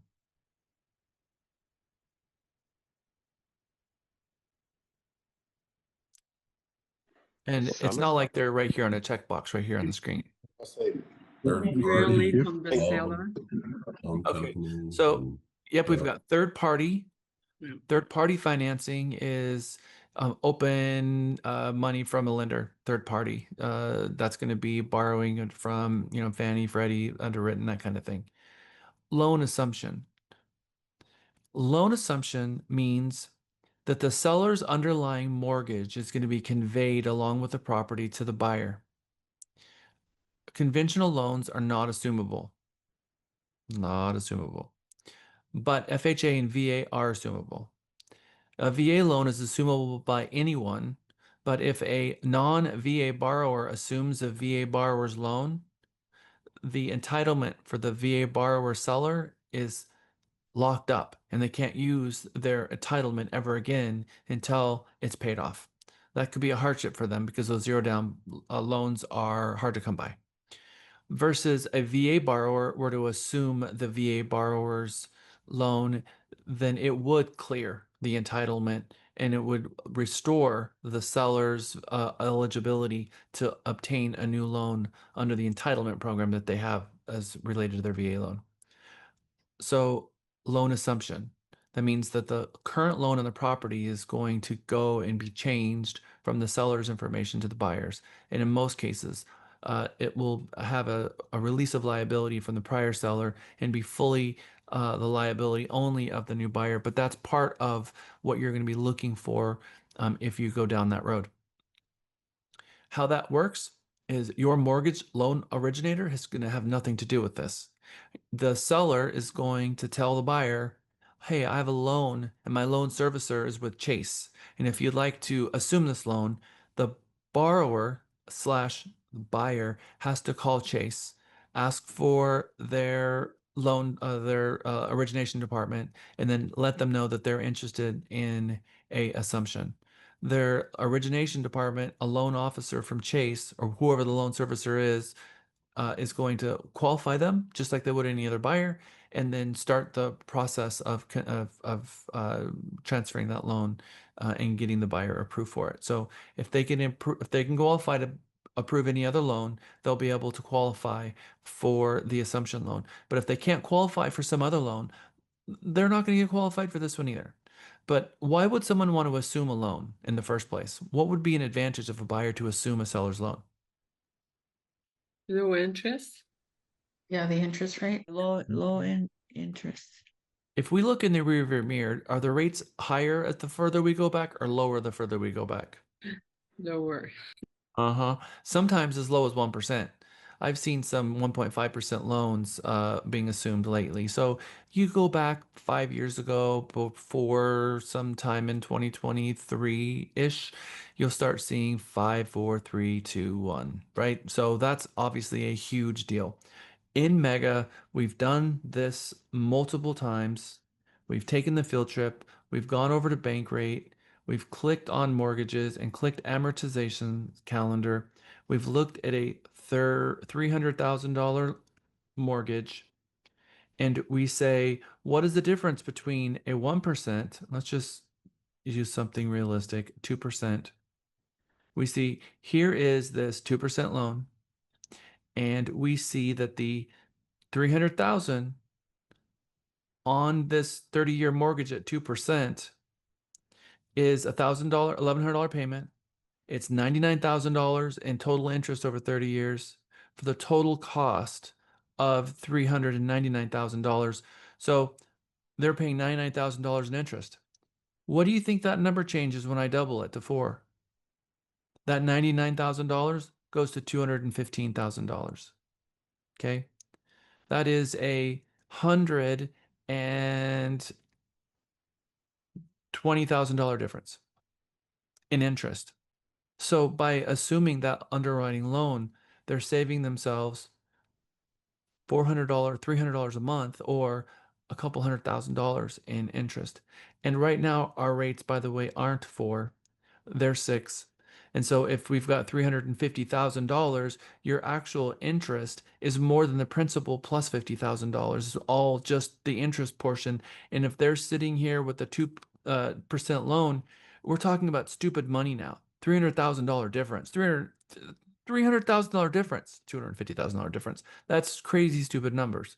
So this is why an assumption can be such a popular thing. But if there's going to be an assumption, you're not going to take a buyer who can't qualify to buy a home and think, oh, you can just assume the seller's loan. That's not going to work. They have to qualify just like anybody else. Okay, then we have seller financing. And seller financing is when the seller is going to act as a bank. And we have addendums for each of these. We have a third-party financing addendum. which is a financing addendum that's in your forms library. You have a loan assumption addendum, which is also in your forms library. And you also have a seller financing addendum, all three of them. And so you might have a hodgepodge of each one of these, which is why it might be sum of all financing, because you might have a third party financing plus a loan assumption. If you have a loan assumption and this was a 5-year-old loan, obviously the purchase price of the property today is going to far exceed the balance of the loan. Would you agree with that? Because they paid it down, they probably had a down payment to boot, and it's gone up in value over the last 5 years. So all of these things, there's probably going to be a pretty significant delta between the balance of the current loan that you're assuming and the purchase of the property. Maybe the property is being sold for $500 and they have a $300,000 loan still on it. So now the buyer is going to come up with $200,000 difference. They might put $50,000 down. Now they have $150,000 they have to come up with. So maybe they get a third party financing. And the third party financing is going to be for 150. The loan assumption is going to be for, the difference, and plus $50,000. Or maybe they do a loan assumption and the seller carries the additional as the seller becoming a lender, and the seller is going to get the interest, and the seller conveys the property to the buyer. The buyer's the owner, but there's a lien against the property, and the seller is now a lien holder.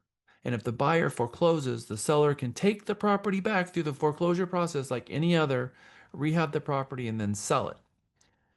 Most sellers are not really interested in doing that. They want to release themselves from the property and walk away. But not all sellers, some sellers are open to this. It's rare that we do this. The thing about a seller financing is the seller can't finance it if the seller has a loan against the property. That's not seller financing. The seller can only seller finance a property unless it's free and clear. The seller has paid off the property and they owe nothing. If the seller has a loan on the property, there is always a clause in these loans called due on sale clause. A due on sale clause means if it transfers from one buyer to another, the lender has to be paid in full. So some people, I was going to say unscrupulous, but I'm not going to go that far. There are some title companies and lenders out there that will assist in what's called a WRAP, W-R-A-P, a wraparound mortgage, where they will tell you you don't have to pay it off, and they lie to the lender. They send them a message and says, this property is going to be sold, and then they sell it as fast as they possibly can to try to beat the lender from responding. And if they can beat this lender to the closing table, so they've actually closed it before the lender could respond, and the amount of time that the lender has to respond, then they've waived their rights and you're good. Problem is if you don't win the race, the property goes into foreclosure and there's no way to stop it. So you're really, really setting up your parties to increase their liability tenfold. In our job, specifically, number one is risk reduction, to reduce their risk. And by doing a transaction, we're increasing their risk to the level of losing the home to foreclosure. And that's a really big risk. Realty Texas does not allow Wally wraps. If a party wants to do a wrap, they're going to have to get an attorney, and the attorney is going to have to handle that, and we will have nothing to do with that because of the risks. And by the way, there's only one firm that's left in Texas that will do one of these. It's Wally Tingley with Chicago Title, and the title policies will no longer protect for that. And I'm also hearing that the company's E&O insurances will no longer cover transactions that are done through a wrap. Okay, so 3A is the cash portion, 3B is the financing portion, and 3C is the sales price. So it's 3A plus 3B. If the purchase price is $300,000 and they're getting a loan for $100,000, what is their down payment?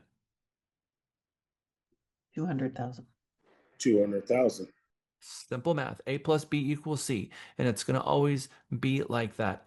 Be very cognizant that you need to check off one of these addendums to the contract. Third-party financing, loan assumption, and seller financing to bring it into the contract. So if a buyer wants to get third-party financing, are they required to use the third-party financing addendum and have the third-party financing addendum part of the contract? Yes. No. What is the third-party financing? At the end of the day, we talked about this yellow book and all the things that the buyers have at their disposal, and we called that a word. What were all these words called? Contingencies. Yes. Third-party financing is simply a contingency to the buyer, giving the buyer the right under certain circumstances, if they're not approved for the loan, to get their earnest money back. Without the contingency, they're not protecting their earnest money. Plain and simple. If the buyer wants a contingency, use the form. If they don't have to. Now, there is some federal laws here that says, quote unquote, and I'm going to pull this from my memory, notwithstanding any other provision, the buyer cannot suffer forfeiture of earnest money unless the buyer, and it talks about two things. And one of those things is received an appraisal and the property met value.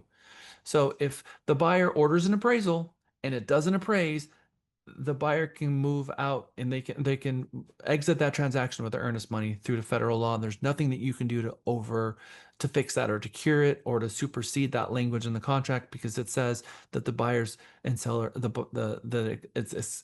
it is expressly agreed. Expressly means no matter what it says anywhere else, that this is going to take precedence. Federal law is going to take precedence here. So don't forget to check these off, because remember the bulletproof contract conversation. If you have forgotten to check this box here, you may or may not have the protections of the earnest money that you think you have on a conventional loan. Let me just throw that at you there. So don't forget these check boxes, because they have a purpose. And it's also a disclosure to the seller of how you're getting the money. Maybe it is a hodgepodge and they want to know exactly how this financing described is going to all come together. We also have them on paragraph 22, which is our agreement of parties. We're going to talk about where all these addendas and notices get added to the contract on paragraph on sections 22. But right here, I also don't want you to forget to check them off here. All right. Before we move to paragraph 4, do we have any questions on paragraph 3? We feel good about paragraph 3. Okay. Are we having fun? Who is nerding out with me? Okay, good. Good. I don't want to be party of one nerding out all by myself here, so I need to make sure I'm in good company. All right. Paragraph 4, leases. This is a new paragraph for us. It used to be our paragraph 8 was here. And paragraph 4 used to say brokers and sales agents. Now we have that in paragraph 8, which is actually it said broker fees in paragraph 4. But now paragraph 4 is leases. This was a favor that they did for us. It says, except as disclosed in this contract, seller is not aware of any leases affecting the property. After the effective date, the seller may not, without buyer's written consent, create a new lease, amend any existing lease, or convey any interest in the property. So no, the seller can't decide that, ooh, wait, I really don't want to sell this. I changed my mind.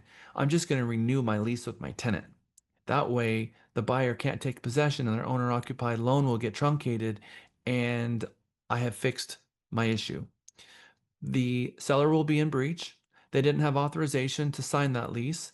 That lease would be void because they didn't have the capacity to enter into a lease, and they can be sued up one day, and all the damages that they incurred to that tenant would be inflicted here. So we don't get to tell the buyer and the seller what remedies and what the rights are here if they do it. It's just they can't do it. And if they do it, then we have to get with the sales manager to get the parties with an attorney so they can figure out how they're going to fix what just happened. But I think it's pretty important that the parties understand what their rights are and what their limitations are. And here, a very significant limitation happens. The owner of the property, their rights have been limited when they enter into an agreement with the buyer, and they've agreed to limit their rights to not amend or create a lease on the property without the written consent of the buyer at the times where this contract is in force. So it says that the seller is not aware of any leases except, and there's 3 types of leases that could be on the property. So it would say seller's not aware of any leases on the property except for the tenant who lives there and their lease. And that would be checked off on paragraph A, residential leases. And if there is a residential lease, then we have a form for that. It's called Addendum for Residential Leases.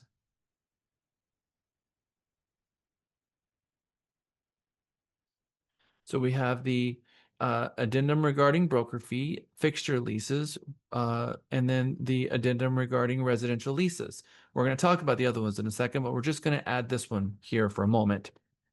If the seller is selling a property where a tenant currently has a lease in place and is occupying the property, this form is required. And this form is a gift. And you'll notice that this form was born in 2022. And what a great addition to our forms library, because some of the stuff in here was a nightmare to deal with before, but now they have streamlined this process. First, residential lease means any lease of the property to a tenant, including an addendum, amendment, or move-in condition form. All the documents as part of and made part of the contract as part of the lease. Seller may not execute any new residential lease or amend any residential lease without buyer's written consent. Existing residential leases will have the following status at closing. So the seller is required to tell the buyer what will the status be, because they could have a tenant in there that's running out the lease, and they put the property on the market 30 days before the end of the lease, and the buyer's going to move out, or the tenant's going to move out at the time of closing, and they're not going to be in place anymore. But can anyone guarantee that the tenant's actually going to be out? No, we can't.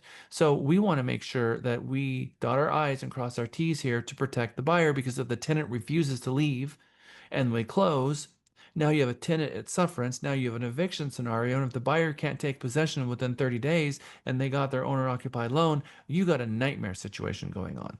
So that's why this form is so helpful. First, it says existing residential leases will have the following statuses at closing. A, termination of residential lease. All residential leases must be terminated by closing. Seller shall deliver possession of the property in accordance with paragraph 10 of the contract. Paragraph 10 of the contract says either upon a buyer leaseback, a seller leaseback, or possession of the property at closing. So we're going to go to paragraph 10 and see what it says there and what was negotiated in that contract. With no tenant or other person in possession or having rights to occupy the property. So it's saying that the tenant will be gone and we're going to close as it says in the contract. Either the seller is going to stay in for a little while or whatever it says in the contract. Then it says, notice, this paragraph will not amend or terminate any existing leases. So don't think for a moment that you can use this form and it somehow have a magical power over a lease that's got 6 months left and you're going to truncate the buyer's lease or the tenant's lease in the property. That's not what this does. This is a promise that the seller is making to the buyer that the lease will be ended before closing. Now, could the seller have agreed with the tenant and give the tenant a double deposit to get them out by a certain date and they've agreed to an early move out? Yes, that is absolutely possible. But the seller has ensured that to the best of their ability that the lease will be over and everyone's agreed to an early or the lease to be over before closing. Or B, that assignment of assumption of residential leases, meaning that the buyer who's buying the property is going to buy the property and assume the lease and the tenant's going to stay in place. Existing residential leases shall be assigned by seller and assumed by the buyer at closing. A, the buyer has received a copy of all the residential leases. B, buyer has not received a copy of residential leases. Seller shall provide a copy of the lease within 3 days after the effective date. So maybe they don't want to put the buyer's lease in the MLS documents and share that information with the world, because maybe there's information that it's no one's business. So they're going to say, look, go under contract and we'll give you a copy of the lease, but here are the general terms. But we'll give you a copy of the lease once you actually go under contract with us.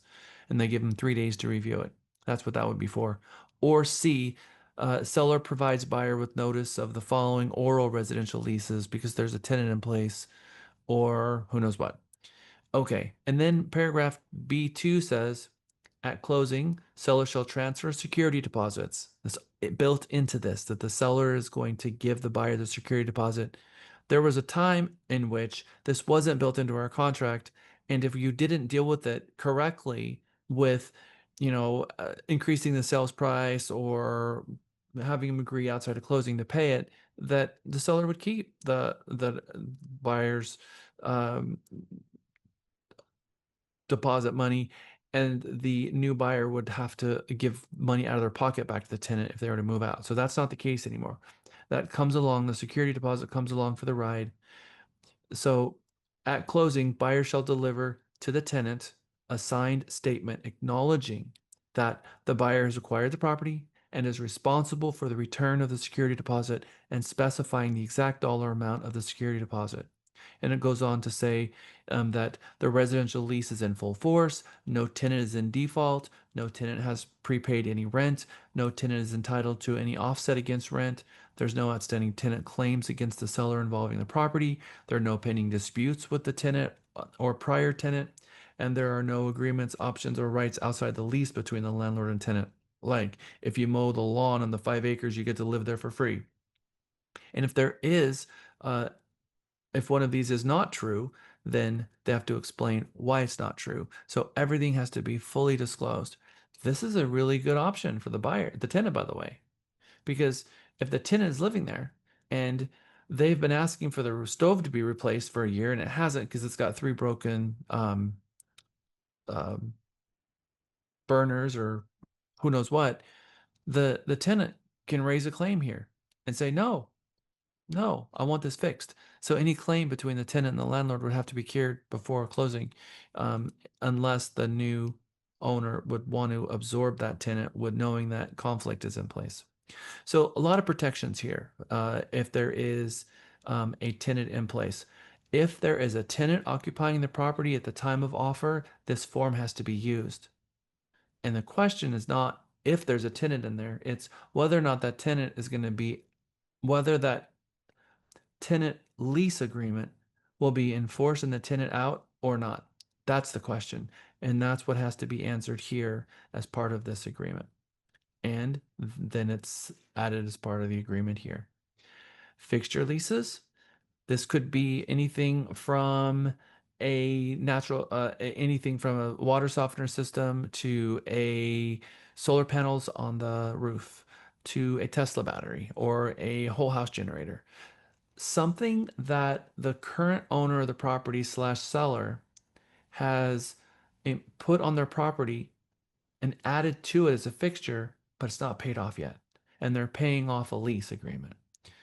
Dangerous thing. If you are a listing agent and you're walking up to a property, you look up and you see solar panels on the roof, and that's a question that you're going to put in your head. I need to talk to the seller about that. Is that paid off or is it a lease? Because this is more problematic than you might think. It could actually even be a whole deal breaker item. No, these leasing companies have come a long way, but they have a lien against the property. And the only way that they can ever be paid for the equipment that's on the home is through that lien. So oftentimes they're not willing to lift the lien, because if they do and the property changes hands, the new buyer has no responsibility to pay it anymore because they lifted their lien. That's a problem for them. So oftentimes these liens have to be paid off before closing. And before closing means it hasn't closed, which means you can't use post-settlement money to fund the loan, which means the seller has to have that money in their bank before closing, write a check, pay it off, close and fund. I've had situations where the seller didn't have the money and the buyer really wanted to buy the property and they did some crazy things. Crazy things. Well, let's just change the option period to $20,000. I mean, I've seen some crazy things. Funneled that money to the seller then paid it off, and the title company then closed, and then they used proceeds to credit back to the buyer. There's a lot of risk there, because what happens if the property doesn't close? But this was a scenario in which the seller had no out and title company wanted to fund, and we were right there, and they did it at the closing table, and it all made sense. There are things that you can do like that if all the parties are willing, but trying to force a buyer to do that, no. The only time that would ever happen is if the buyer was willing to do that, and all parties agreed to it.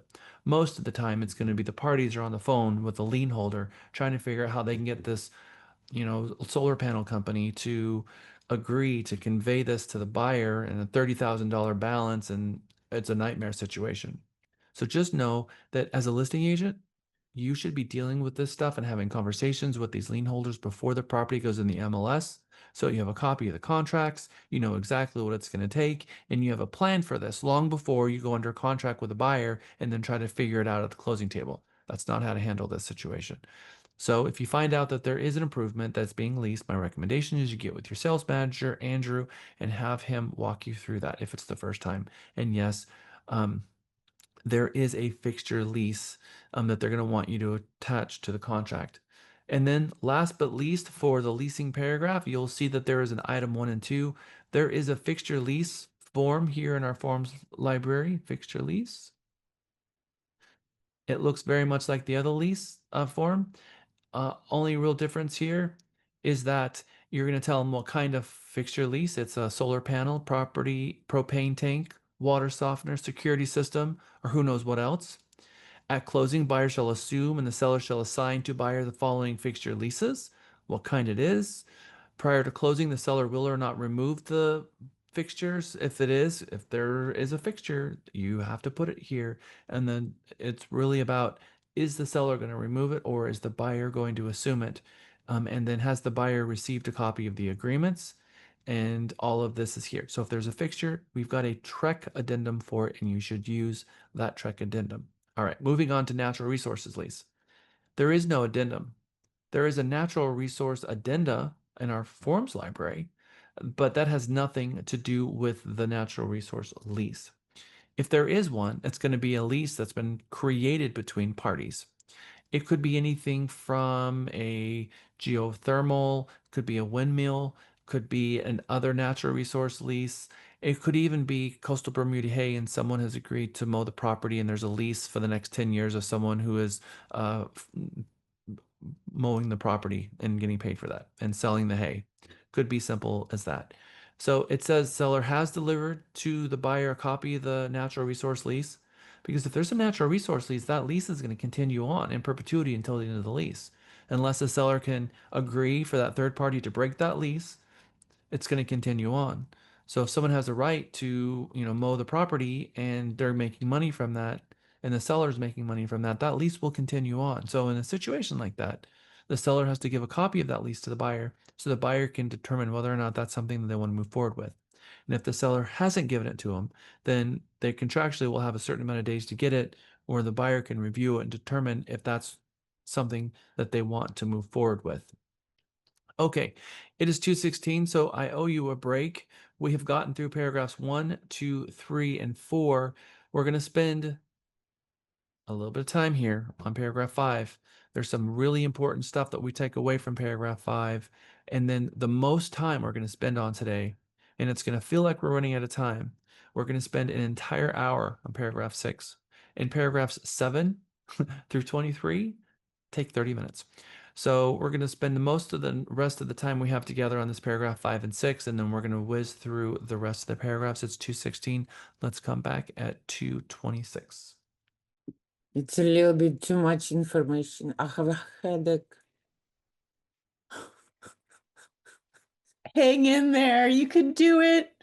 No, it's too much. My brain cannot hold all this information.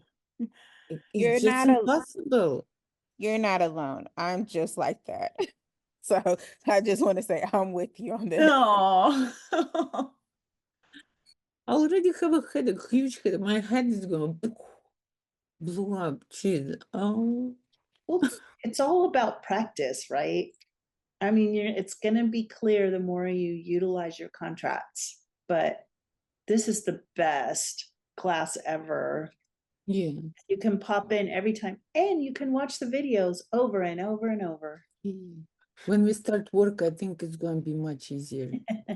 Hey, Lisa, can you add the time? Do what? Can you add the time to the chat? Yes. Sorry. It's fine. All right, Elmer, I am going to be taking our next break at 3:15. Do you need me for anything? So far, I think Yeah, okay. That's an interesting approach. We've not taken that approach yet.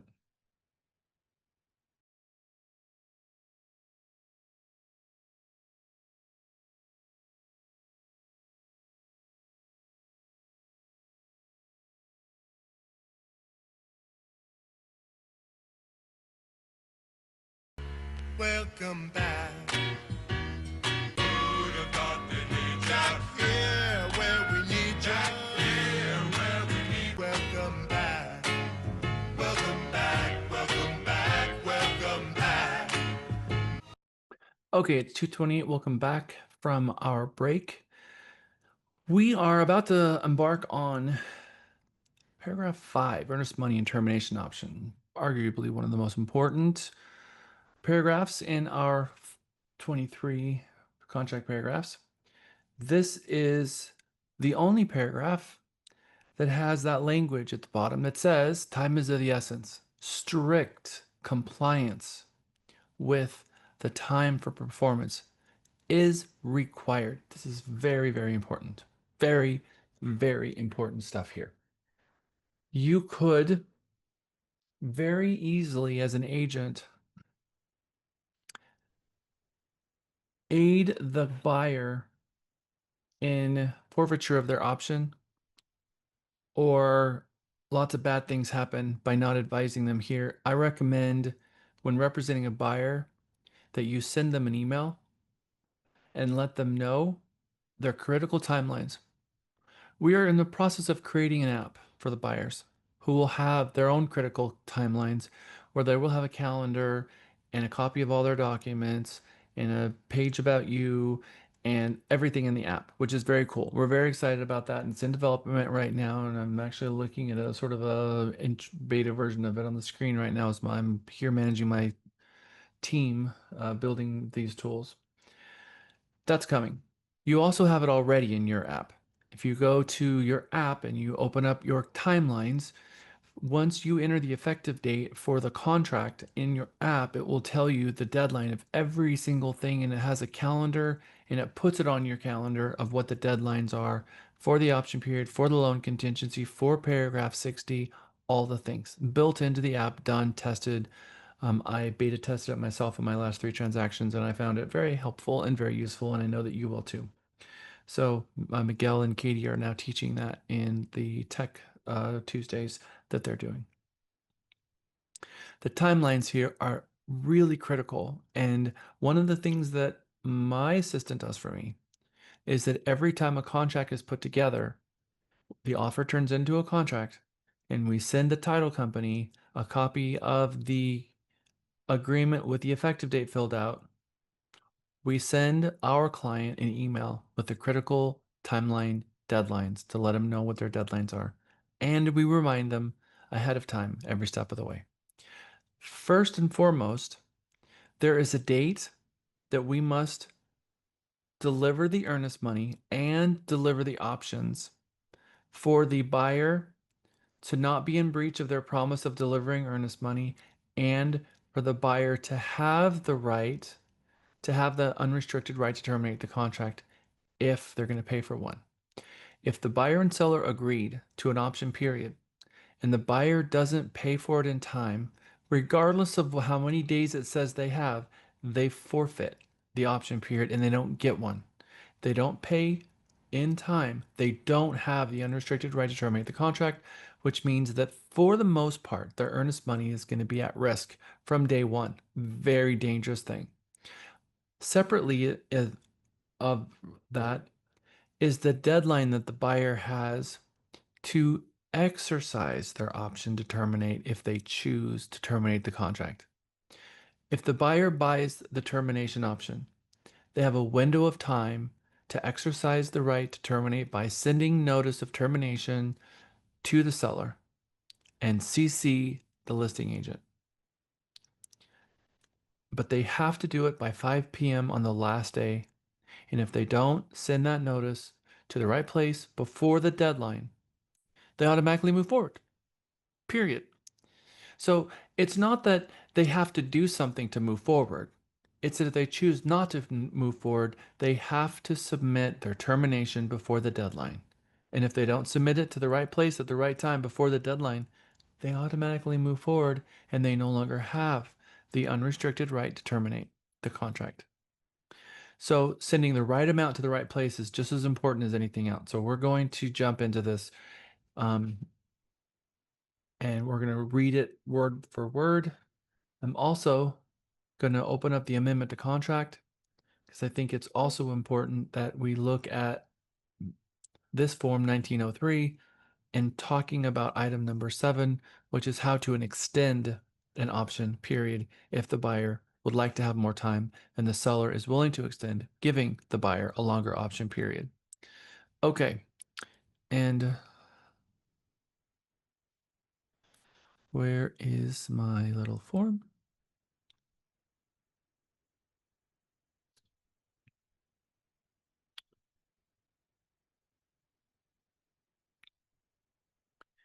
Every time I need this, I have already gotten rid of it. I will find it this way. All right. So the contract says here in very unambiguous language,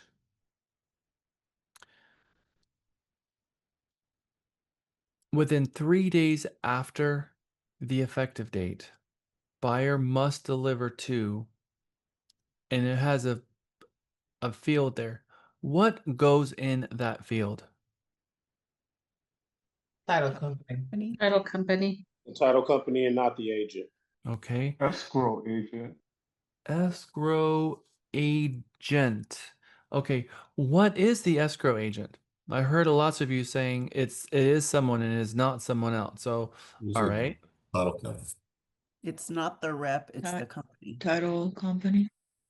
Okay. So we've got some different different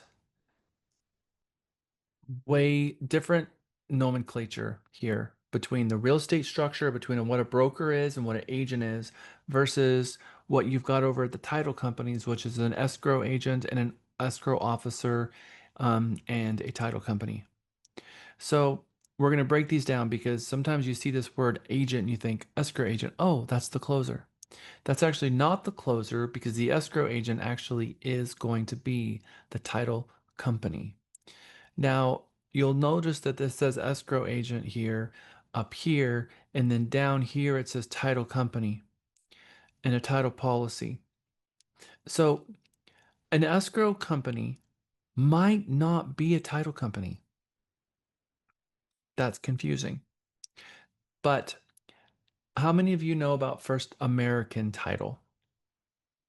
First American is a true title company that offers the #1 most sold title policy in the world. First American Title Policy. In fact, Austin Title, Key Title, and all the rest of them use First American's title policy. So in this case, Key Title would be the escrow agent and First American would be the title company. I have had title geniuses come in here and argue with me back and forth, or I've asked them to explain to me, like I'm 2 years old, why we're putting the escrow agent in both of these.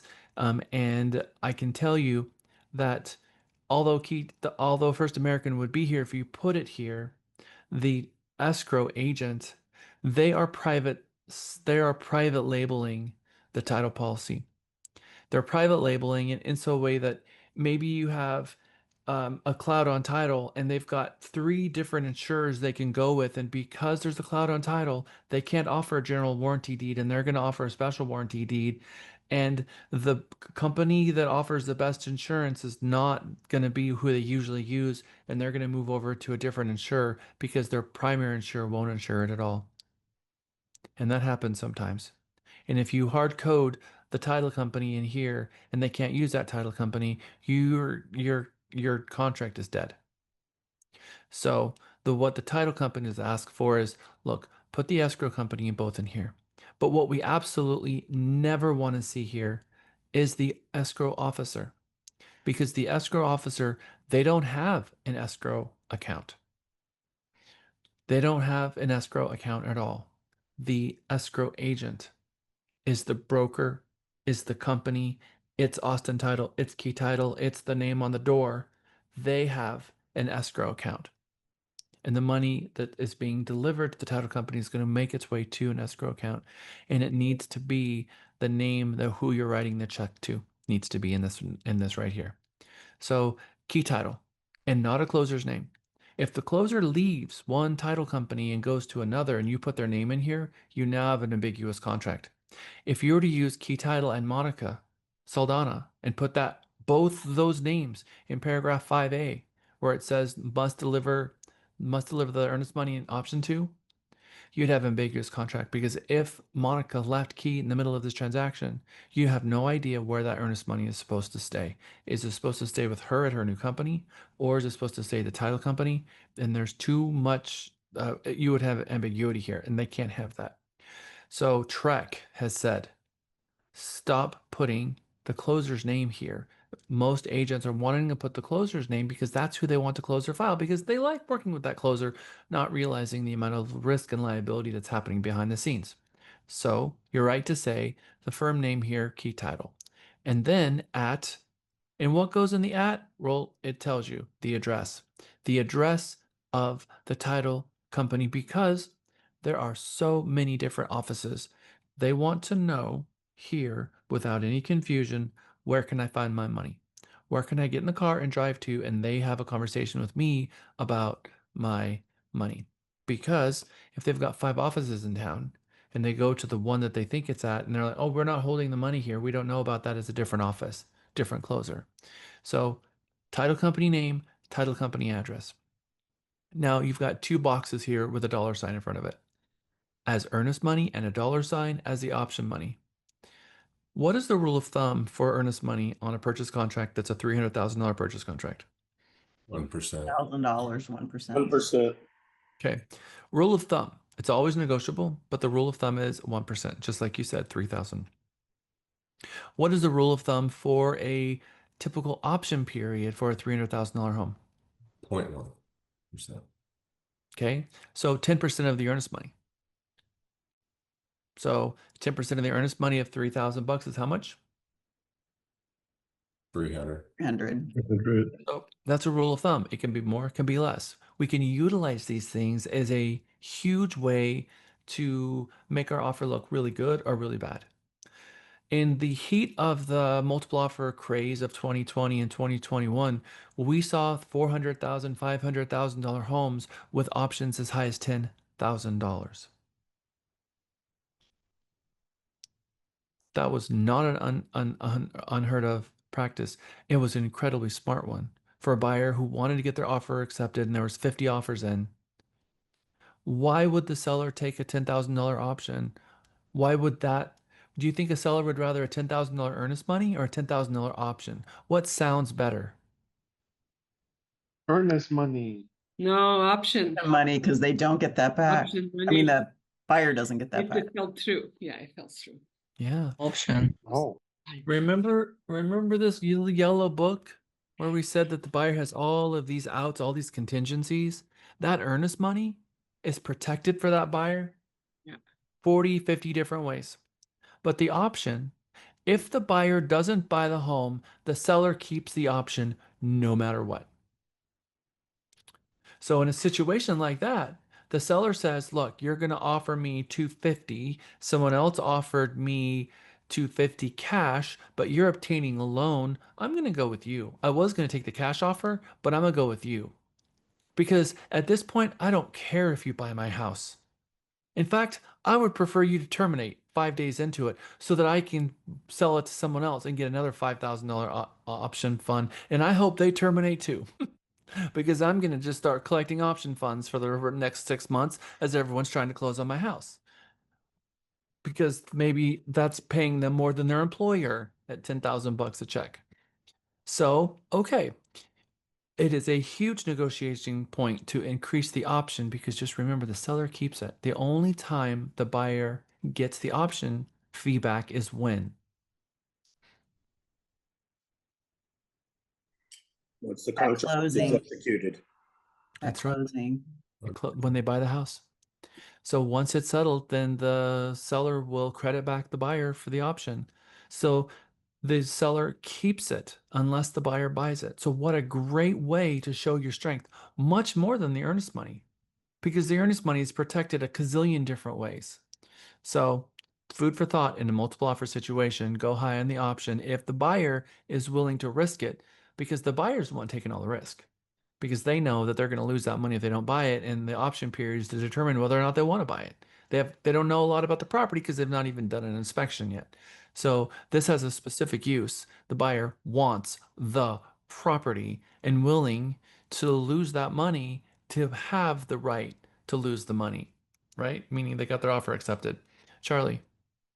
Now, what if everyone paid option money, but the seller only picked one? What happened to other people's option money?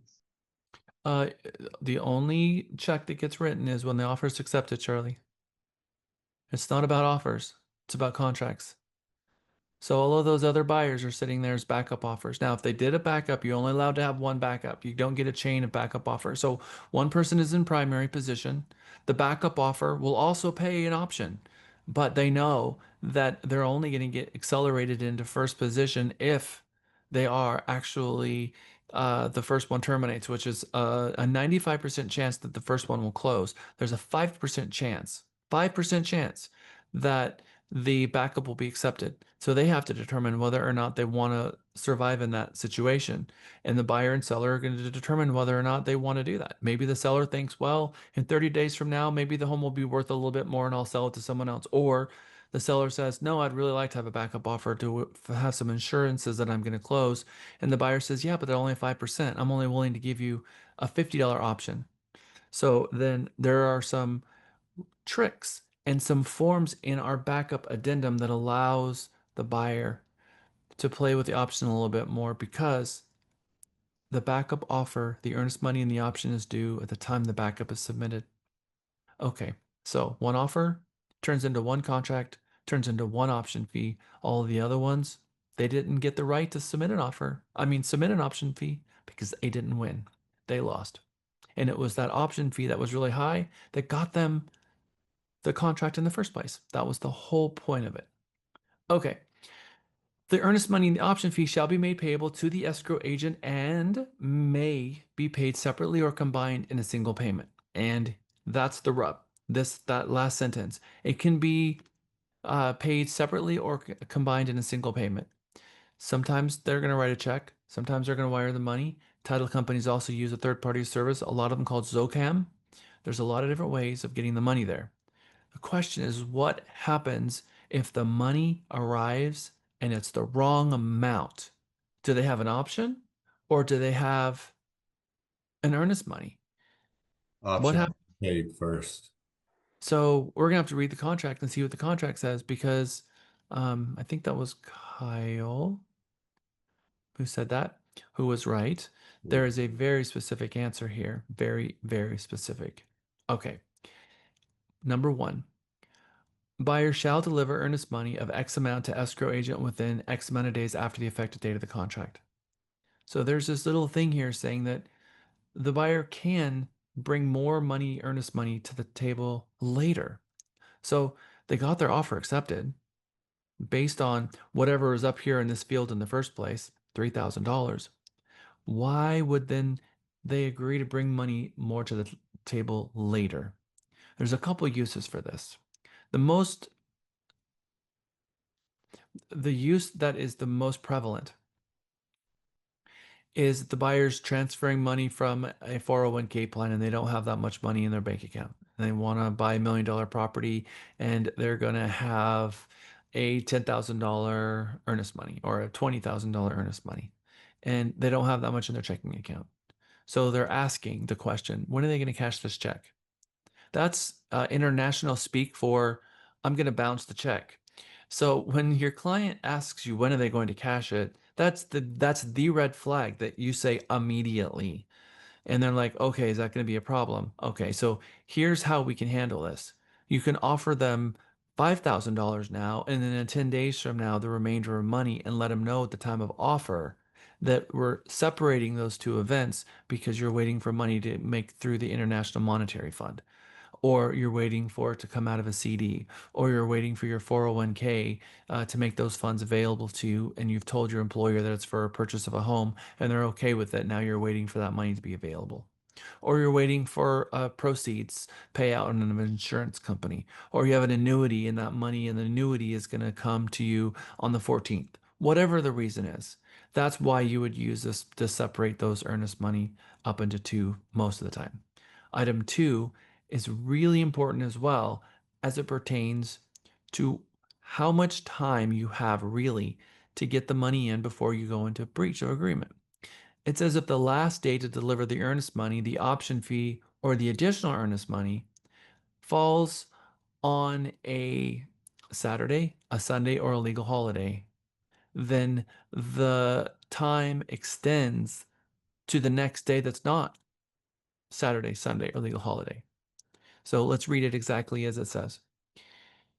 If the last day to deliver the earnest money, option fee, or additional earnest money falls on a Saturday, Sunday, or legal holiday, the time to deliver the earnest money, option fee, or additional option fee as applicable is extended until the end of the next day that is not a Saturday, Sunday, or legal holiday.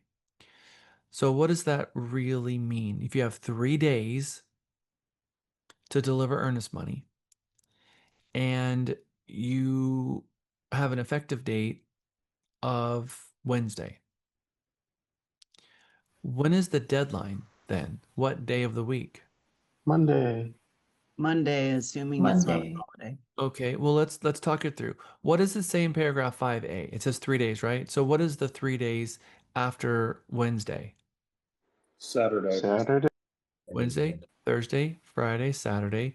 Is Saturday one of the 3 things that says Saturday, Sunday, or legal holiday? Yes. No. Yep. So then it automatically extends to the next day that is not a Saturday, Sunday, or legal holiday. So it would extend to Monday. What happens if Monday's a legal holiday? It would then extend to Tuesday. So they did this because we work on weekends, but the title company can't. And the parties can't make an agreement that the title company is going to deposit a check when they're closed. So this is a function that's going to make sure that the parties don't find themselves in breach of agreement because the title company is closed. So it allows for a little extra window without a problem arising. So there's an automatic fix for that. So 3 says the amount escrow agent receives under this paragraph shall be applied first to the option fee, then to the earnest money, and then to the additional earnest money. That's very specific. Remember, it said up here that they could make it into one payment. Let's say the earnest money was $3,000 and the option was $300. How much is due? $3,300. What happens if the buyer looks at the contract and says, "Oh, I owe $3,000," and they wire $3,000 to the title company, but $3,300 was due? What happens now? That money is added to your option fee, and then you still need to come up with the earnest money. Okay, so $3,000 was delivered. So $300 was applied to the option of 300. Check, paid in full. Buyer's option period begins. Technically, it already began because it began the very moment the person acknowledged it and said, "I agree." But then they have 3 days, to get the option funds in. So they were able to get the option funds in before the deadline of the 3 days, meaning that they have a valid option. Okay, good. But now there's $2,700 left over, and they owed $3,000 for the earnest money. $2,700 is not sufficient for the $3,000. So what happens? They're insufficient on the earnest option. Okay, so the earnest money was not sufficient. So what happens to the contract? Breached. It's breach. Yeah. It's Does it automatically terminate? They have, if they have more time, they can cure it. No, it does not terminate. No, it does not terminate. It does not at all. So then we have to say, well, Jack, what does the contract say? That's the right answer. So then we go and read the contract and see what it says in that scenario. All right, we're going to skip over B for a moment and we're going to go right to paragraph C and D and answer that question. So then we're going to come back and read B in a moment. But let's read C. Failure to timely deliver earnest money. Does that sound like what we've done here? Sounds like it. Yes. So it says, if the buyer fails to deliver the earnest money within the time required, seller may terminate this contract or exercise seller's remedies under paragraph 15 or both by delivering notice to buyer before the buyer delivers the earnest money. All right. So they didn't deliver it in full. So they didn't deliver the earnest money. So then now the seller has a right they've never had before. Because the moment the contract was signed, the buyer had all of these things and the seller had none of these. What was it again? Contingencies. Yes. And now all of a sudden, the buyer gave the seller a contingency based on their breach of not getting the earnest money turned in timely as they promised to do. So now the seller has a right. This is the one out we talked about. Nice. This is the one and only out the seller will ever have. Now, the seller the contract's not terminated. So if there is a backup offer here, the seller is not under any obligation to move forward with the first party. But if they want to exercise their right in the contract to bail, well, they can do that. And they're going to do that in, where is that form? It's right here. They're going to do that right here in our 1953. No, 19.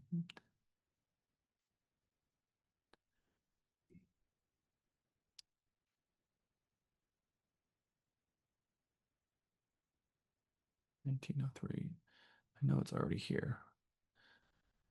There it is. Okay. No, I got it.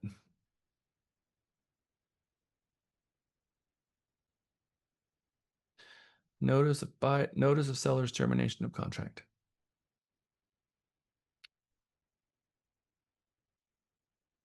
Which is now here, right? Okay. Do you remember the notice of buyer's termination of contract, how that went on for days and they had 8 items, 7 of which were specific and then 8 said other? Here, there's only 1 item. Buyer failed to deliver the earnest money within the time required under paragraph 5 of the contract and before the time seller provided this notice to buyer. So what this is saying is, at the point the buyer did not turn in the earnest money, automatically the seller had the right to terminate the contract.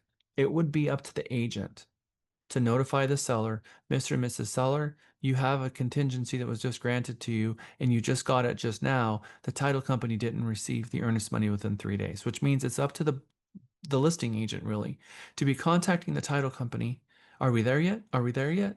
Did the earnest money arrive? Did the earnest money arrive? And the title company is under no obligation to tell you the moment it arrives, although they're going to receipt the contract and they're going to send out a fully receipted copy as soon as the money comes in, but they're under no obligation to tell you. But we are under obligation to call the title company, ask them if the money arrived, and when we find out that it didn't arrive, to contact the seller. Mr. and Mrs. Seller, you have a right now. You have the right to terminate this contract. They get to keep the option funds. They get to keep the option funds and terminate the contract and move forward with another one if they choose. They don't have to. And if they have a backup, the backup is still sitting there as a backup. The seller has options. They can terminate the first one and go with the backup because maybe the backup's $50,000 more. And maybe this is the best thing that could have ever happened to the seller because they get to keep the $10,000 option if that was the case in the scenario and move forward with the backup. And the backup is also a $10,000 option. Imagine for a moment that for an entire day, on day 3, it didn't show up, and all day, day 4, the seller had this right, and nobody told the seller. And then on day 5, the buyer brought the rest of the money in, the other $300 in this case, and then they cured it. And the moment they cure it, the seller no longer has the right to terminate. And if that entire day 4, no one told the seller they had that right, someone damaged the seller by $10,000. Because they didn't tell the seller of the right. So we had better know how important this is to communicate to the seller what their options are. How many learned something new about this today? Okay. This is what we talk about in terms of representing our clients. These are the things that you really have to know, because this is the difference between being a real estate agent and being a rookie. Michelle. I want clarification. Can't speak English. Can we switch French? Okay. No. Obviously. Okay. I want to make sure I understand. Like, let's say I'm on the seller side, and we are like 5:30 the third day. I have a backup offer which the seller's preferred. I can send that. Well, you're not going to like my answer because, Oh. and I saw the expression of Cindy's face. So her and I are both thinking the exact same thing. Okay. The deadline's not 5:30, Michelle. It's midnight. 12:01. My apology. It's like Tell the company's not going to answer the phone. Yeah, obviously. Okay. So the next morning at 8 o'clock, we're gonna wake up, call the title company at 8:30. Did their Okay. earnest money arrive sometime last night? Because Okay. you're really not going to know until the next time they're open. So they had 3 days, all the way up until the end of the day. So you call the first business day on day 4 in the morning and call and find out, did their earnest money arrive? Title company says no. Your first call as soon as possible at 8:02 or 8:32. I mean, because that was the first call you made as soon as they opened. Mr. and Mrs. Seller, look, this is a scenario. The earnest money was not delivered in time. Now, you need to understand that the contract is still valid and you can get to the closing table in this state. I'm sure that they will eventually deliver the earnest money. I don't know. But this is the thing, is you now have a right to terminate the contract and keep their option fund and return the earnest money. That's an option you had. And explain to them what their options are. And then they're going to look to you and say, well, what do you suggest? What's your opinion? Well, we've got a pretty good sized backup here, or we don't. Or, we've been on the market for 20 days. So I think that, it would probably not be in your best interest to alienate these guys. But do you want me to call them and let them know that this is, what they've done to see if they'll cure it? It's all about the scenario and where you are, because the circumstances here really dictate what's going to happen, what your next step is going to be. Where are the market conditions? Who had the advantage here? Is the buyer have the advantage or the seller, depending on how you're going to move forward? Who had the most leverage? If the seller is, thank God we got an offer, obviously they're going to try to figure out how they can cure the scenario as best as properly. If it was the exact opposite, you got a backup offer and 20 buyers that want to buy their home, maybe a completely different scenario will be. You also might have a seller that would have a huge thing to gain by canceling the first contract and moving forward with the second one. But they say, I don't have the stomach for it. I don't want that on my conscience. I don't want that bad karma in my life. Call them and tell them, look, I could have just screwed you 3 ways to Sunday, but guess what? I'm not going to do it because that's not my style. Get the earnest money in, and if you don't do it by 5 o'clock, we will move forward with the backup offer. It depends on the seller, because you may have a seller who just doesn't want to feel like that's the kind of dirty tricks that they have, and you might have another seller that says, hey, this is business. This is business. Yeah. Good questions. Not for us to say. All we're there to do is deliver this information to the seller and let them choose what it is that they want to do. Okay, good questions. Now, the first one says failure to timely deliver earnest money. So, what is the recourse in the contract when the seller finds out that the buyer didn't deliver earnest money in time? They have a new right. That right is to deliver termination, keep the option money. They also can sue, by the way, and sue for their damages if there is any. Separately is what happens if they didn't send the money at all, or they needed to bring $3,300 and, fat fingers like me, they hit their finger on the phone and they sent $3 to the title company. Oops, they didn't send option or earnest, did they? So what happens on the end of the third day? And they didn't deliver it. That's a completely different scenario because it's much worse now. Because you have a valid contract. The seller has the right to terminate the contract on the buyer, and the buyer has no way out. The buyer has absolutely no way out because the buyer doesn't get an option period, and read what it says.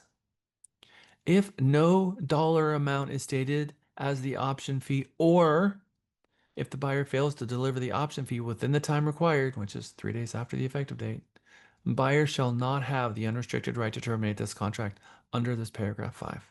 They just don't have an option at all. And so it's on us as a buyer agent, Mr. and Mrs. Seller, you must deliver the funds. Can you send me a receipt showing me what you sent? And title company, can you confirm? Because it is that important that we make sure that we pave the road for not to make any mistakes here. And then, of course, the paragraph E says, time is the essence for the paragraph and strict compliance with the time for performance is required. Now, we skipped over paragraph B, so we're going to go right back to it.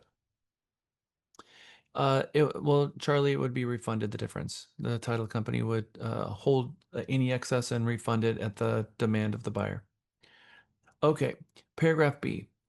For nominal consideration, and earnest money is nominal consideration. We're not talking about hundreds of thousands or tens of thousands. It's a couple of $100s. So in the world of money, an option fee is considered nominal. It says for nominal consideration, the receipt of which seller acknowledges. So at the point the seller must acknowledge if they receive the option funds. The buyer's agreement to pay the option fee within the time required. Seller acknowledges and buyer agreement to pay the option fee within the time required. Seller grants buyer the unrestricted right to terminate this contract by giving notice of termination to the seller within X amount of days after the effective date of the contract option period. Notices under this paragraph must be given by 5 p.m. local time where the property is located by the date specified. So 5 p.m. is the deadline to exercise the buyer's right to terminate. If they don't exercise their right to terminate, they move forward. That's completely different than paying for the option in the first place. These two timelines really confuse people, especially agents. They get themselves all confused. Well, which is it? Is it 5 p.m. or is it midnight? We always have this issue, always. And even agents that have been in the business for a long time get this messed up continually. The check that needs to be delivered to form the buyer's option can arrive anytime before 11:59, 3 days after the effective date of the contract. So it's on day 3. It's 11 o'clock at night. Buyer logs in, clicks the button, it goes over the title company, they're good, it's done, right? So they have until 11:59. Different is the time in which the buyer needs to exercise their right to terminate the contract. And there's a very specific reason. How many of you want to be negotiating whether or not a buyer is moving forward at 11:59 at night? Because we used to do that, didn't we, Lisa? I remember times where I would call it wino hour because all those parties would have had a bottle of wine in and now they're complaining and don't want to move forward because they're got their buyer remorse, and you're trying to get these people to come to an agreement at 10 o'clock, 11 o'clock at night because the time was 11:59 p.m. and it was a nightmare. So they said, off with their heads. We're done with this nonsense. The time to which you can exercise your right to terminate is 5 o'clock. That's it. That way we're dealing with business hour stuff so that we are not negotiating this stuff at 10 or 11 o'clock at night when people are tired, when they've, when all of it is the absolute worst time for us to be negotiating, when people are tired and maybe have had some alcohol. So that changed. That's a huge benefit for you coming into the market with this setup. So the time in which to deliver termination has to be by 5 o'clock if the buyer chooses not to move forward. Seller keeps the option. Buyer gets their earnest money back. And the contract is terminated as long as the buyer sent the termination to the seller. If the buyer agent sends it to the listing agent at 4:55, in order for that termination to really have occurred, the listing agent would have had to pick up the phone and call the seller and deliver that termination to the seller before 5 o'clock. How do you extend an option? When is the fee due if the buyer gets to the end and they want to extend an option? The day of the extension. Before 5 p.m. on the Before, Okay, so while you're under the current option period, if the current option period expired, guess what? You don't get to extend it because it expired. So you have to get the funds in and extend it. So there's two things. One, we have an amendment to extend, but separately, all right, so let's say everyone agrees and we have an extension signed, and that extension says that we're going to extend it for 5 days, and we agreed and the amendment was signed before 5 p.m. on the last day. When are the funds due? That day. or yeah, the option right period. away. So we don't get 3 days after the effective date of the amendment. We get something different. Okay. So first of all, is it when you extend an option, can you extend an option for no dollars and no cents? No, you can't. No, you cannot. What about $1? Doesn't look Yes, serious at all. but it's Yes. not a good idea. Okay. I would. So we're trying to No. build, we don't want to be the test case for the appellate courts. We don't want to have anything to do with that. We want to build, we're going to dot our I's, cross our T's, make everybody have the less liability and risk. This is out of the Texas Realtors magazine quite a few years ago. I've used this all of these years. Would someone read the paragraph on the top, please? Is it necessary for a buyer to pay an additional fee to extend an option period? Yes, the amount of the option fee is negotiable, but it would be wise to pick up a number that does not appear to be a symbolic gesture. For instance, if a dispute about the option period resulted in a lawsuit, a court might find that the payment of $1 doesn't just satisfy legal requirements. Okay, so payment of $1 might not satisfy legal requirements. Are we gonna put, are we gonna extend for 2 days and put us at risk and jeopardy? No. So what is a good rule of thumb for extending an option period? They want to extend for 2 days. How would you might want to calculate that math? Like $100, 120 a day. So what if you took the original option amount divided by the days and figure out a per diem and then multiplied that per diem by the number of days they want to add? Does that seem like a fair way to do it? Yes. I agree. And you actually then can go back and show how you came up with that number and it wasn't just arbitrary. So I think that is a very fair way to do it, at least a good approach to take. Now let's go look to see what our amendment says, because you guys were also speaking about when the option is due on 1903. So let's look at our amendment.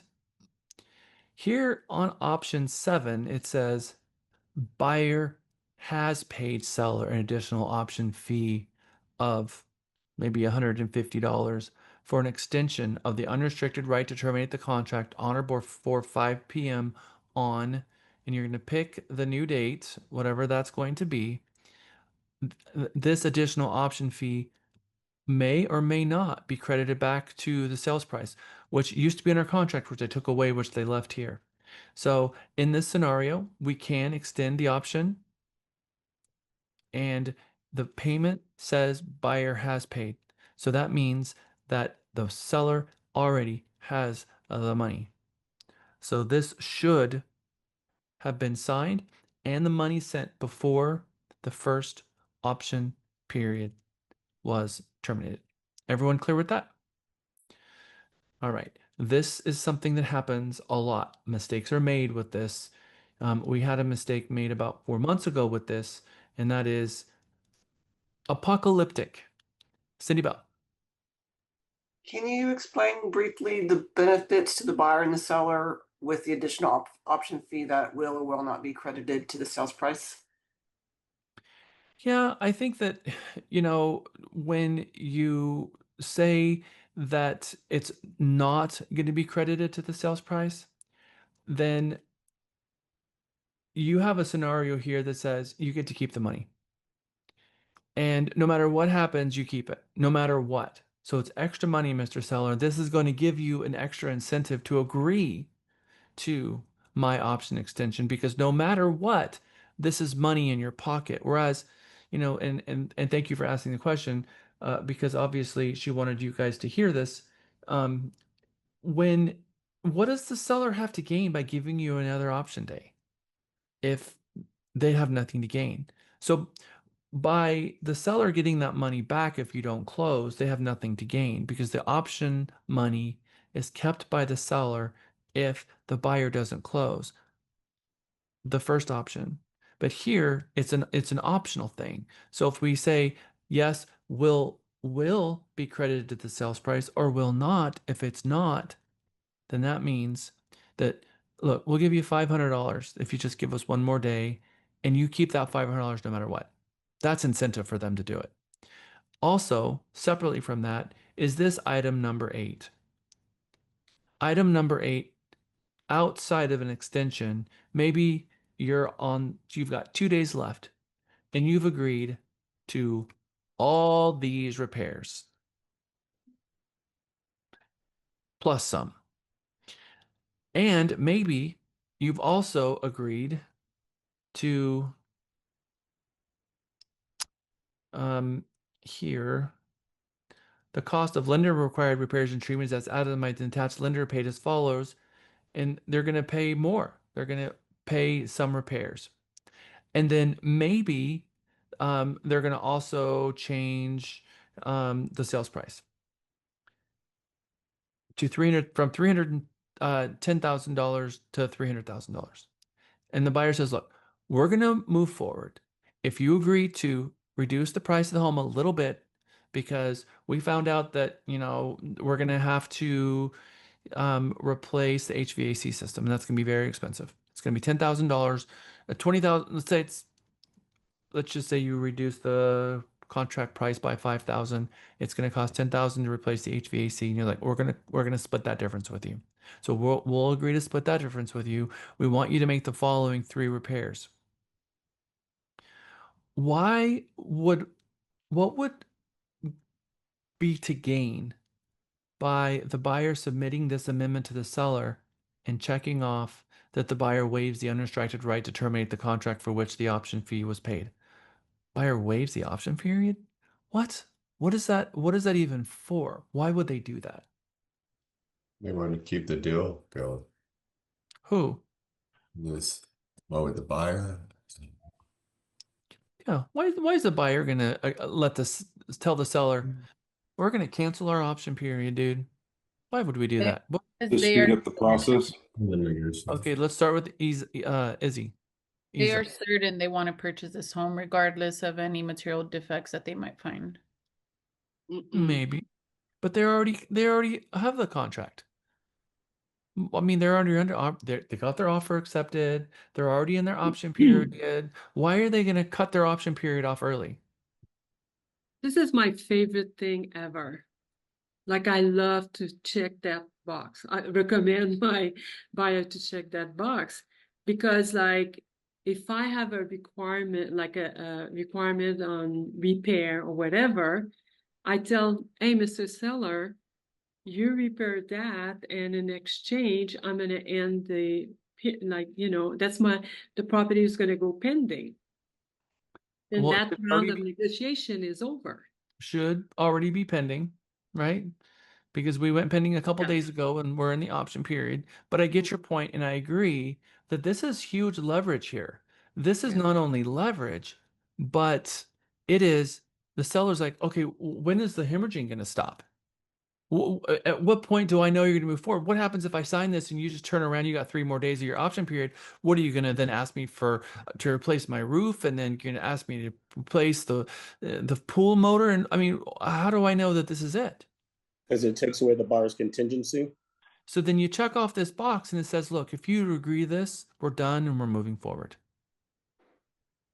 That's a huge amount of leverage that the buyer is telling the seller, look, if you agree to reduce the price by $5,000 and you do these repairs, that's it. There's no more negotiations. We agree to move forward.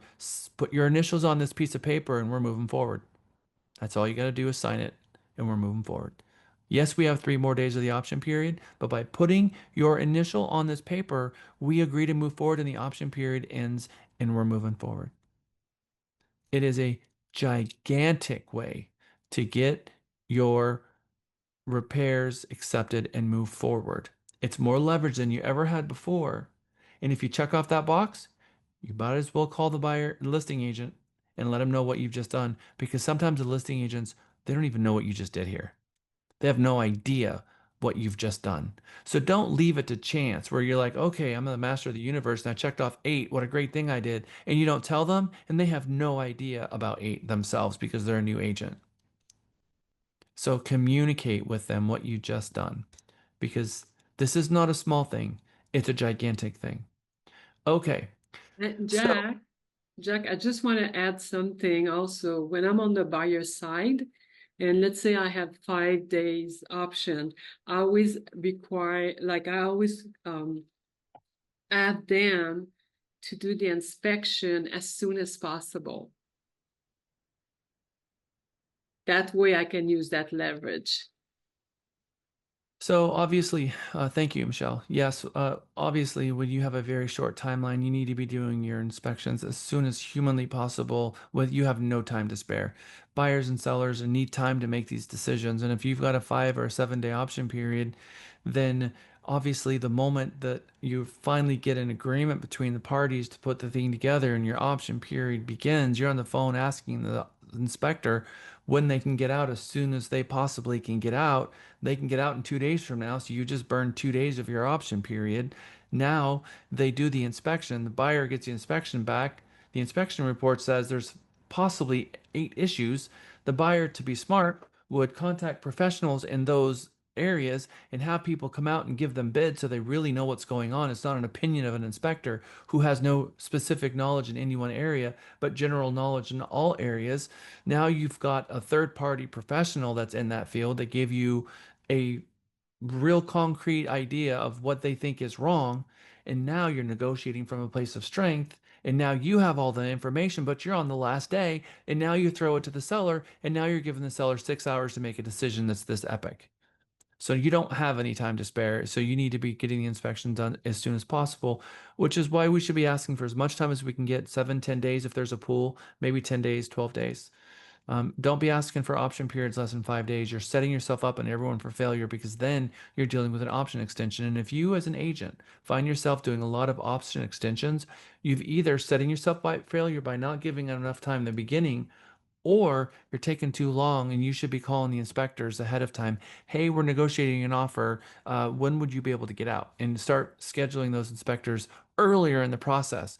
It's better to cancel with the inspector than find out the inspector can't do it for 3 days and burn a couple of your days. So take good heed of this and make sure that you're setting yourself up for success. All right, we've talked about paragraph 5, good enough. We don't have any more time for it. So we talked about the delivery, how important it is that the right amount of money be sent, because if the wrong amount, it's going to cover the earnest money, and then it's going to go to the option first, so the buyer has the option. Whatever is left over goes to the earnest. If it's not enough to cover the earnest money, the seller has the right to bail on it. And if no money was sent at all, the buyer doesn't have the option at all.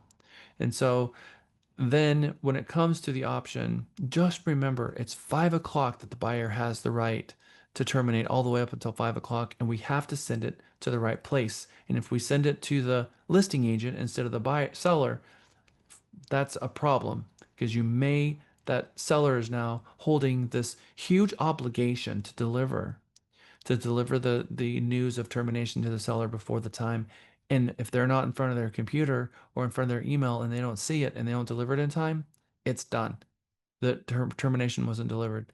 That's why it's so important that we make sure the paragraph 21 is filled out correctly to begin with. All right, so we're about to move on to paragraph 6. Any questions regarding 5 that we must answer before we move forward?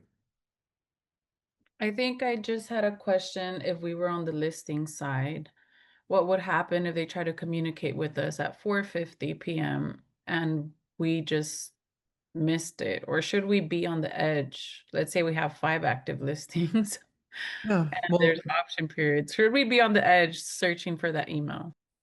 I am going to tell you this.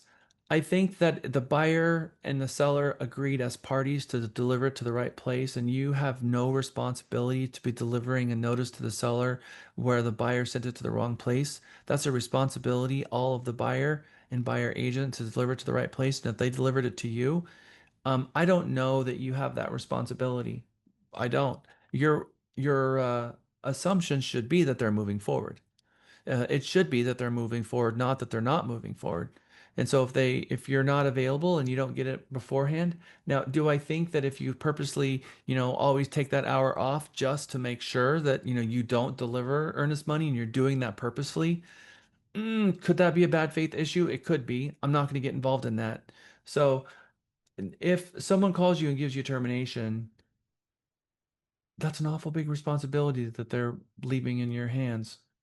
I'm just going to leave that there.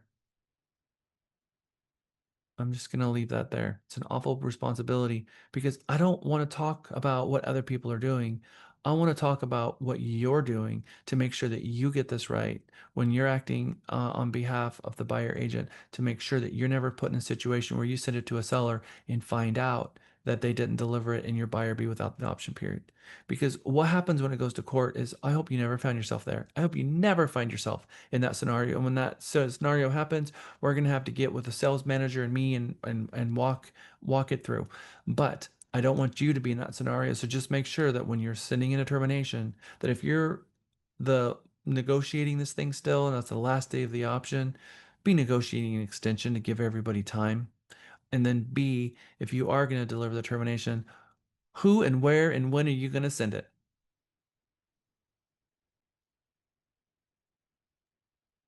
CC to listing agent and And the seller. seller. Yep.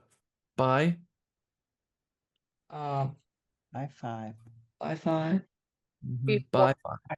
Before 5, 4 and because 5 5. o'clock was the deadline, and that 4:59 was the deadline because it says by 5, not at 5. So at 5, it's already too late. So you're talking about now you are praying that the email was received and it not be stuck in your outbox, and give yourself plenty of time.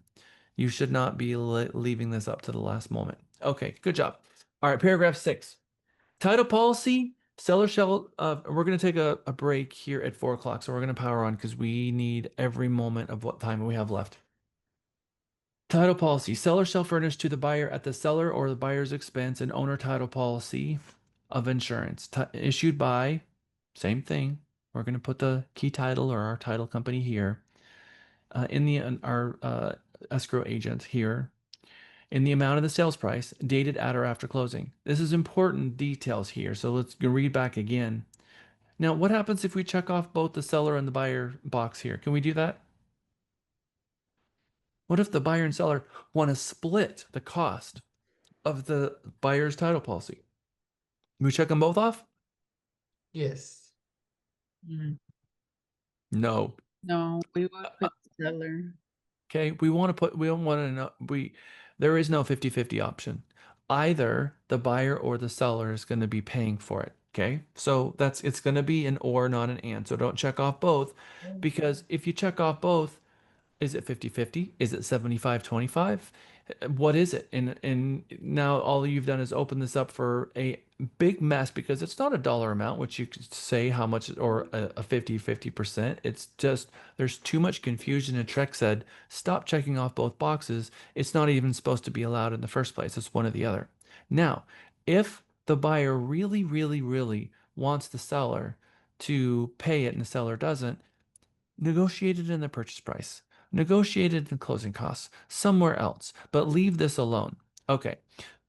Seller shall furnish to the buyer. So it's the seller's responsibility to give the buyer an owner's title policy of title insurance issued by, we're just going to put our closing company here, in the amount of the sales price. So the total amount is going to be the sales price of the insurance policy, dated at or after closing. Why does it have to be dated at or after closing?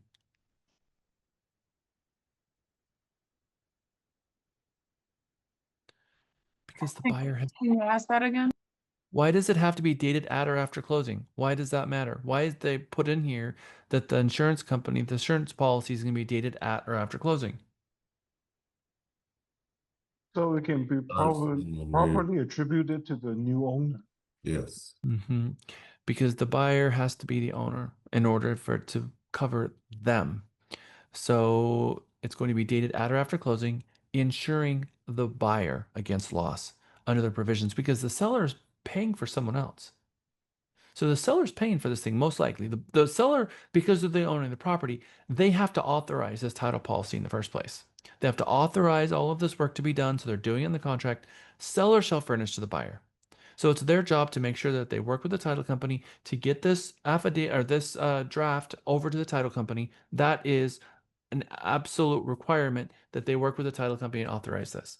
And it's going to be in the buyer's name, it's going to be in the sales price, and it's going to be dated at or after closing. Those things are a must. And it's going to ensure the buyer against loss under the provisions of the title policy.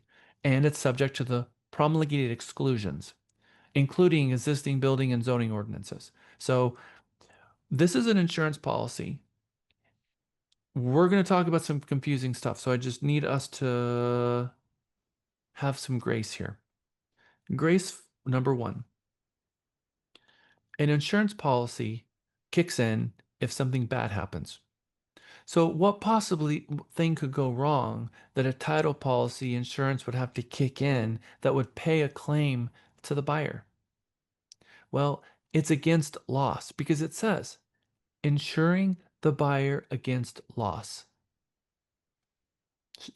The whole purpose here is to insure the buyer against loss under the provisions of the title policy. So if the buyer is subject to loss of the property, and loss could be a dollar amount, by the way, it could be something. Now, there are exclusions. It says subject to the promulgated exclusions. What's an exclusion?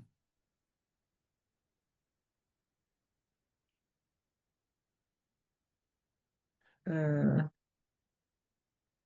What's property an not conveyed in personal property not conveyed. no? Mm-mm. CCRs, never Covered by mind. the insurance. Mm-mm. Nope. Not And covered about by the- shortages in the area? Okay, so let's talk about what is an insurance policy. This would be an exclusion to the insurance policy. Right now, we're talking about title policy and survey. So the seller is gonna furnish to the buyer a title policy that covers the buyer against loss, dated at or after closing, insuring the buyer against loss of the property, and all the rest of the title policy insurance, subject to the promulgated exclusions. And then it gives you 8 items in the bottom.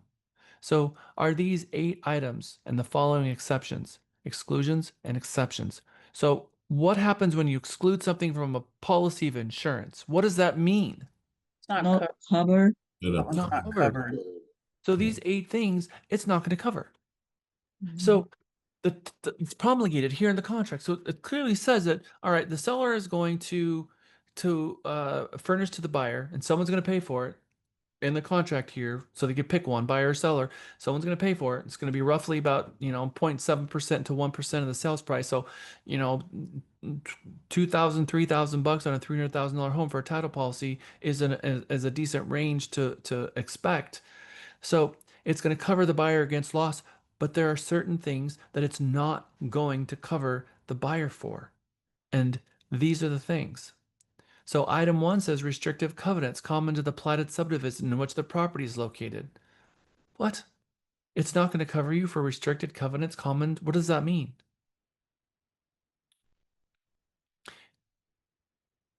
It's like an area that has a restriction.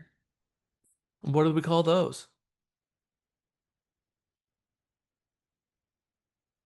What are restrictive covenants? Electrical boxes and HO, water. HOA or something. I like HOA, so let's just stick with HOA for a moment. It also could be deed restrictions, but we're just restrictive covenants common to the platted subdivision in which a property is located. That screams HOA. Okay, so you get in a fight with your HOA and you don't follow the HOA rules, they're not going to cover you when the HOA puts a lien against your house and takes it, because This is an exception. So they're not going to cover you if you get in a fight with your HOA. The standard printed exception for standby fees, taxes, and assessments. What does that sound like? Property taxes?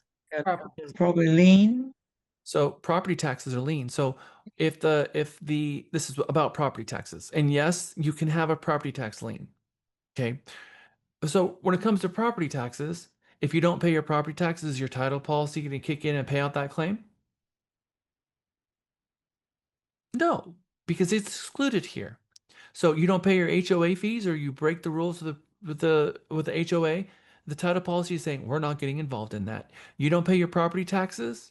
Title policy says we're not going to get involved in that. Liens created as part of a financing described in paragraph 3. What is that? Your mortgage, your loan? You don't pay your mortgage. We're not going to get involved in that. Title policy says the title company's policy is not going to get involved in that if you don't pay your mortgage. So far we've said they're not, title policy is not going to get involved in a fight with the HOA. They're not going to get in a fight with the county appraisal district, and they're not going to get into a fight with liens created by your mortgage lender. So you don't pay your mortgage, they're not going to get involved in that either. So far this is all making sense. Number 4 says utility easements created by the dedicated deed or plat of the subdivision in which the property is located. What is that? Utility easements. PUE, public utility easements. Do we find those on our property survey? Yes. Yes. Okay. So if they put a pool over the public utility easement area that they weren't supposed to, and the utility provider jackhammered their pool, is the title policy to get involved in that? Nope, not on their life. Reservation or exceptions otherwise permitted by this contract or as approved by buyer in writing. What was the reservation in paragraph 2 all about?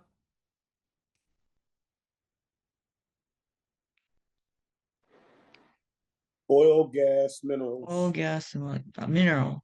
Okay.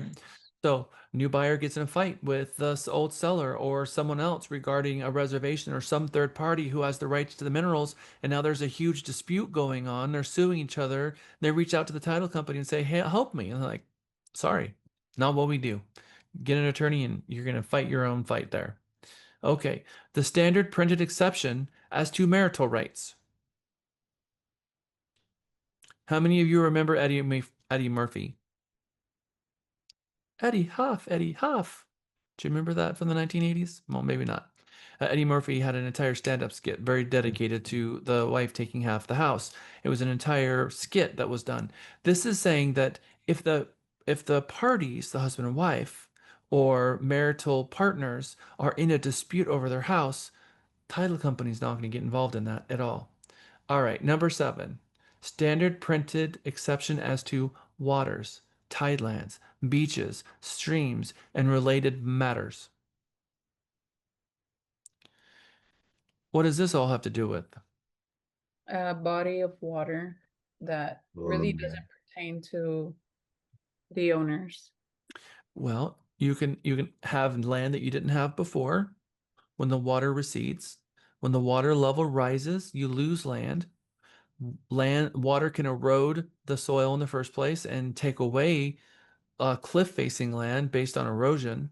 Or you could also have municipalities limiting your right to use the land because of these tidelands, beaches, and streams. The title company says anything to do with any of that, we want nothing to do with.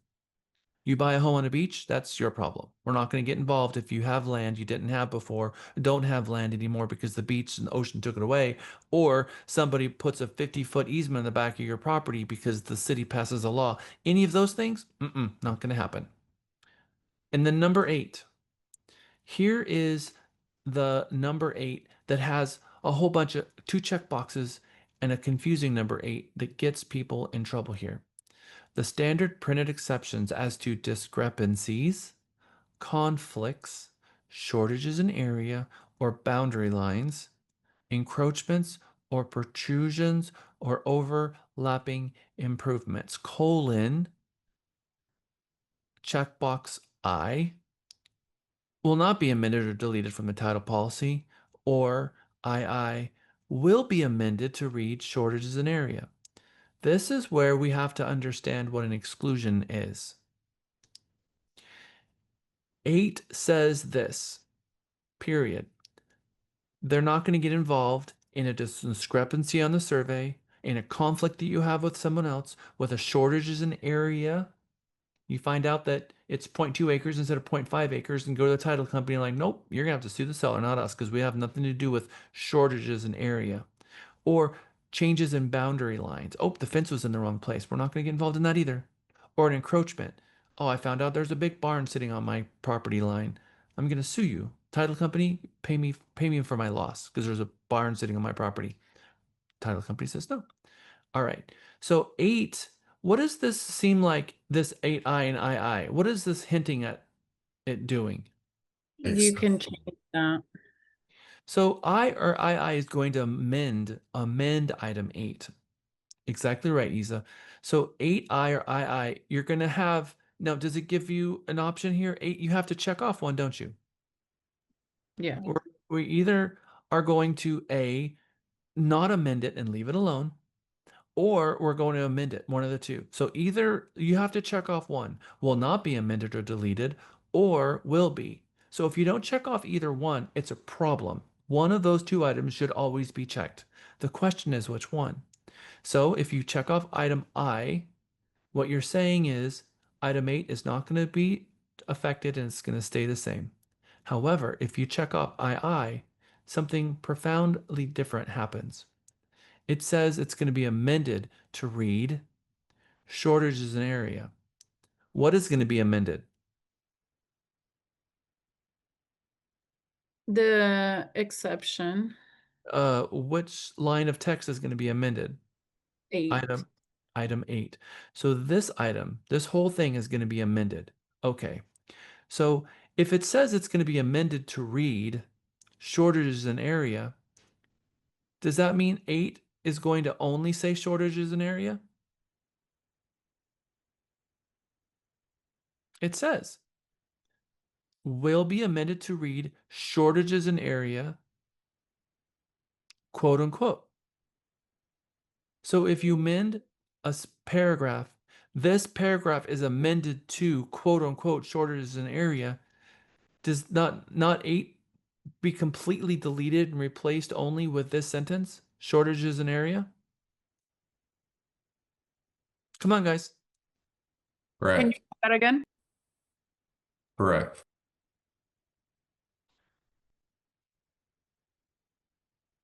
Correct. And there's going to be a very significant quiz on this because every one of you needs to understand this forward and backwards. And no one's going to explain this to you like this. So I need every one of you to walk away from this having full understanding so that when your client comes to you and say, can you please explain 6A8, you can explain it to your client so that they understand it. This is absolutely rudimentary. It's required. It's necessary. These items 1 through 8 are things that are not going to be covered in your title policy. The title company is refusing to pay a claim on any of these items. When item 8 is changed from all of these things where it says discrepancies, conflicts, shortages in area, boundary lines, encroachments or protrusions, or overlapping improvements, these are all things that the title company is not going to cover.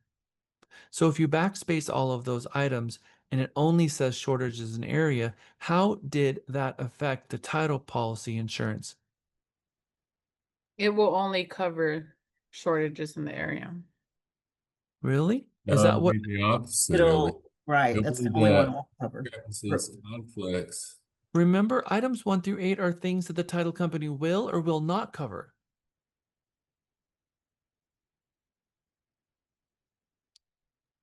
Okay. Does that mean that then the other ones will be covered, but not shortages in the area? Exactly right. What? That blows my mind. I thought it was the opposite way. So does everybody else on planet Earth, which is why we're having this class.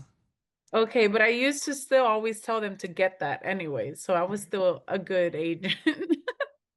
Okay. So this is really important because what's happening is, how many of you have ever had car insurance? Okay. How many of you have ever had car insurance and you had a roommate scenario and there's someone living in your house and and the insurance company says, "Is there anybody living in your house with you that drives your car?" And you said yes. And then they say, "Oh, really? Okay, what's their name?" Tom. Got it. We're going to exclude Tom from your policy. How does that affect your policy? If Tom is under the age of 18, your policy will be less expensive. Well, if Tom gets into a wreck, your car isn't covered. That's right. But they're saying either you can add Tom to your policy and pay the additional fee, or we're going to exclude him because he's in your household. There's a very good likelihood that he's going to drive your car. So insurance companies will say, we're going to exclude him from the policy. So you either need to add him and pay an additional fee for your roommate, and the like, I'm not going to pay for him. He's not allowed to drive my car. Then great. Then you're telling us he's not going to drive your car. We're going to exclude him from your policy so that if he drives your car and crashes it, he's going to have his own insurance policy cover it because it's not going to be us. Because we're insuring you. We don't know who your roommate is. That is what a exclusion means. So now he's been excluded from the policy. But what happens when you delete an exclusion? It becomes an inclusion. Yep. So Tom was excluded. Now, if we delete Tom, what does it mean? If Tom is driving your car and he's excluded on your policy, he crashes it. You're Not going to get covered. paid. Not But, Not covered. covered. but No later, protection. Tom moves out and you exclude Tom from the policy, and then Tom drives your car after they've deleted him from the policy. What does it mean then? He's no longer live with me. No, he's included. Thank you, Isa. Exactly right. All right, that's what's happening here. Is all of these things were excluded from the policy, which means the title policy was not going to cover a discrepancy, a conflict, a boundary line, an encroachment, a protrusion issue. The title company wasn't going to get involved in that. But now they're going to remove all of that. And the only thing they're not going to cover is a shortages in area. That's the only thing they won't cover. That means they're increasing their policy. It means they're offering more insurance because they deleted a bunch of exclusions. They deleted a bunch of Toms. So now what wasn't included is now included, and that comes at an expense of 5% of the cost of the title policy, which could be $50. Which means that if they find out later that there's a barn on the property line and you didn't know that before and you find out about it later, the title company is going to pay for that because you paid for the additional coverage, and that is muy importante. So then you check off this box here, 8II. Now the buyer's now going to delete some exclusions so that's no longer excluded from their policy. So they have now these are included in their policy, but someone's gonna have to pay for this extra 5%, and it's gonna either be the buyer or the seller.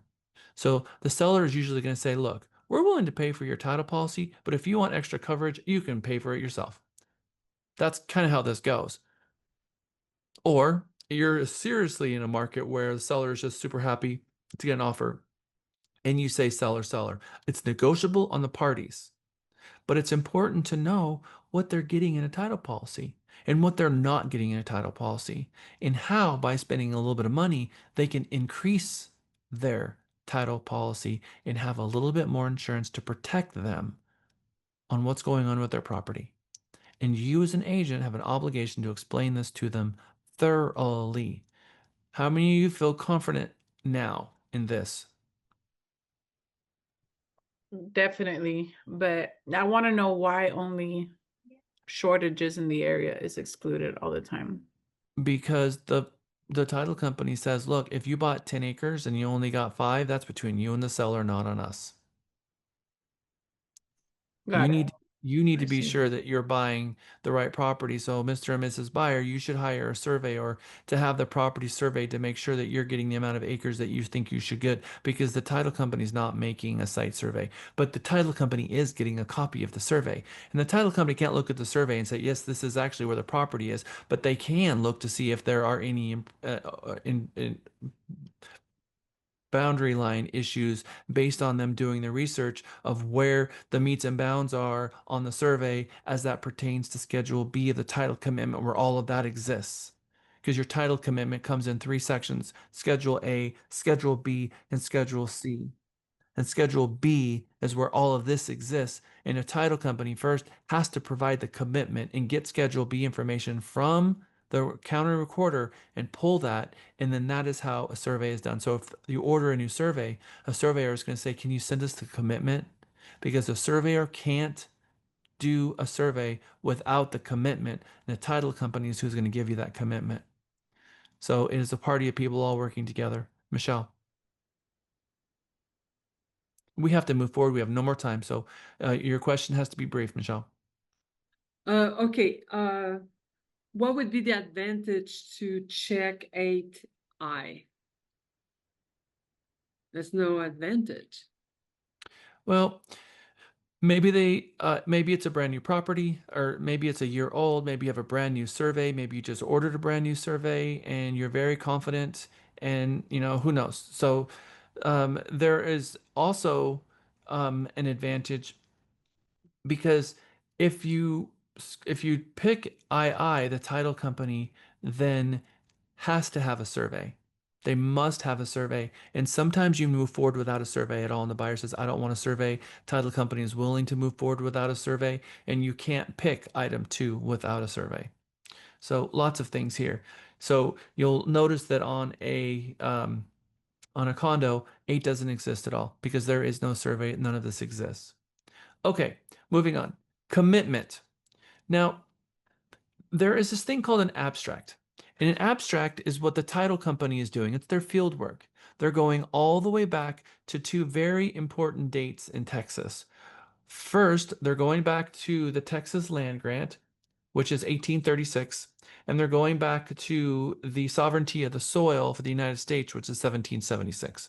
They're going back as far as that. They're looking to 1776 and 1836, and they're trying to figure it out. They're saying, all right, here's the first time we can see this 1,000-acre parcel that was originally created, and it was deeded to these people. And then these people split it in half and deeded to these people. And they're literally looking for chain of custody from every time it was purchased to every time it was sold, and to look to see if the signatures of the purchasers are the signatures of the sellers, and is there any gaps between. If there's a gap, then they can't give a general warranty deed. They have to give a specialty warranty deed because there's a gap, and someone has to ensure that gap. And if that gap is too big, then the title company might say, we're not giving a commitment, or we're going to charge more for it because there's a lot of gaps here, and this is really concerning to them. So the commitment is really the title company putting a binder together and saying, okay, here's all of our work. Here's the commitment. This is what we're committing to. This is what we'll give you in terms of a policy. If you purchase the title commitment, this is what you'll get. It's a binder of insurance. No difference than going to Progressive or someone else and saying, I'd like to get insurance, and they're going to send you their commitment or a binder of insurance, which tells you for what dollar amount and what insurance they're going to give you. So the commitment is very specific, and it's also tied to the title company performing. Within 20 days after the title company receives a copy of the contract. Ooh, title company, TREC is throwing the title company a bone here, because sometimes the agents put together an agreement and oops, no one sent it to the title company. 3 days, 4 days later, no one sent it to the title company.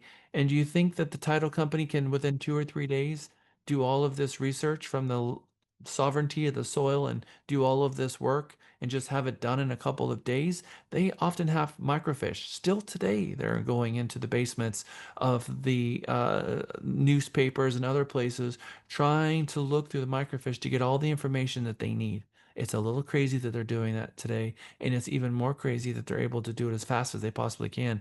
But that's how title companies make money. They have people who love to do research. That's all they do, and that's what they're doing is they're title examiners, and that's their job, is to find these and put together the puzzle. They've got 20 days after the title company receives the commitment to give you their commitment. Seller shall furnish to buyer a commitment for the title insurance, and at buyer's expense, legible copies of restrictive covenants and documents. This is the HOA documents and deed restrictions, by the way. So within 20 days, they have to have the HOA documents, the deed restrictions, and the commitment to the title policy, all of that. And they have to give it to the buyer within 20 days of receiving a copy of the contract. Seller authorizes the title company to deliver the commitment and exception documents to the buyer at the buyer's address, shown in paragraph 21. Here we are referencing paragraph 21 again, which is the buyer's email address and phone number. And if the agent put their email address in paragraph 21, then the title commitment comes in 3 sections. Paragraph A, title commitment schedules A, which is the party's information. Schedule B, all of the meets and bounds and utility easements and everything that they know about encroachments and people who have filed liens and all of that. It's kind of all in there. And then Schedule C is all about actual monetary liens, people who have IRS liens, liens against the property for mortgage liens, all of that's in Schedule C. If the seller had the IRS filed a lien against the seller, they'll file against the property, which means that if the property sells, the lien has to be paid off. And in some cases, liens can be absorbed by a buyer and they're not fully paid off and they stay against the property. So liens can sometimes stop the property from selling. Some liens not. Some liens will stay on the property if the property closes and the title company doesn't catch it. So if the title commitment on a cash transaction is sent to the agent because the agent put themselves in paragraph 21 and the buyer never received a copy of the commitment, never read it, they never objected to anything, they're going to inherit all of that nightmare situation that they don't want. A lender involved, they're going to read it, they're going to object and say, no, we're not going to fund under these conditions. But a pure cash transaction could have huge risk and liability. Another reason why we must put the client's information to paragraph 21, because notices are effective when they email it to each other, and notices from the title company are contractually required to be sent to the buyer from the title company to whatever they put in paragraph 21. So it better not be a typo either. So the title company is going to send it to paragraph 21. If the commitment and the exception documents are not delivered to the buyer within the time prescribed, the time for delivery will be automatically extended up to 15 days or 3 days before the close date, whichever is earlier. So if, the 5 days before close date, it's going to get extended until 3 days before close date. And they can extend it up to 15 days, but they can't pass the close date. It's going to be up to 3 days before close date. And that's it. And if the commitment and exception documents are not delivered within that time requirement, buyer can terminate and get their earnest money back. Or they can all extend, giving the title company more time. But having ample time to review the HOA documents and the deed restrictions that are filed against the deed, and then also understanding what the title company is willing to insure is very important. It's a legal document. We can't advise the client on any of these documents, but if the client has questions regarding these documents, we need to send them back to the title company or the title examiner or to an attorney for them to be properly advised so they understand what they're agreeing to. But it's all outside the scope of what we can do. But we have to explain to them what they're getting. And if after they get it, they have a question about the specific documents themselves, we have to send them to the title company or an attorney to explain what's in those documents. But you have the requirement to explain to them paragraphs 6A and paragraph 6B. Paragraph 6, that's a hard one for a lot of agents. Paragraph 6 is a big one. Title policy and survey, because we haven't even gotten into the survey paragraph, which comes next. Survey is a very big deal. Survey looks like this. I usually have a copy of one somewhere. Survey looks like this. It's going to have a picture of the property, the lot, how the house is situated on the lot, where the public utilities are, the length and width of the lot, and all of the numbers associated with the lot. It's going to have a seal on it, the seal of the surveyor, and it could have a little C somewhere on here that's microscopic that you need a magnifying glass to see. And that C stands for copyright. And if it is copyrighted, and you give the survey to someone and it's copyrighted, well, you're in violation of copyright infringement, and you don't want that either. So when you have a survey scenario, the contract here says we have 3 options when it comes to a survey, and we're going to take a lunch at, we're going to take a break at 4 and then come back at 4:10. So a couple more minutes before your break. Survey paragraph. It comes in 3 options. Option paragraph C1 is there's going to be an existing survey used. The seller has a survey and they're going to give that survey to the buyer, and we're going to be dealing with an existing survey. Paragraph 2 Very simple. The buyer is going to buy their own. And paragraph C says the seller is going to buy one for the buyer. Those are the only three options that we have here. So paragraph C1 comes in three parts, and it is complicated for people to grasp initially, but it shouldn't be because it's not that complicated, but it does come in three parts. It's a three-part saga because there's a huge if right in the middle of the sentence. It says, within X amount of days after the effective date of the contract, the seller shall/must, they are required to furnish to the buyer and the title company, the buyer and the title company, the seller's existing survey of the property, and a T47, which is called a residential real property affidavit or a declaration promulgated by the Texas Department of Insurance, which is your T47 affidavit or a T47-1 declaration. Okay, boy, that's a lot. That's the first part. So, Mr. and Mrs. Seller, do you have a survey? You have one? Great. We're going to ask you to give it to us. And you have to give it to us within 5 days of going under contract, or 4 days, or 3 days, whatever is put into this block.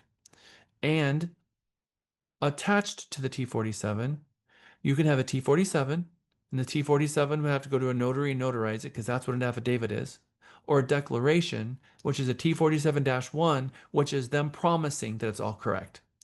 The reason they did the declaration came a couple of months ago that was added to the contract because we were all frustrated of having to send our sellers down to get a T47 notarized to turn the T47 into an affidavit, because the difference between an affidavit and a non-affidavit is a notary. All for them to throw that T47 in, and the title company use their own T47 and notarize it at closing. And it just got to the point where they said, look, we're going to allow for the T47.1 declaration, which is a seller promise, and then this title company will deal with their own T47 later. So in any event, it says that the seller is going to provide the document and give it to two people. What two people are they going to give it to? What did it say? Buyer and title. Yes, exactly right. Within an X amount of days. Now, it goes on because there's another part of this. Buyer shall obtain a new survey at seller's expense no later than 3 days prior to closing date if. No, but wait a minute. Didn't you just say that the seller is going to give me the survey? Well, yes, but what happens if they don't? So then it goes on to say, buyer shall, meaning you have to, buyer must order a new survey at the seller's expense. Ouch, sorry, seller just got hit with it. No later than 3 days prior to closing, if the seller fails to furnish within the time prescribed both I, the existing survey, and the affidavit or declaration. So, Mr. Seller, Mrs. Seller, within X amount of days, let's just say 3, within 3 days of the effective date, within those first 3 days, you're going to give me a copy of the survey. And if you don't give it to me by the deadline, I am required to order a new survey and you're going to pay for it. All making sense so far? So the agent has a lot of requirements here. We have to be tracking this. What happens if we didn't get the survey? We got to know that we must then order a survey, because if the survey is not ordered at the time and it delays closing, it's kind of our fault. So that's the first one. Now, what happens if they did give it to us? Now we have this beautiful survey in our hands and we gave it to the title company, and the title company said, this is awful. We're not going to use it. We can't even read it. That's what the next part says. If the title company or the buyer's lender does not accept the existing survey or the affidavit or the declaration, buyer shall obtain a new survey at someone's expense, and it's pre-negotiated, no later than 3 days prior to closing. So the first one's not that complicated if you just realize it comes in 3 parts. First, the seller is obligated to give the buyer and the title company the survey within a certain amount of days, and if they don't, the seller failed to perform, and the buyer has to order a survey, and they have to order it pretty soon in the process, and the seller's automatically going to pay for it. However, if the seller did give the survey to the buyer and the title company within the time prescribed, and the buyer's lender or the title company doesn't like it or refuses it or refuses a T47 or refuses a declaration, any of that, then a new survey has to be ordered, and it's already been prearranged of who's going to pay for it, either the seller or the buyer. And typically the saga goes like this. The seller says, look, I promise to give you the survey within 5 days. And if someone doesn't like it, the buyer can pay for their own and checks off buyer. That's typically how that goes. Or the buyer knows they're going to want to get a new survey and they just check off item 2 within X amount of days after the effective date of the contract. Buyer may obtain a new survey at buyer's expense. The buyer saying, look, we're gonna deal with this on our own. We may just buy our own. That's perfectly okay. Or paragraph 3, within X amount of days after the effective date of the contract, seller at the seller's expense shall furnish a new survey to the buyer. So the first one, the seller is offering their existing survey with conditions. Paragraph 2 says the buyer might order a survey, and if they don't order the survey, it's not going to affect closing. Or paragraph 3, the seller agrees that they will order a survey and pay for it. Okay, how do we do? Do we understand this paragraph well enough? Yes. All right, it's 4:03. Let's go on break. I'll see you back for the most complicated paragraph, which I'm going to move over to our slides. I'll see you back at 4:13. Welcome back. Who'd have thought that we'd Jack here where we need Jack here where we need. Welcome back. Welcome back. Welcome back. Welcome back. Okay, welcome back, everyone. We seem to have lost 2 people. We went from 33 to 31. Not sure where they went. You guys, this 8-hour day of going through the contracts is a lot, paragraph by paragraph. You're kind of steamrolling your way through it, ironing it out. It's a really good way to learn the contract, but it does take a lot of concentration and focus, and it's hard to focus that much in one day on contracts. I totally get that. Outside of Mega, I teach our Bulletproof Contracts class every Monday at 1 o'clock, and I go through the contract paragraph by paragraph on repeat, and we spend an hour on every paragraph. And we just keep going in circles between the paragraph, the one to and the third-party financing. So know that that also is happening. You can bring your questions to that class. During Mega, Michael Potter teaches the class because I'm actually already teaching a class. So, all right. We're back to the slides. We're on paragraph 6D, objections, because I'm going to take you through my slides where I have marked up my slides a little bit. So paragraph 6D says, and remember, paragraph 6 is the title, policy, and survey section, and so we're at the paragraph D of that, objections. This is an objection to paragraphs A, B, and C. And paragraph 6, A, B, and C is the title policy, the commitment, and the survey. So if the buyer has an objection to one of those things, that's where this comes in. Buyer may object in writing to a defect, an exception, or an encumbrance, a defect, an exception, or an encumbrance to title. It's going to be disclosed on the survey, and it says other than items 6A 1 through 7. Do you remember what 6A 1 through 7 was? Exclusions. Yep. Except for all those exclusions, so you don't get to object to any of those because that is already been excluded. So it has to be on the survey, other than exclusions, or the commitment. And the commitment is that document that the title company says, here's what we're committing to for your policy. So you can object to defects, exceptions, or encumbrances. Yes, we're going to expand what those are in a minute. To the title company, that's something that came from the survey or the commitment, one of those 2 documents. Or this act or specific activity that you might want to use your property in a very specific way. So how could you use a property in a specific way in that long field that is right here? Well, lots of different ways. Maybe you have a work truck and you want to make sure that the HOA is not going to stop you from doing it, or you have a pet duck or a pet belly pig, and the deed restrictions might say no swine, and you want to be able to terminate the contract and get your earnest money back if you find out that you can't have your potbelly pig, or you want to be able to have your RV on property, or you want to have a pool, or you want to be able to lease the property. This is a big important paragraph when it comes to you leasing the property. Uh, some HOA condos have a long waiting list for you to rent the property, because if it becomes more than 51% tenant occupied, they are no longer going to be able to get loans on the property. They will no longer be FHA insured, which means all the condos in the entire complex will have to go for cash only. They won't, FHA, VA won't lend on them.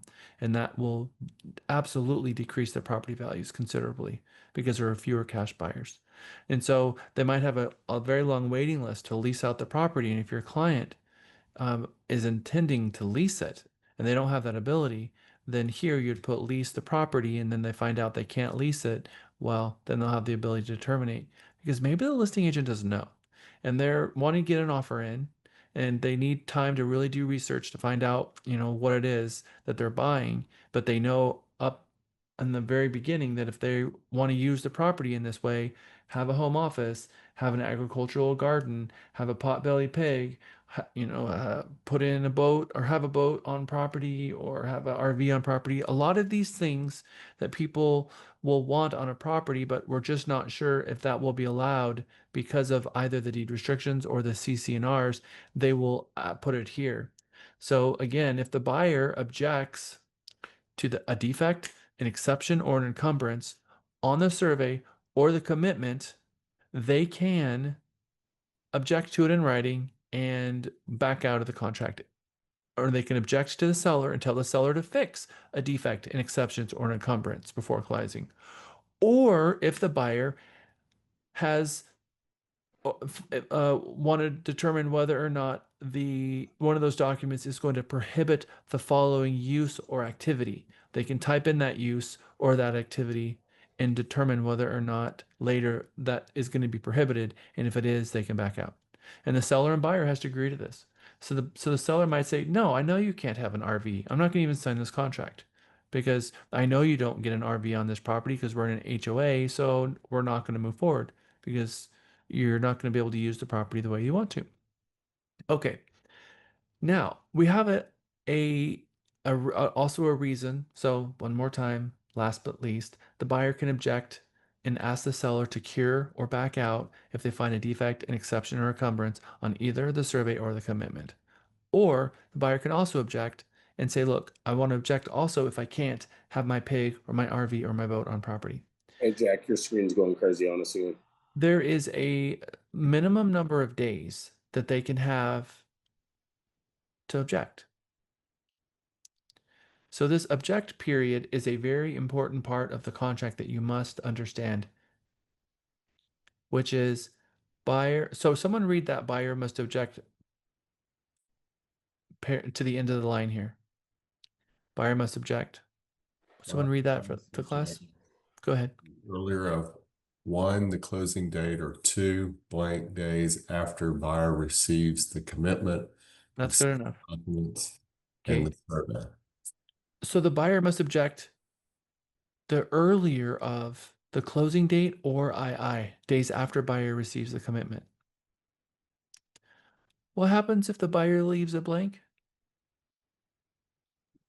It They have makes no it like objection. it's not been negotiated yet. That's what it looks like. No. No, because if you leave something blank and that tells you what happens if you leave it blank, then you can leave it blank because it already told you what happens if that leaves it blank.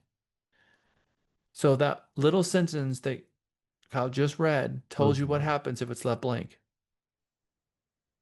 It's still earlier of the closing date then. So if you leave it blank, the buyer has the ability to object all the way to the closing date. So there's a lot of things in the HOA documents. The buyer can object to a defect, an exception, or an encumbrance to title, or disclosed in the commitment, or that prohibits the following use or activity. And if the buyer doesn't like something that's in the CC&Rs, they can object. So we want to limit this days as small as possible. So from the buyer agent perspective, the more days better. From the listing agent's perspective, the fewer the days better. What sometimes listing agents look at this paragraph 6D and they see this blank and they say, oh, good, they're not asking for anything special here. But the exact opposite is happening. The buyer is leaving it open all the way to the close date to object to something, and you don't want that. You want to limit this to as much as possible. Limit this from the buyer, from the listing agent. I recommend 8 days or less, giving them 8 days from the time they receive the commitment documents, then they receive these documents, 8 days. Now, what are these? I'm just going to leave this here for you. A defect is a publicly recorded lien, a mortgage, or a judgment. The buyer objects to one of these and says, look, there's a lien on this thing or a judgment, and the judgment was filed against the property, against the person and the property. I want the judgment to be paid off before closing. I object, pay off the judgment. An exception. This is items that the title insurance policy will not cover. You might find that there is a special warranty deed because someone at some point in time had a situation occur where they didn't have a party died and they didn't get a signature and it doesn't look like it was probated properly. Whatever, it's in the commitment. It'll spell out what happened and why they're not willing to cover it. The buyer may object to that exception. They don't like the title company's exception because it doesn't cover them the way they want to be covered. Encumbrance. An encumbrance is anything that is limiting the property's value to you. Encumbrance could be a deed restriction. It could also be a lien. A court will call a property an unencumbered property, meaning sometimes there's no lien against it. But an encumbrance really is a deed restriction, an easement, an encroachment, a CC&R, or prohibit use on that line, our home office, RV, or property on the survey or the commitment. If the buyer does not object within the negotiated time period, the buyer waives the right to object. So they have up until the time to object, and if they don't object, they waive their right to object. So moving our way back to this screen, when the buyer gets the commitment, if they find something on that commitment that they don't like, this is the remedy for it. And it could be that they find that there's an encroachment, or they find some encroachment on the property where there's an improvement, and the buyer says, look, I don't want to inherit this Hatfield and McCoy situation where there's a barn on the property line. So I'm going to ask from the buyer's going to ask the seller, cure the encroachment, work it out with the neighbor, get that barn moved. And then as soon as that happens, it talks about here very clearly that the buyer is going to ask the seller to cure it. So it says that the buyer's failure to object within the time allowed will constitute a waiver of buyer's right to object, except that the requirement in Schedule C of the commitment are not waived by buyer, provided seller is not obligated to incur any expense.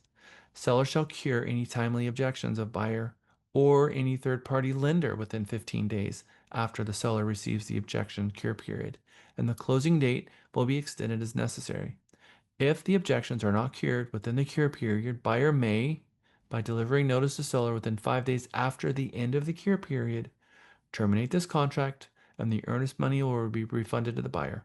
Or they can waive their objection. If the buyer does not terminate within the time required, buyer shall be deemed to have waived the objection. If the commitment or survey is revised or any new exception document is delivered, buyer may object to any new information revealed in the revised commitment or survey or new exception documents. And sometimes that's happened, especially when you got a large piece of land and there's lots of things going on it, and there's lots of, roads that have been put in where, people have the rights to use those roads. You can have a lot of things going on, and they may want to, go ahead and create an easement where there is not an easement created. They want all of this stuff formalized. They want the barn moved. They want this improvement moved. They want the judgment removed, and they're asking for all of these things, and all of them can be on different timelines. You get stuff like this going on, my recommendation would be get with your sales manager who can help the buyer, get with an attorney, and help advise on these issues because these are big issues. Okay, moving on. Title notices. The abstract or title policy. Remember, the abstract is going all the way back to the 1776 or the 1836 land grant and doing the title notice, and that's the abstract, which is all of the field work. Or the policy itself. Broker advises buyer to have an abstract or a title covering the prospect examined by an attorney of buyer selection, or buyer should be furnished with a title policy. Sometimes buyers are going to get an abstract and say, but based on this abstract, I don't need a policy. I'm good. It'll be a dangerous thing, and hopefully they're an attorney who's making this decision. But Texas takes title policies a lot more seriously than some other states. I'll just put it that way. Okay, paragraph E2 is all about HOAs, whether the property is or is not in an HOA. It goes on to say that if seller notifies buyer under the property code that the purchaser of the property in the residential community identified in paragraph 2A, in which the property is located, paragraph 2 is property. If the property is in an HOA, there are requirements that the buyer will have to pay HOA dues. And it's very clear in here that talks about that the buyer will receive copies of clear copies of the restrictive covenants and the deeds, and that they're obligated to pay assessments. Paragraph 3 talks about statutory tax districts. One of those is Chapter 49 of the Water Code, requires seller to deliver and the buyer to sign any MUD notices or statutory tax notice based on the tax rate and the bonded indebtedness. This is a very big deal. Remember, we talked about these PUDs, SUDs, and MUDs. There might have been a water tower put or a water treatment facility that it was bonded out from the city, and they spent $10 million building it. Most of these bonds are 30 million to 300 million, so it's usually big dollars associated to it. And there will be thousands of homes that are all together going to pay off this bond over the course of 15 years. Every single homeowner has a pro rata share, and they're paying interest on it. A homeowner can elect to go down to the office, say, how much do I owe? I'm going to write a check, and I'm not going to pay this in my property taxes anymore. And it could be that they owe $3,000. And over the next 15 years, they're going to spend $9,000. And they just want to go pay it off. And that can happen. And I taught this class a couple of years ago. Kim explained this because there is one of these in her neighborhood, explained this to one of the buyers, and the buyers went down to the city asking to pay it off, and they had no idea how to do that because they'd never done it before. And Kim pushed the issue, they wrote a check, and the buyers saved themselves about $6,000, twice what they owed, by just paying this off. Does it matter?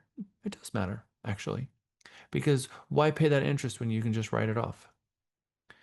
Tidewaters, annexation, properties located in a certified service area of utility service provider, public improvement districts, transfer fees, propane gas system service area, notice of water level fluctuations, certificate of mold remediation, which is new, by the way, and if there is a required utility, water, drainage, mud, PUD, SUD form that you've attached it to the contract. Each one of these is its own separate disclosure that you should read every single one of these. Texas Property Code and Chapter 1101 and TREC rules have all of these requirements that a real estate agent is required to advise their clients on, or a seller is required to advise a buyer. So every single one of these have found their way into the contract.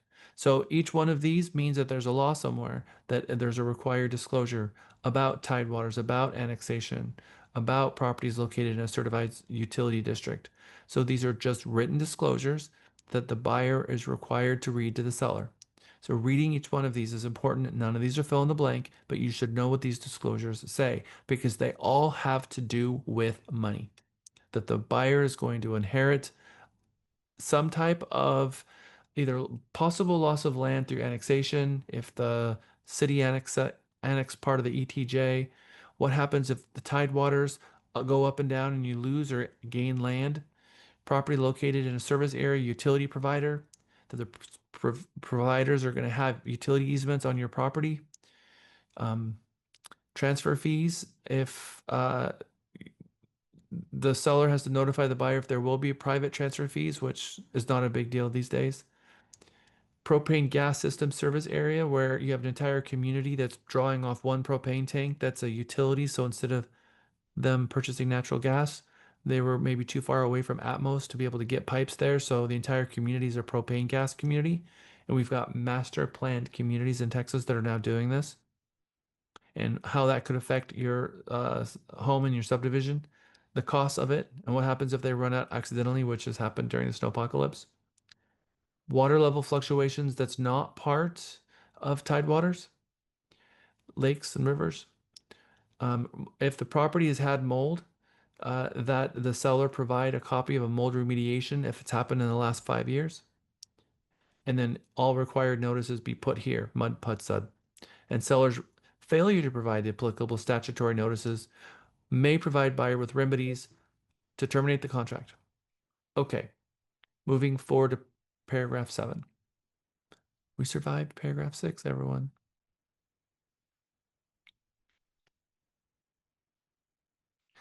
Paragraph 7 is a little bit more fun. Property condition. So this talks about how you can access the property during inspections and who can inspect a property. So paragraph A says access, inspection, and utilities. The seller shall permit the buyer and the buyer's agents access to the property at reasonable times, period. This doesn't mean during the option period. A buyer and a buyer inspector can have the property inspected as often as they want, all the way to the closing table as they see fit. That needs to be during reasonable times when the seller has agreed to that in the contract. So 10 days after the option period, the buyer wants to know more about the foundation, they can have a foundation come out and inspect it, and the seller cannot refuse it or the seller is in breach. So access, inspection, and utilities. When a seller wants to refuse access, we take them to paragraph 7 and say, you have already granted the buyer access to the property. And you have said seller shall permit the buyer and the buyer agents access to the property at reasonable times, period.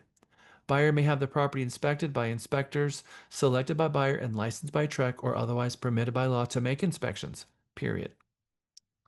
Any hydrostatic testing must be separately authorized by seller in writing. Seller at seller's expense shall immediately cause the existing utilities to be turned on, and they shall keep the utilities on during the entire time the contract is in force. So no, the sellers can't turn off the utilities. They must be turned on and remain on during the time that contract is in force or the seller is in breach.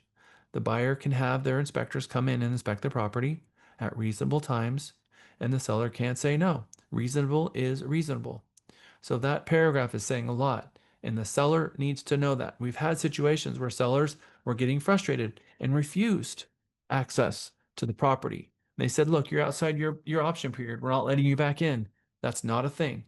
They have the right. This is a property they're buying, and they get to inspect it and make sure that they're comfortable with it. They may be without the unrestricted right to terminate the contract, but they have the right to inspect it. And that can make the seller feel uncomfortable because the seller can be thinking, what happens if they find something major? Am I going to have to fix it? Well, all properties are sold as is, and if they find something that's major, yes, but they would much rather find it during the contract than after the contract, because one is a simple termination. The other one is lawsuit into oblivion. Okay. Paragraph 7B. 7B,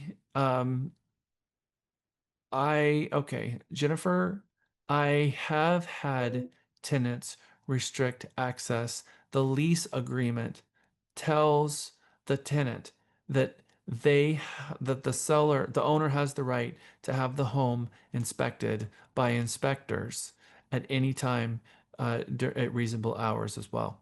So that's already built into the lease agreement. So if they're using Texas Realtor's lease agreement, that's built into it to mirror the same language, so the tenant cannot refuse. And if the tenant refuses entry, simply all they have to do is unlock the door and walk in, because they can't refuse the entry. So those people who are military, who have all their guns and super private and kind of crazy about people walking in, maybe they don't want to be a tenant, because Texas law says they can open the door and come right in. They just have to give them sufficient notice. 24 hours notice. We're coming tomorrow at 2. Like it or not, the door will be unlocked and the inspection will happen. And if they get there to do a site survey and they're not going in, they don't need 24 hours notice. But if they sense something that's wrong inside, like a leak or a smell that smells like, gas is on or something, they have the right to go inside without notice.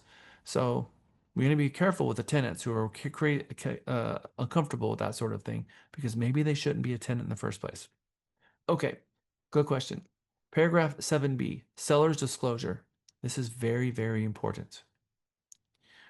Texas Property Code 5-008. I read this to people all the time because the question that you guys have is, when is a seller's disclosure required? And there are 11 prohibitions when a seller's disclosure is not required. If it's a custody of the court, if it's an REO, if it's a fourplex, not a single unit, or if it's a never lived in brand new home. So there's 11 prohibitions. One of those prohibitions is not that the buyer or the seller doesn't know anything about the property. We've got this thing where, well, the seller lives in another state and they've never been inside. They bought it as an investment and they've never seen the home. Do they have to do a seller's disclosure? Absolutely. Because they know more than they think. They found out that the window had been broken and replaced. Every time something went wrong, they were notified. They know a lot. The seller's disclosure is not about the crystal ball. Tell me everything that's wrong with the property or else. That's not it. It's tell me everything you know. Whatever you know, tell me. That's it. Very simple. And don't lie, because if we find out that you lied, well, then you're going to be in some serious trouble later. Okay. So seller's disclosure. There's two options here, paragraph 7B1 and 2. There is a company policy that has the weight of the company behind it, that requires you as a listing agent to not move forward in a contract under a situation where 7B2 exists.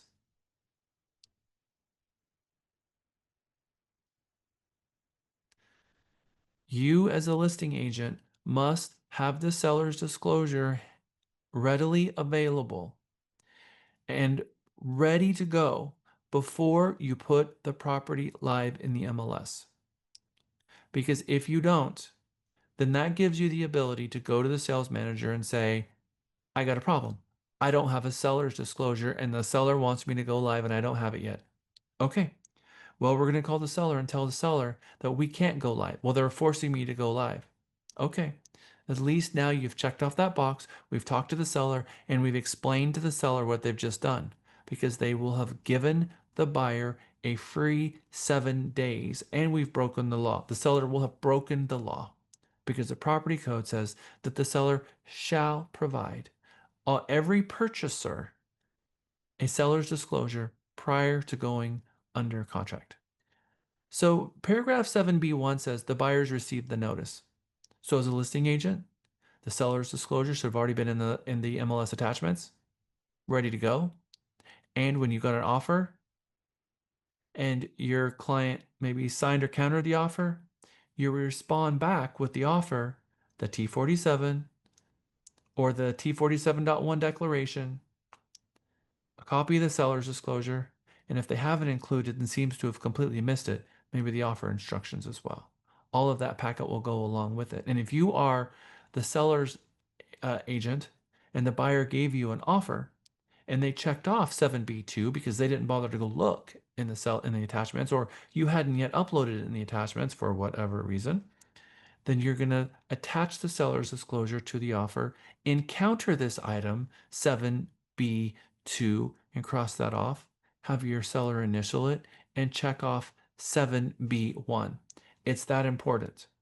7B2 says that buyer has not received the notice and within X amount of days after the effective date of the contract, seller shall deliver the notice to the buyer. If the buyer does not receive the notice, buyer may terminate the contract at any time prior to the closing, and the earnest money will be refunded back to the buyer. If the seller does deliver the notice, buyer may terminate this contract for any reason within 7 days after the buyer receives the notice or prior to closing, whichever first occurs, and the earnest money will be refunded to the buyer. So the buyer has maybe a 7-day option that they paid $400 for. And on day 4, they finally get the seller's disclosure. Day 5, 6, 7, 8, 9, 10, and all day 11, the buyer still got to get out. So you really extended this entire time period where the buyer gets a sort of like a free option, but it's not called that. It is a free right to get out of the contract for any reason 7 days after they received the seller's disclosure. And what a huge trap door to leave open as a listing agent. I mean, it is past the point of incompetence. It is actual harm that was given to the seller if the seller doesn't aware that this door is open and nobody cured it and they could have cured it. This is malpractice. I mean, this is a really big deal. So you should only move forward as a listing agent with 7B2 in situations where, for whatever reason, you've not been able to get a copy of a seller's disclosure. Your sales manager has been duly noted. The sales manager has had conversations with the client, and we absolutely cannot get a copy of the seller's disclosure for whatever reason. And by the way, in 12,000 transactions that we've closed here at the firm, we've never had a situation like that where we couldn't get the seller's disclosure. But we have had several situations where the agent didn't give the seller's disclosure in time, and we found out later that we could have. That's a big issue. So I'm hoping we're learning something here to make sure that you never have that happen to your client. Because when you represent the seller, it's a bad thing. Now, when you represent the buyer, I think it was Jamia who asked the question. Okay, fine. So then if I'm the buyer agent and I don't have the seller's disclosure, should I just not ask for it to give myself those 7 days? And my answer is no, we shouldn't. We should tell the buyer what their options are, but they could find out that the seller did know stuff that we didn't know about. We moved forward and now the buyer paid the option period all to terminate later because they found out something that the seller would have told them that they would have been out for in a heartbeat.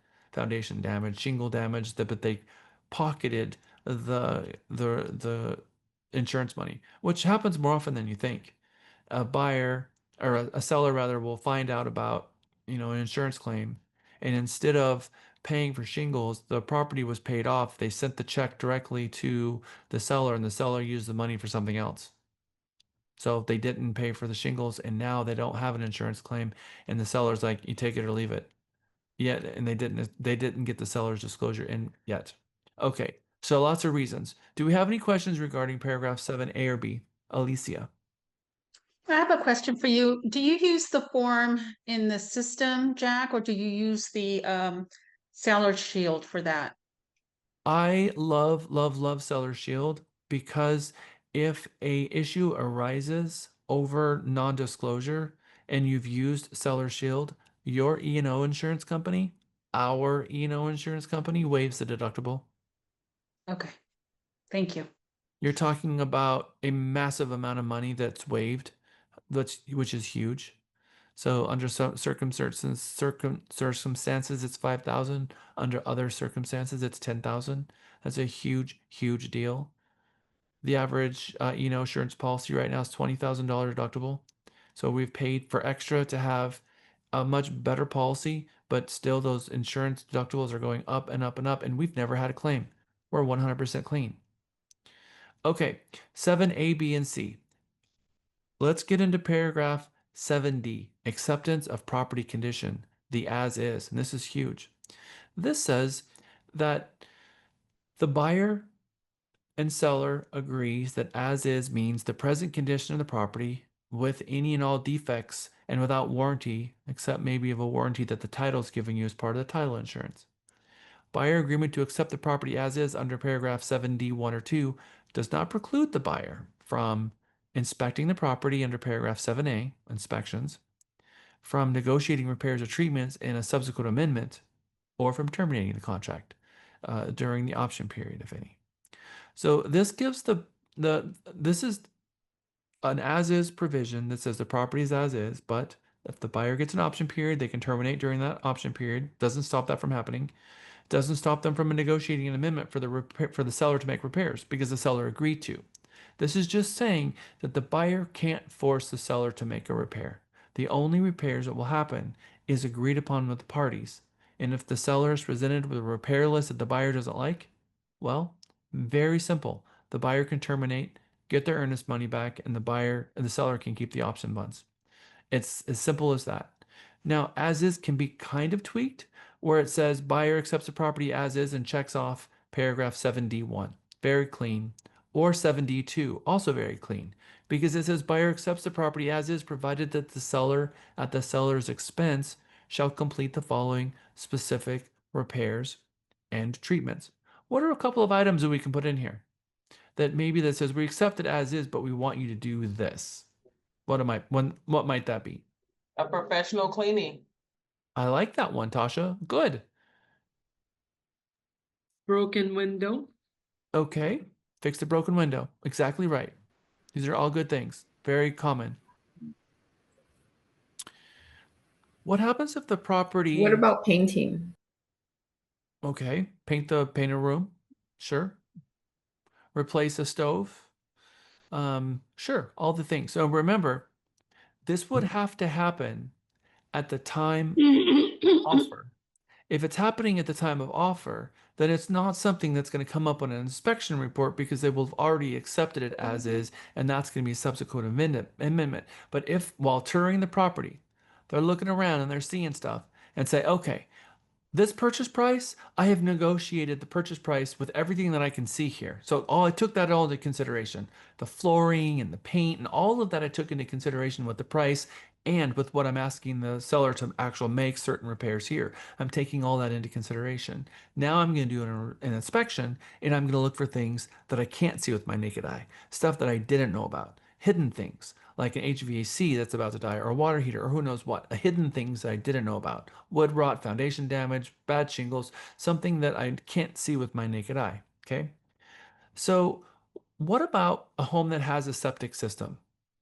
What is different about inspecting a property with a septic system that you need to maybe address here? They need to have maintenance and need to be cleaned out every couple years. Okay. Yeah, get the certification. So Texas is very specific with septic systems.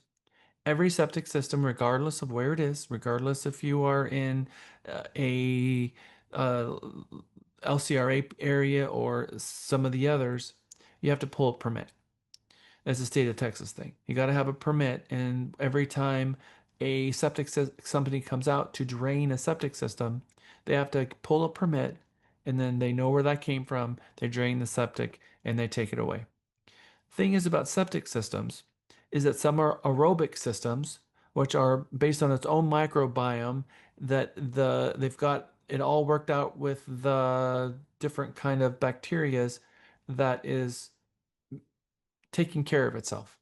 It's got a leach system that's in the leach field that spray heads often getting rid of excess water, and the bacteria is eating down the solids down to nothing. And it's kind of like this biosystem that's continually working, and it's not good for the system to actually empty the tank.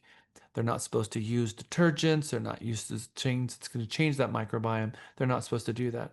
But there are some tanks that are just simple tanks, and they're not this aerobic system. And the tanks, how can you look at a tank that's got material in it to the top?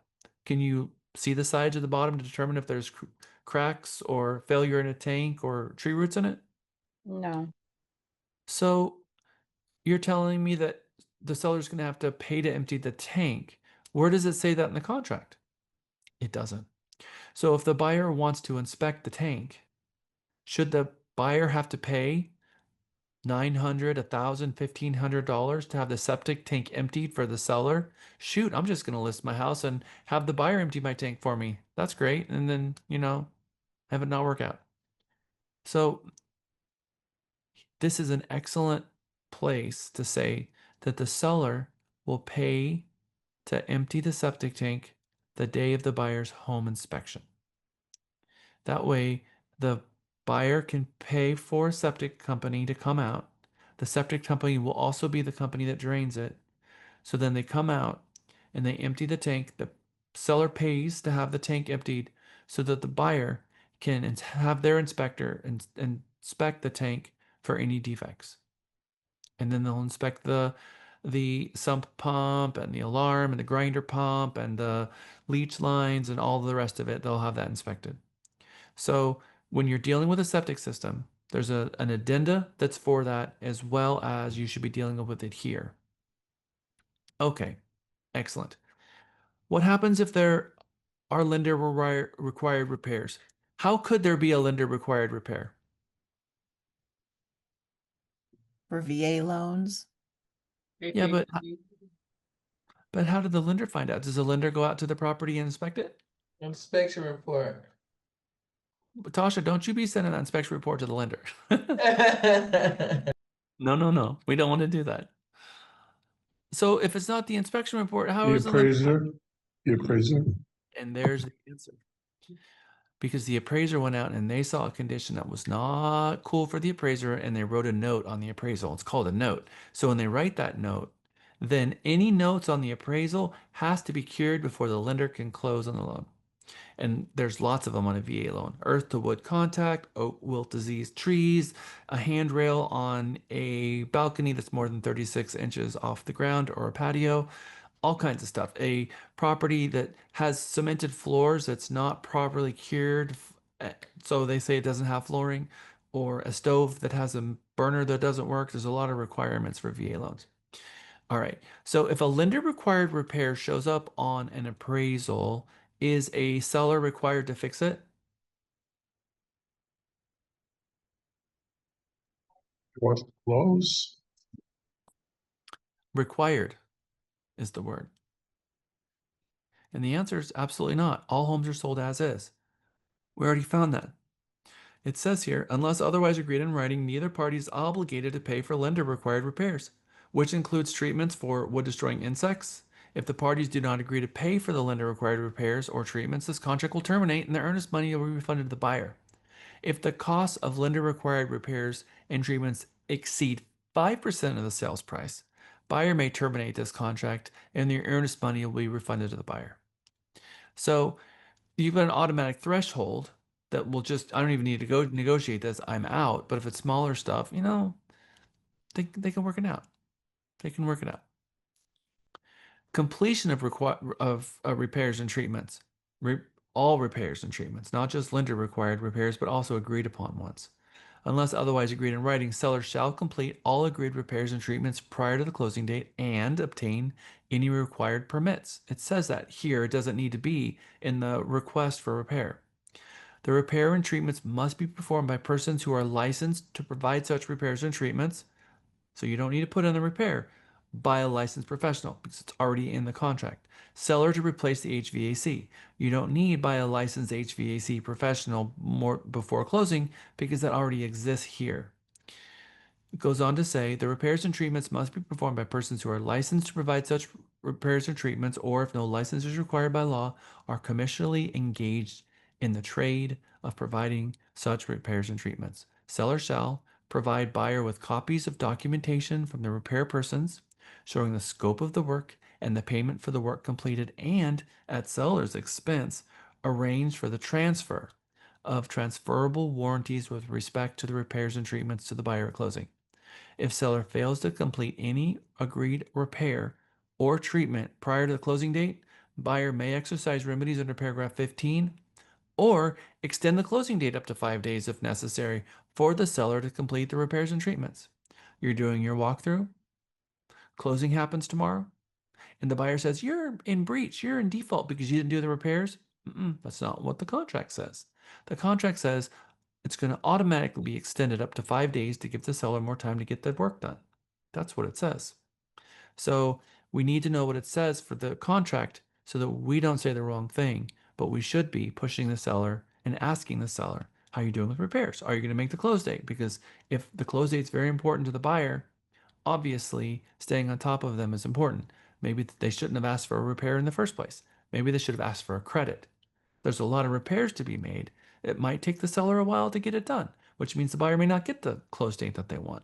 So if they get a credit, then they can maybe take the money from the credit and pay someone and have their people do the work so that whatever their quality is, whatever their level of finished out work is, will be done. Because do you think the seller is going to do the same level of work on their way out as a buyer would on the way in? Probably not. They're probably going to hire the person who does it for the cheapest and they don't care otherwise.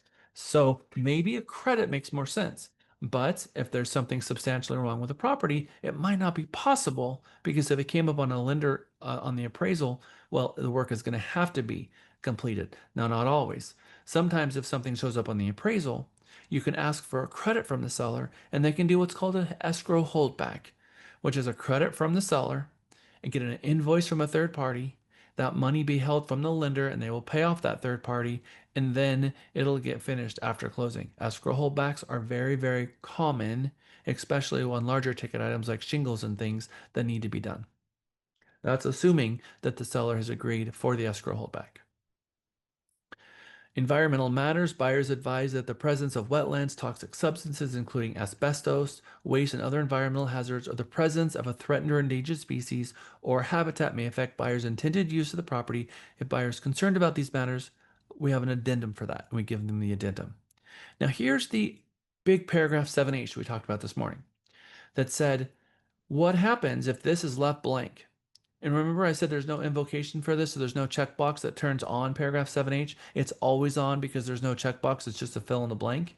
Do you remember what happens, what we said if we leave this blank? The specific paragraph? What do you think?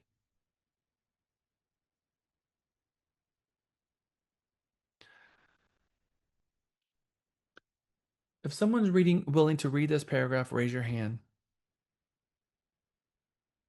Jeff, read paragraph 7H, please. Thank you. Buyers may purchase a residential service contract from a provider or administrator licensed by the Texas Department of Licensing and Regulation.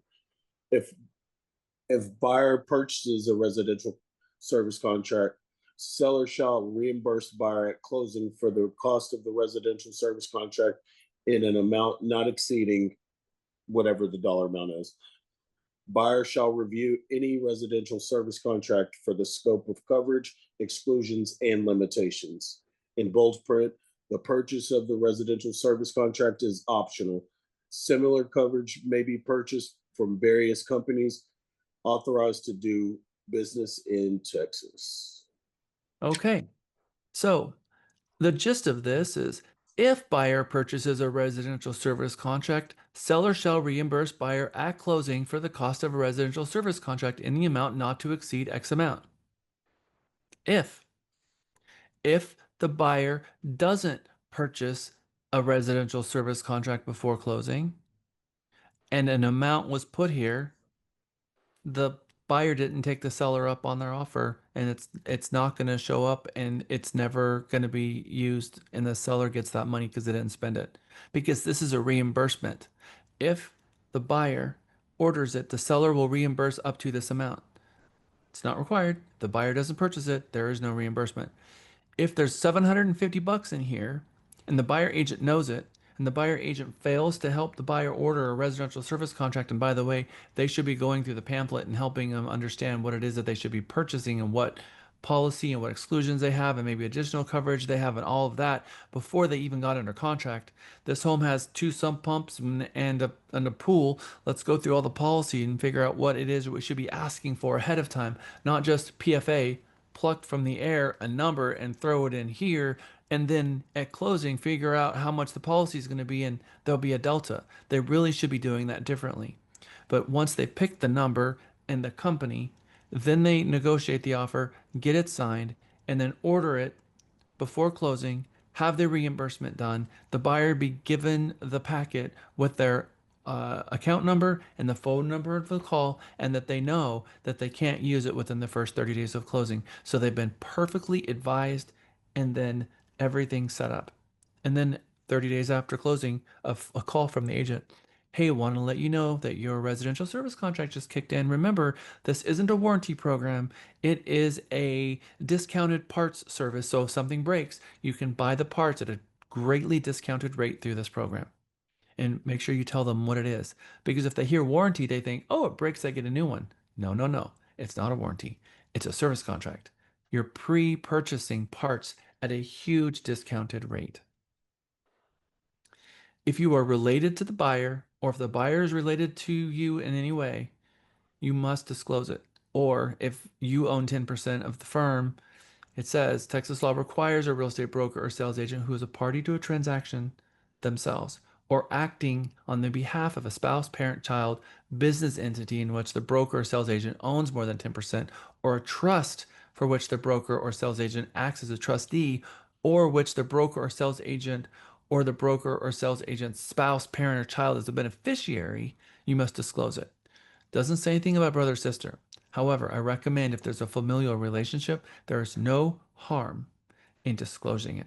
Sometimes there are relationships that probably should be disclosed because of the between the parties. You got someone that you have spent, you've been taking care of, that you adopted. That's basically your adopted kid, but you didn't really adopt them. It's grandkids that you've been taking care of. I don't know. There could be relationships there that you should disclose, that you get to court later and you find out, yeah, you weren't arm's length from this. You were a mama bear, papa bear, even though you weren't their mom or their dad, and you were not acting as a normal person would. And that is what you're supposed to be telling people, that, hey, I'm not going to be my normal self in this transaction. I can't help myself. I'm going to be acting in multiple roles. I'm absolutely guaranteed to not be emotionally separated from this, and that's required to be disclosed. That is a tough one for a yellow personality, Charlie. Okay, broker fees. All obligations of the parties for payment of broker fees are contained in separate written agreements. All obligations of the parties for payment. Remember, that still applies here, even though we've got paragraph 12. And it applies here because the buyer agreed to their commissions in the buyer rep agreement, and the seller agreed to their commissions paid to the listing agent in the listing agreement. Paragraph 9 is closing. It says honor before. Nowhere here do you see anything that says note time of the essence for this paragraph. So it says that it's going to be honor before this date, or within 7 days after objections were made, or 5 days later if the repairs weren't made. And then some on things, if it's not even their fault that it's not closed because the buyer's been trying to get the tax certificate from the IRS for the last 10 days and they didn't get it back and they ordered it early in the process. And so it's going to automatically extend. You can force the seller to extend. At closing, seller shall execute and deliver general warranty deed. Buyer shall pay the sales price in good funds. Seller and the buyer shall execute and deliver any notices, statements, certificates, affidavits, releases, loan documents, transfers of any warranties, and other documents reasonably required for the closing of the sale. They're not going to refuse to sign a document, thereby not allowing it to transact. There will be no liens, assessments, or security interest against the property which the buyer has not agreed to assume. Private transfer fees will be the obligation of the seller if there is an obligation of a fee. Okay, we're going to go on for 10 more minutes, or 5 more minutes. Possession. Upon closing and funding, or according to a residential lease. We have a form for this. If you're doing a transaction where the seller wants to stay in or the buyer wants to move in early, just remember this one thing. The buyer should never move in early. If the seller needs to stay for a while, that's acceptable. But you should never have a situation where the buyer moves in early. You should get with your manager about that. Because usually buyers want to move in early because they've got a problem with the loan. And if they got a problem with the loan and they move in and they can't fund, they're going to be mad. And now you're going through an eviction process, and a buyer who's probably agreed to stay there for a rate that's much, much less than what they would be paying in a hotel. And trying to get them out is a nightmare, especially if they've already moved in and got utilities in. They're trying to get with another lender and they're trying to figure out whatever they can to do a loan assumption or anything else. And it turns into a nightmare. Be very careful with that. Sellers needing to stay in for a little while longer, that's not uncommon, and that's less frowned on by the profession. If you have smart devices in the home, make sure that any credit cards that are stored within Netflix on the TV that got transferred has been reset back to factory settings, so your TV and your Ring doorbell, and all of those devices that are in the home have been reset back to factory settings so that the new buyer doesn't have a concern that the old seller, the old owner, doesn't still have access to security cameras, to Ring doorbells, to all the things. Paragraph 11, there's a test question in here that says that paragraph 11 is for factual items only. If it's a mobile home, the plate number would go here. If there's multiple parties, like 3 or 4 or 5, and they only have space for 2 in paragraph 1, you can put the additional parties here. The legal description's too long to fit in paragraph 2, it can go here. But what's not going to go here is the legal things like seller, buyer requests seller to respond by June 4th or this contract terminates. That's not allowed. No if-then language is allowed. No, seller, no escalation clauses. None of this stuff in here. That's not allowed in Texas. Just factual stuff. Paragraph 12 is a big one. We talk about this a lot.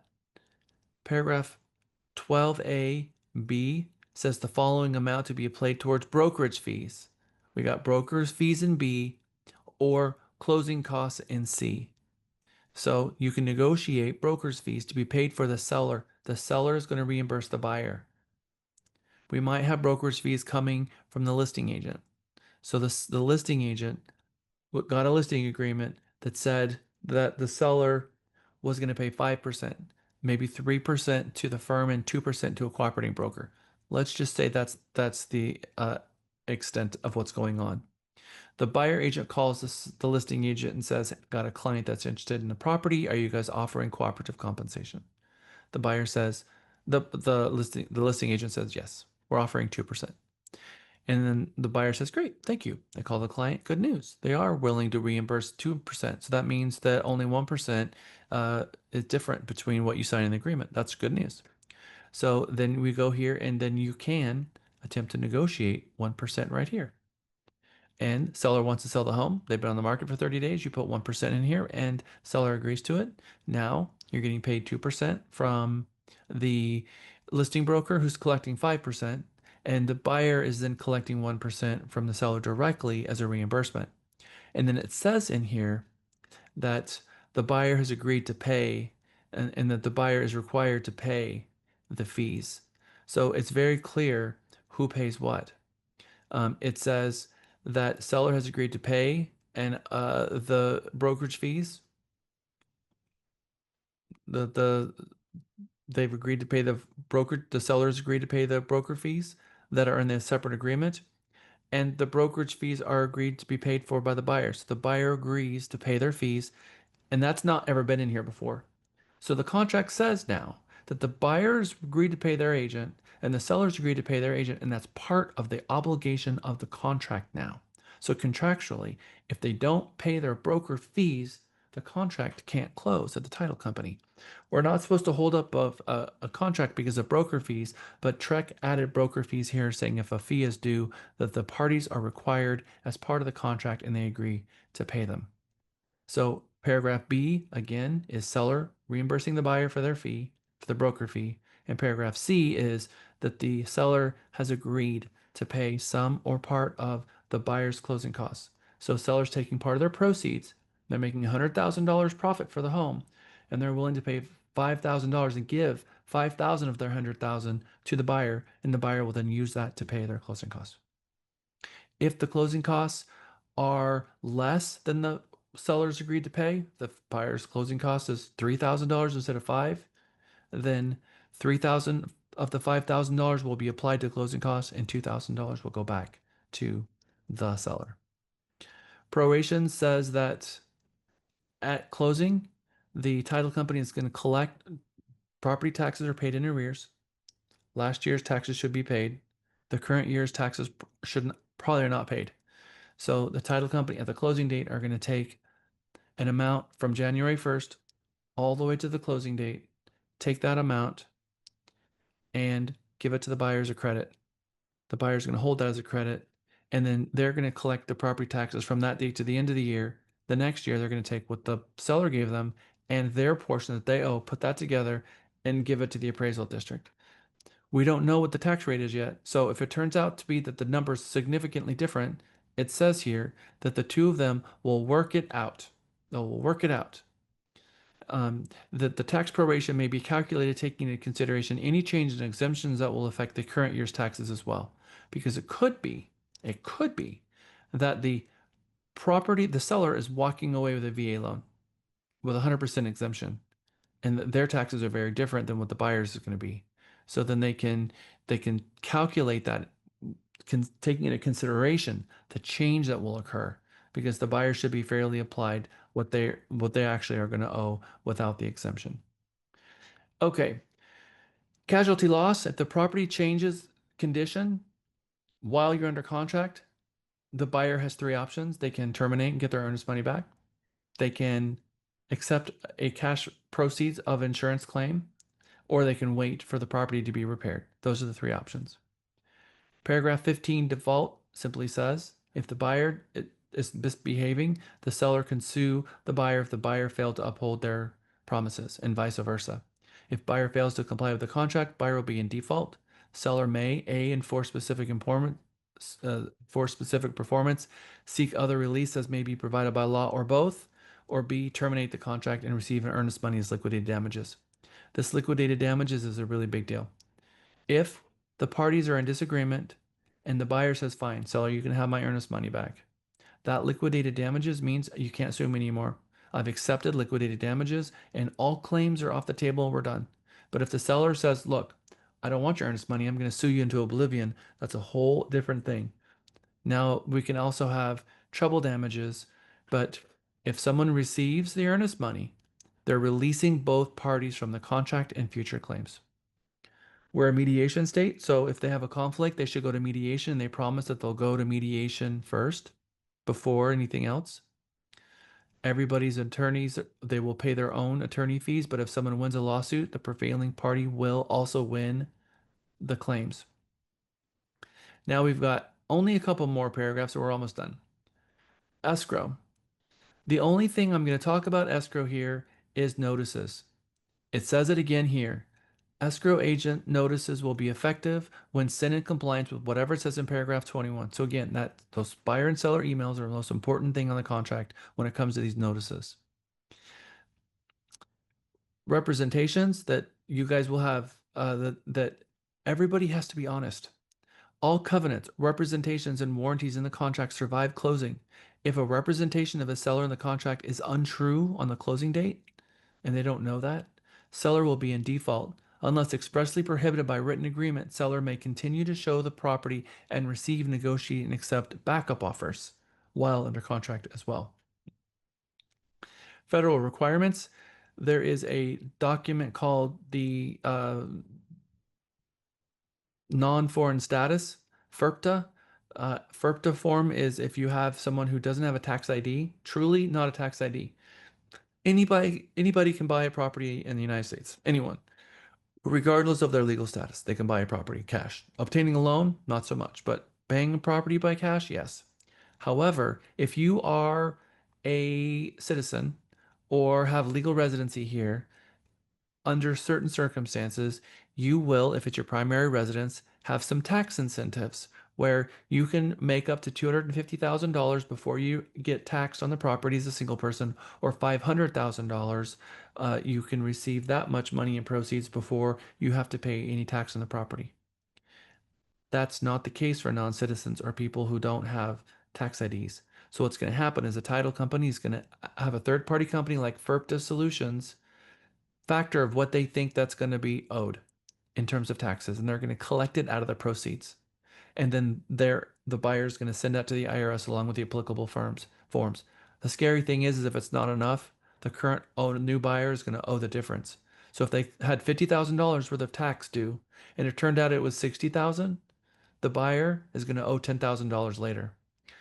If a seller is a foreign person as defined by IRS code and its regulations, or if seller fails to deliver an affidavit or certification of non-foreign status to the buyer that the seller is not a foreign person, then the buyer, not the title company, but the buyer shall withhold from the sales proceeds in amount sufficient to comply with the applicable tax law and deliver the same to the IRS, together with the appropriate tax forms. IRS regulations require filling written reports if currency in excess of the specified amounts is received in the transaction. So this is the deal, and that's how it's going to work. And the reason this happens is because the IRS doesn't want properties not to sell because there's taxes due.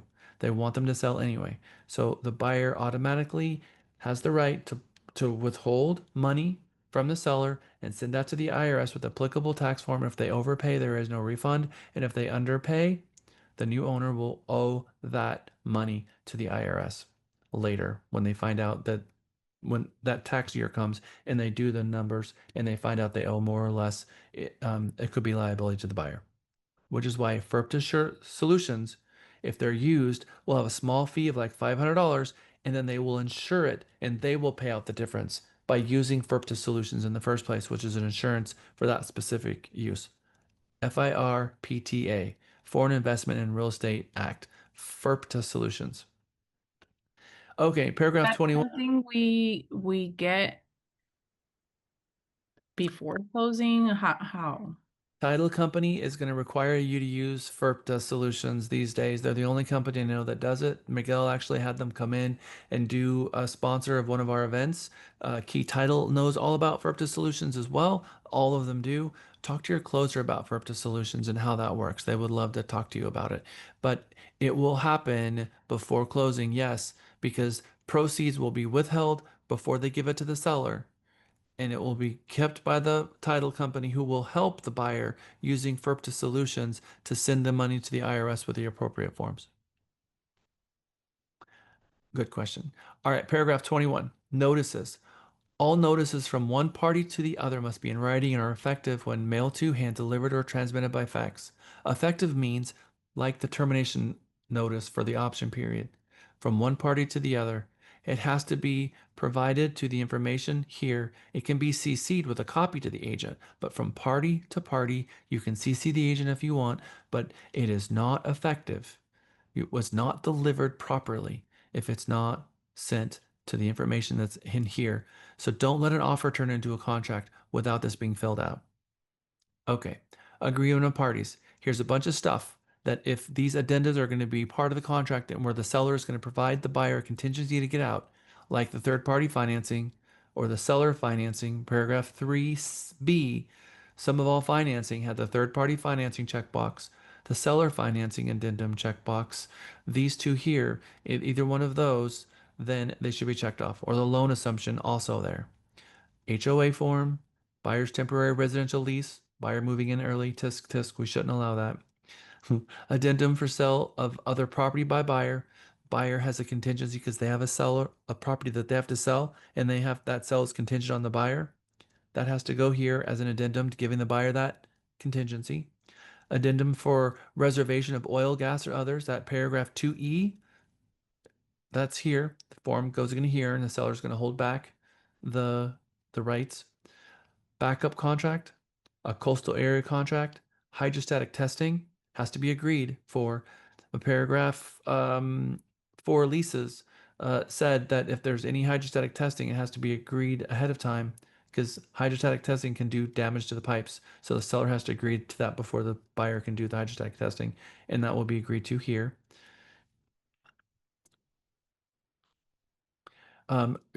Addendum concerning a right to terminate due to lender's appraisal, that's coming on Friday. Environmental assessment, threatened and endangered species or wetlands addendum, that will be a requirement if the property requires it. Seller's temporary residential lease, when the seller needs to stay in longer after closing, they turn into a tenant. That's pretty common, no big scare there. Short sale addendum, if the buyer is in a certified hardship scenario and their loan lender is willing to accept less than what they owe in order to sell the property and starve off for closure, then for that we have an addendum here. Addendum for property located seaward of the Gulf, Houston properties. Addendum for seller's disclosure, and lead-based paint if the property is built before 78. We're going to talk about that on Friday as well. Addendum for property in a propane gas system area. Propane gas system area is not natural gas, but it's propane in a huge master plan community where they're all feeding off one tank. It's part of the HOA. Addendum regarding residential leases, that paragraph 4 leases. If there's a lease, that addendum has to be here. Also, paragraph 4 leases, if there's a fixture lease, has to be attached here for the addendum to be here. And then addendum concerning notice of obligation to pay improvement district.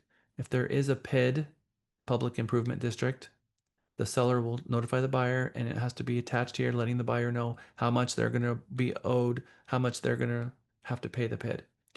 And if there's a 1031 exchange, if the seller is taking the property, an investment property, and taking all of the money and 100% of the money putting into another property, it's tax deferred. And now we have a form for tax deferred properties that have to be used. And then paragraph 23, consult an attorney before signing. Nothing past this portion is part of the contract. All of it from this point forward is FYI information and instructions to the title company. So none of this is considered substantive. Not even the commission portion here is substantive. All of this is simply an instruction to the title company. Our system that I built for you autofills all of this. So that's a huge advantage. This right here, executed, which means that on the date of the effective date. Broker, fill in the date of final acceptance. We put in the date here. This is also inside of its own box. It's a box inside of a box, meaning it's not part of this box, meaning it's not substantive. It's not part of the contract. This is not an agreement. This is simply a date that everyone is going to kind of agree to. But if there is a disagreement regarding this date, the parties will have to come to terms with that, determine when the option period really started. Okay, 22 minutes behind. Whew. That is it for the 1 to 4 family. You guys did very, very good. An entire day of contracts. We kind of dug in and went through the whole thing. So I am going to click the button here to send the email that I already have ready to go. And boom, it is now sent. So you have your MEGA-16 after class email sent. Friday is our last class. We're going to spend the entire day talking about financing, the third-party financing, the lender's right to terminate due to lender's appraisal, that form, and negotiation. It's a very fun class, but we will be done exactly at 5 o'clock because 5:30 is when our soiree begins and where we get to celebrate all of your hard work and your accomplishment and graduation and all of the classmates who graduated. So whether or not you graduate or not, we have lots of people who take MEGA a couple of different times. That's okay. It's part of the process. It's great information regardless, but hopefully you'll come celebrate each other regardless of what you've got going on. So thank you everyone for sticking it through a little bit longer. I appreciate it. And now I'm going to open it up to questions. You are officially class dismissed. Tomorrow is a very important day for your Mega Mini. So Lisa will be sending out information regarding that. But like I said, I'm going to open up to questions. So who's got the first question? Me. Okay, Isa. So I can hopefully get out of here soon. I am still trying to understand the commissions, since now it's in there that the seller can cover a portion and the buyer, like, how do you know the default amount that the buyer is covering? Does that state it in that part of the contract? Because you have a buyer rep agreement with your buyer, and that's what the buyer agreed to. Oh, okay. So as long as it says the 3 in the buyer rep agreement, The then buyer owes you 3%. Now, the idea is, how are you going to get that covered? So then you call the agent and you find out the agent's willing to pay 2 because they have that as cooperative. And then you use the 2022 form. And then you put in there the agreement between brokers, and that is the 2%. Then there's 1% delta. Put that in paragraph 12. If the difference is not there, it's okay. It gets put on the closing disclosure and the buyer pays the difference. We have it happening every single day, and agents get so freaked out about that, but it's just happening. And we're happening it. I mean, I actually had to change a structural system to our entire .me platform because this is happening so much. We didn't even build the platform to be able to track multiple commission payments coming from different sources. We just put in the total amount that we were receiving, and then it would all just kind of count. But it's happening, and we're getting it from so many different sources.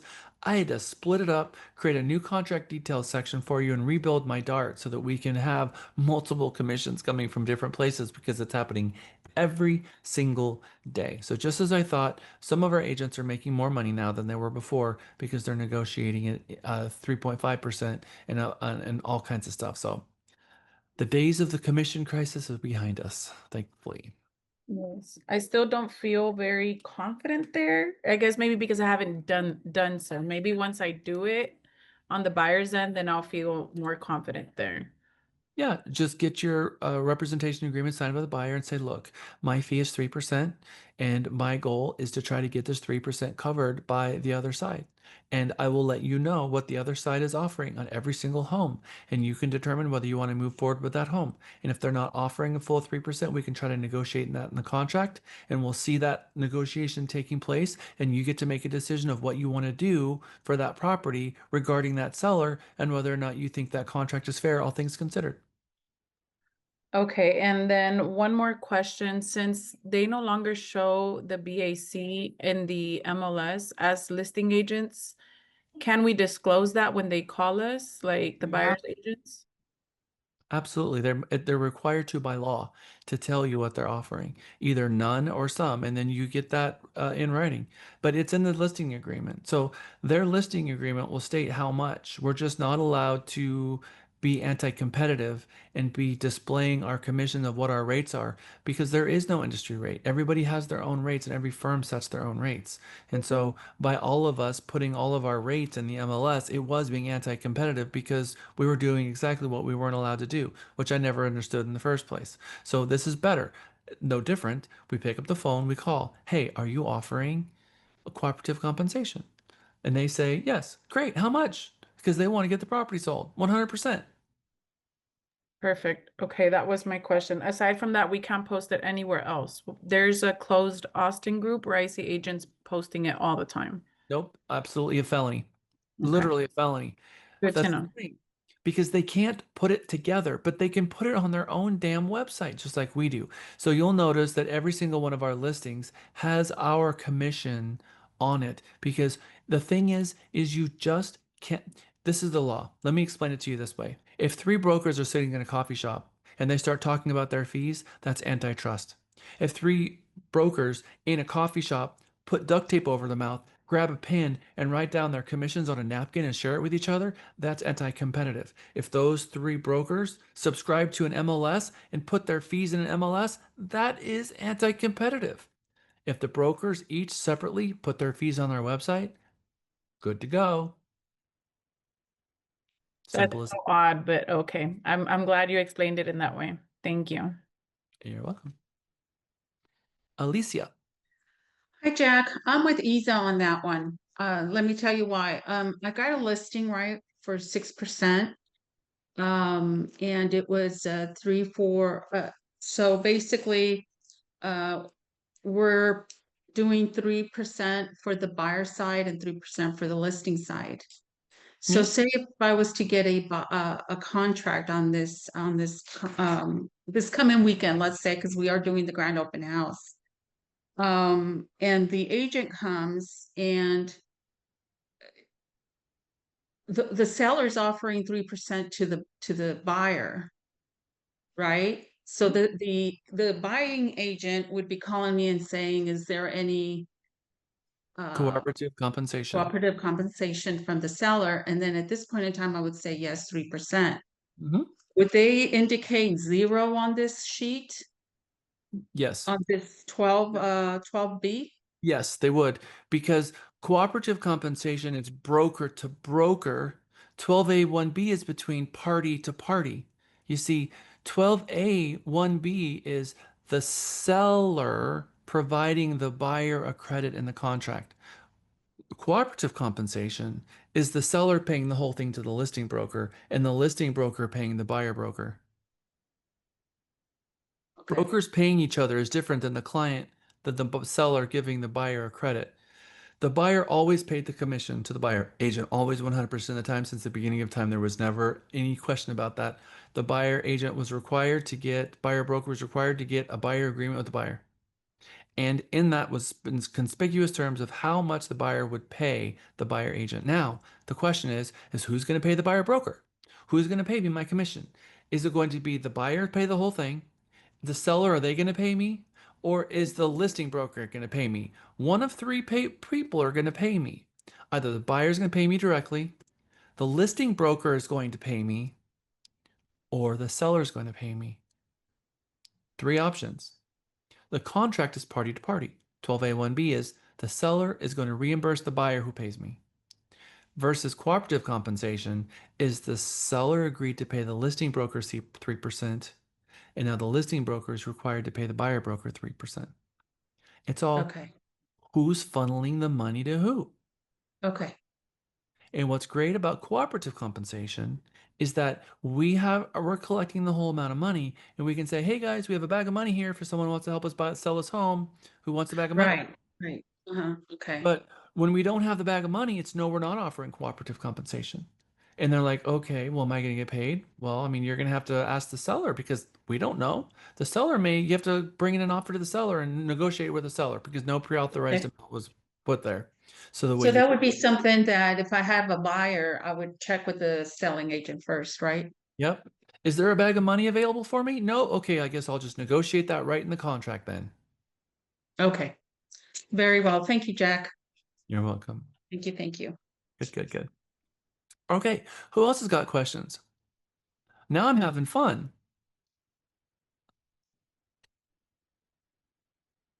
Did the fun end? Andrew said the fun ended because he wants to get out of here today and he has to come meet with me. All right, everyone, good job today. I know it was a long day. I certainly had fun. We certainly had a good time together, geeking out and nerding out over the contract. I look forward to these classes in the future. Remember, I do the bulletproof contracts every single Monday at 1 o'clock. Once Mega ends, you can catch me there. All you have to do is show up, and I'll be nerding out with you. And we go from contract to contract to contract. All right, everyone. I enjoyed it very much. I will see you tomorrow. I'll be here watching you, cheering you on. Bye, everyone.